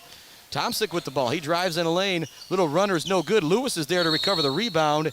And down on the floor is Sulzer. That might have been a good decision by Javel Lewis right there. Instead of trying to jump or anything, he just kind of falls down the ground. But he's now grimacing a little bit, taking his time getting up. And it's one of those. That was awkward for both of them. When I fall to the floor after jumping, I'm 5'6", and I've got a vertical of maybe 13 inches. Javel Lewis is 6'7", and maybe has a 40-inch vertical. And so it's a lot farther to fall to the floor for him. Yeah. He's tying his shoe out there, making sure things are good to go. What's going on here? And it looks like Walker might be out of the game. And I think we might have another technical foul here. So right now Kramer's going to be shooting the 1-and-1. It's one of the, none of this really matters at this point because it's now a 27-point lead for the Lakers. If you're Coach House, if you're the rest of the players on this Lakers team, you're just kind of what you can now do what you wanted to do in the first half. Maybe kick back, relax a little bit. Let's run a little clock. Let's have some fun. Let's see if we can get that open dunk for Lewis again on a cut after a nice play. And if you're in Muskegon, you say, man, this got away from us in a hurry. You know, it gets away, but if you're mid, too, you don't want to get so lax where you start playing sloppy. You want to continue playing well. don't get any bad habits that leak into your next game. And Micah Kramer misses that first free throw, but he's got another one here. And a couple players set to check into the game for the Lakers. TJ Rady into the game for the first time. Zach Miller come back into the game. Freshman from Chicago had 2 points in the first half. So your 5 Lakers out on the floor going to be JaVale Lewis, Enrique Andrade, Tim Stewart, TJ Rady, along with the aforementioned freshman from Chicago, Zach Miller. TJ Rady out of Saginaw Novell, second-year player from Mid-Michigan College. Like I said, no Watuzik tonight, no Chillman tonight, no Shane Jenkins tonight. We'll be seeing them later in the year. Lewis at the line, taking his time with the free throw. He knocks it down. Now 11 points on the night for JaVale Lewis to go along with, we'll say, 7 blocks and 14 rebounds. Just kind of guessing on both of those, but he has been outstanding here tonight. One of those guys that can go an entire game without scoring a point, but maybe be the best player out on the floor with his athleticism. In the front court, it's the freshman, Jarvin Graham. It's been impressive here for Muskegon College. He's a good player. He really is. Work it over to Martinson at the top of the key. 6:30 left to go in this ball game. 29-point lead for the Lakers, and there's a block down low for Andrade as Graham was trying to finish. Ahead to Lewis. He's going to spot up for 3. No good. Andrade was almost there with the dunk putback. The ball goes out of bounds back to the Jayhawks. Andrade had a nice rebound on the other end and almost came in. And if that ball would have bounced off the rim right for Lewis on the missed 3, that would have been one heck of a flush there for Andrade. Across the half-court line come the Jayhawks. You know, the one thing about Graham for Muskegon, too, he's never gotten out of control. You're right. You know, he's 5'6", he's fast. He can easily, has that much speed, he can get out of control. You haven't seen it from him. That's impressive. We're going to have a foul call going against JaVale Lewis. He kind of ran through the screen a little bit right there, and Martinson might have just fallen down on that one, and the angle that the official had, he just had to call that one, and Lewis said, hey, man, what happened? Like I said, this is the first time we're actually seeing Lewis maybe saying, come on, man, a little bit too unofficial. But everything is all good if you were a Lakers fan. It's a big lead right now, 86-57. Martinson in the lane gets the shot to go with Andrade right in his face. Now 8 points on the night for the 6'6" second-year player out of Big Rapids for Muskegon, Jacob Martinson. 86-59 the score. Stewart across the half-court line, crossover dribble, kicks it out. Rady's open for a 3. He launches, no good off the front of the rim. Andrade goes in for the board, looks to kick it to Lewis. Lewis didn't see the man behind him who knocked it away. It was Jeff Sulzer. You know, if I'm mid right now, that was a pretty fast, quick shot. It was like 4 seconds into the shot clock. I'm taking some time off the clock, just letting this run down. You know, run one set, and let's make sure they don't get on a run. Andrade hands it off to Stewart. Stewart slows things down. Now he's going to get a screen from JaVale Lewis. Now he looks to drive. Right-handed layup is no good. Rush that one a little bit. Quickly into the front court comes Donovan Cochran, Damian Cochran, and they get it to go. Quick basket right there for Muskegon. It's what you needed, but it's probably too late. Cochran now has 11. It's 86-61, 5 minutes left. Into the lane goes the freshman, kind of forces up the shot. TJ Rady comes in skying for the rebound, tries to put it back in, but it's no good. Racing down the court is Muskegon Community College. The shot is up for Sulzer, and he gets it to go. Now 19 on the night for the second-year player out of Indiana, Jeff Sulzer. It's now 86-63. Muskegon showing a little bit of fight here in the late going, but it might be too little too late as Stewart's now going to run some clock. They get it to Andrade at the top of the key. Down low to Lewis. Lewis catches. They're going to call the foul on the post-entry pass against Damian Cochran. Yeah, and that was smart right there. Stewart comes up, slows it down. They open the lane up. Lewis goes right in, gets fouled. And that was one of those. Lewis was able to get such great position down low right in the middle of the lane. You're going to get him the ball. Didn't have to worry about 3 seconds to get able to turn and put it in. So maybe not even a bad foul coming from Damian Cochran. Yeah, he pinned his defender. He was all the way down inside the restricted circle. And that's the 4th foul going against Cochran, who's kind of had the unlucky duty when London Denman hasn't been in there. He's been the guy trying to have to deal with Lewis down low, and he's given up a lot of size to him. Free throw is up and no good for JaVale Lewis. Quickly into the front court, goes to Sulzer. He thought about a 3, instead drives in the lane. He's going to draw the foul. There is no quit in Jeff Sulzer, second-year player from Indiana. We've said it a couple times. He's a guy that he's going to be playing basketball next year somewhere. Oh, yeah.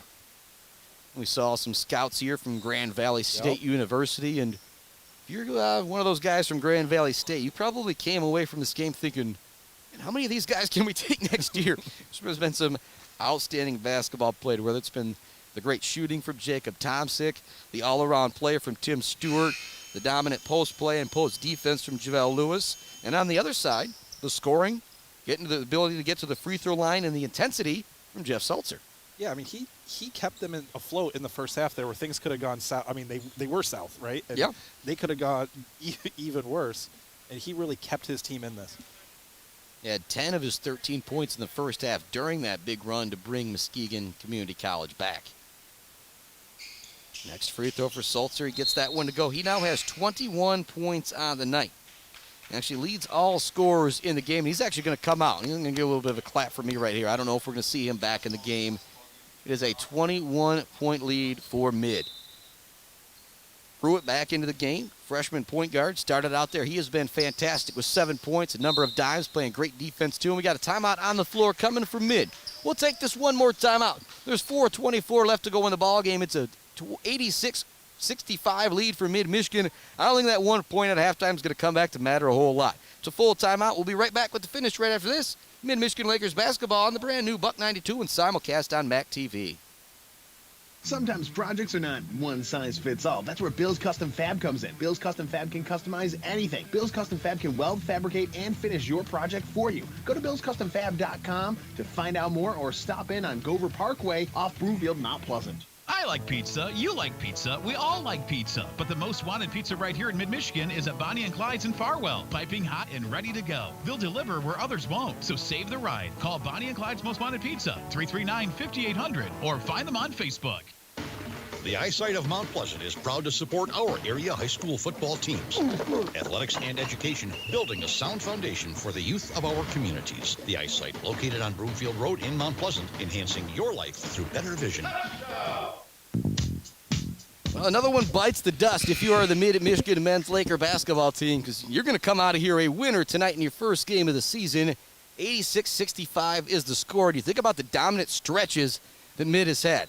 28-4 to open up the game. Then a little lackadaisical maybe through the end of that first half and the very beginning of the second half. But oh boy, they've turned it on as of late. It's been a lot of their three-point shooting. Tomsick, Hungerford, Micah Kramer here in the second half have knocked down a ton of threes for Mid-Michigan College. Ball goes down low. Nothing happening for Mid. Once again, coming away with the rebound is the freshman Zach Miller.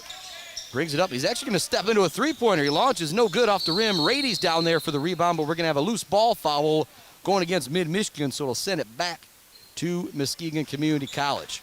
And actually might have Muskegon Community College walking to the other end to shoot some free throws. And we got Andre Watson in for Muskegon. Look at those shoes, all purple. Holy, you know, I tell you what, there's a lot of bright shoes over there for the Jayhawks. And I like them. Yeah? You like those purples? I actually really like those. Those might be my favorite ones. All right, the purple might be a little too much for me. I think I'm still liking the pink shoes that were on our boy Jarvin Graham. Yeah. First free throw goes in for the aforementioned Andre Watson, the first-year player out of Muskegon. So many of these guys, star players on their high school team, didn't get a chance to maybe go on to a big college for this reason, that reason, or the other. Now got a chance to continue playing here. First action for Andre Watson. Pruitt has the ball. He fakes the handoff, gets into the lane. He's going to hand it off to a cutting, wide open Zach Miller. He now has 4 points, and if Miller would have gathered himself a little bit there, he might have been able to throw that one down. 3:42 left to go in the ball game. It is 88-66.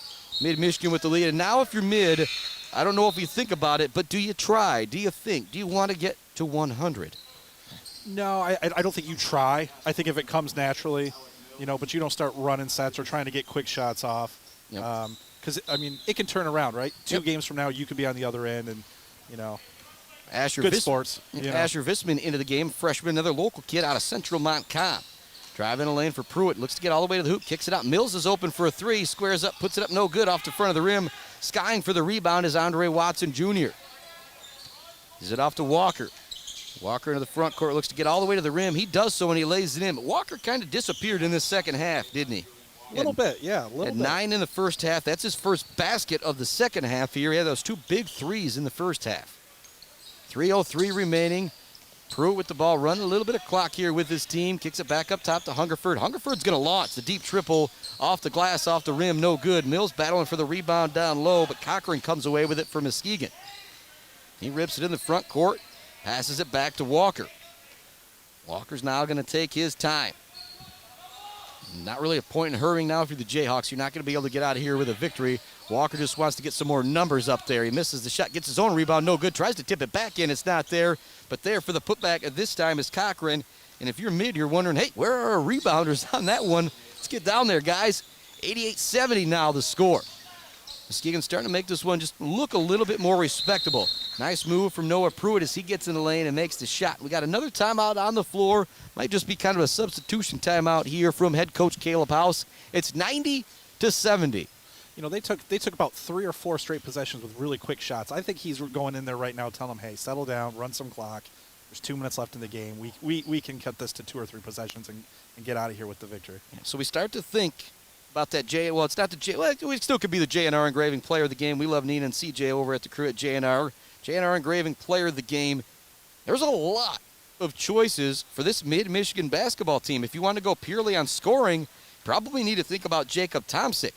If you want to go with all-around play, you're probably thinking about Javel Lewis or Tim Stewart. Noah Pruitt from his point guard position was outstanding too. Hungerford had 11, did a good job defensively. I mean, you went down at least with the scoring. They've been well-rounded throughout this entire game, but I think Stewart has just really, run this team very, very well. Always in control of his team, and he played well defensively. And I mean, anytime you play that well and have to switch jerseys mid-run, you're probably doing something right. Yeah, Tim Stewart, we'll go ahead and call him the JNR Engraving Player of the Game right now. I forgot about that. You get that jersey ripped off in the first half, and you still come out in the second half and lay it down with a different number. Ball goes out of bounds. It's actually going to go off of the shot clock, which means it is out of bounds. Julian Walker just hasn't been able to find it here in the second half. Pruitt brings it across the half-court line. Under 2 minutes remaining here in the ball game. It's been all Lakers here in the second half. Pruitt out to Hungerford. Hungerford looking to hand it off. It's actually going to be taken away by Martinson. They're going to call a foul. I don't know if it's on Hungerford or Martin. If you're Martinson, you don't like the foul call, though, because you had a chance to go coast to coast for the throwdown that might have been your most exciting thing of the night. Martinson's actually going to come out of the ball game here for the final. Or no, he's not going to come out of the ball game for the final moments. It just looked like it. It is going to be Noah Pruitt coming out for the final moments. Tomsick back in for him. So you've got Tomsick, Asher Vishman, Isaac Hungerford, T.J. Rady, and Alec Mills out there for the Lakers for the final 144 as they coast to a victory here in the second half. Got out to a big lead, 28-4 in the early going. Baseline jumper, no good. And grabbing the rebound is Jacob Tomsick. Tomsick might be the biggest surprise for me here in this ball game. From Midland, Dalek said, expected him to be able to give some great minutes out there, but I didn't know he was as good a shooter as he has been. And Rady gets in the lane, and he gets it to go. So the only players dressed here tonight that haven't scored are Enrique Andrade along with Asher Visman. So what a night if you are mid. Now 1 minute remaining. Vischer guarding Julian Walker out near the three-point line. Visman doing a good job forcing a baseline, taking the fadeaway as Walker, and it's been that kind of second half for Walker. Yeah. He shoots it, it just gets stuck on the side of the rim as the ball does from time to time. Andrade back into the game, replacing Hungerford. So yeah, now if you are mid-Michigan, I don't know how much they're looking at it, but you want to go to Visman or you want to go to Andrade here, see if maybe everybody can get some points on the board. Exactly. So Chilman not dressed tonight, Jenkins not dressed tonight, Watuzik not dressed tonight, Satchel Love not dressed tonight. Everybody else, though, has played some solid minutes for mid-Michigan. Ball goes in way out there to Cochran, being guarded by Rady. Looks to get in the lane, takes it all the way to the cup and lays it in with the right hand. Now 15 on the night for Damian Cochran. Inbounds pass goes to Rady. Now back to Tomsick. Tomsick into the front court. Not going to take the screen from Mills. Instead, he drives in the lane. He's actually going to draw the foul call against Andre Watson Jr. So Tomsick can actually be the leading scorer. He's going to be the leading scorer tonight. He's got 19, but he can put himself at 20 and 21. Jeff Sulzer has 21 points for Muskegon.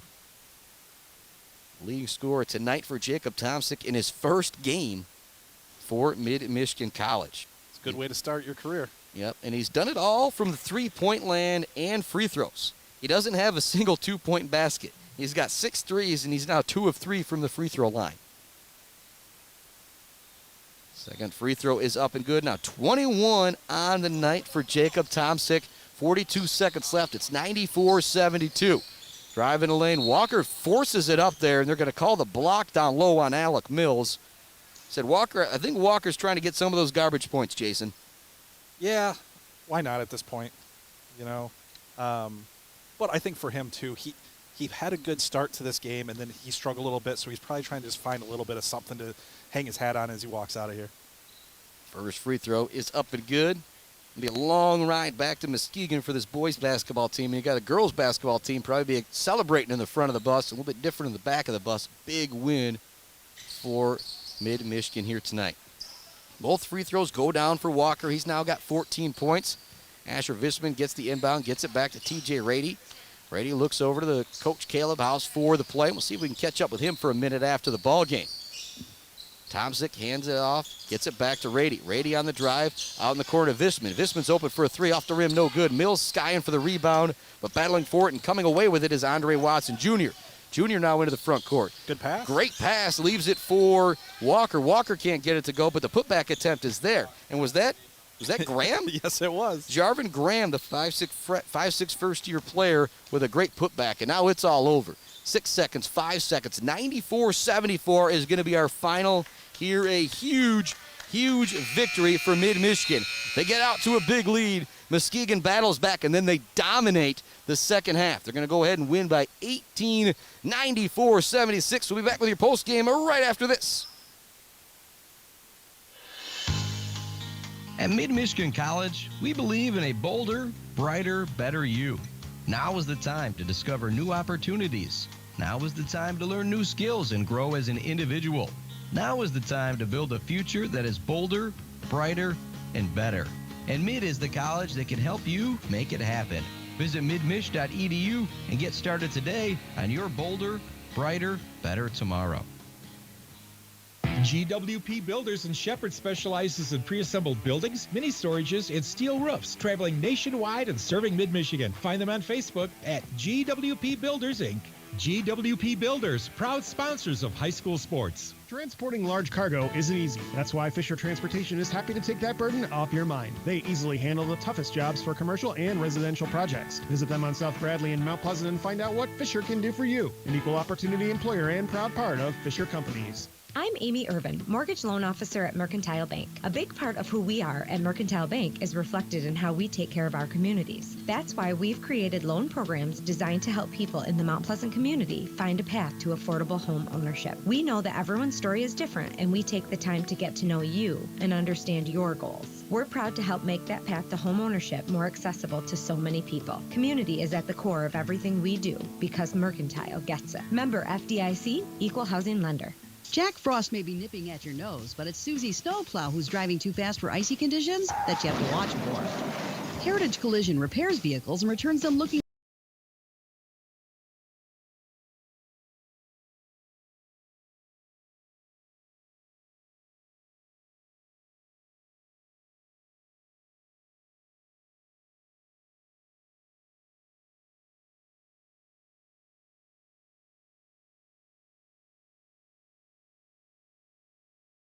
Our Mid-Michigan College Foundation, Mid-Michigan College post-game show. Chris Bachman, Jason Osterberg, and now joined by head coach Caleb House. And Caleb had that weird stretch in there, but at some points tonight, holy moly, you guys were just absolutely dominant. That 28-4 start, and then the entire second half.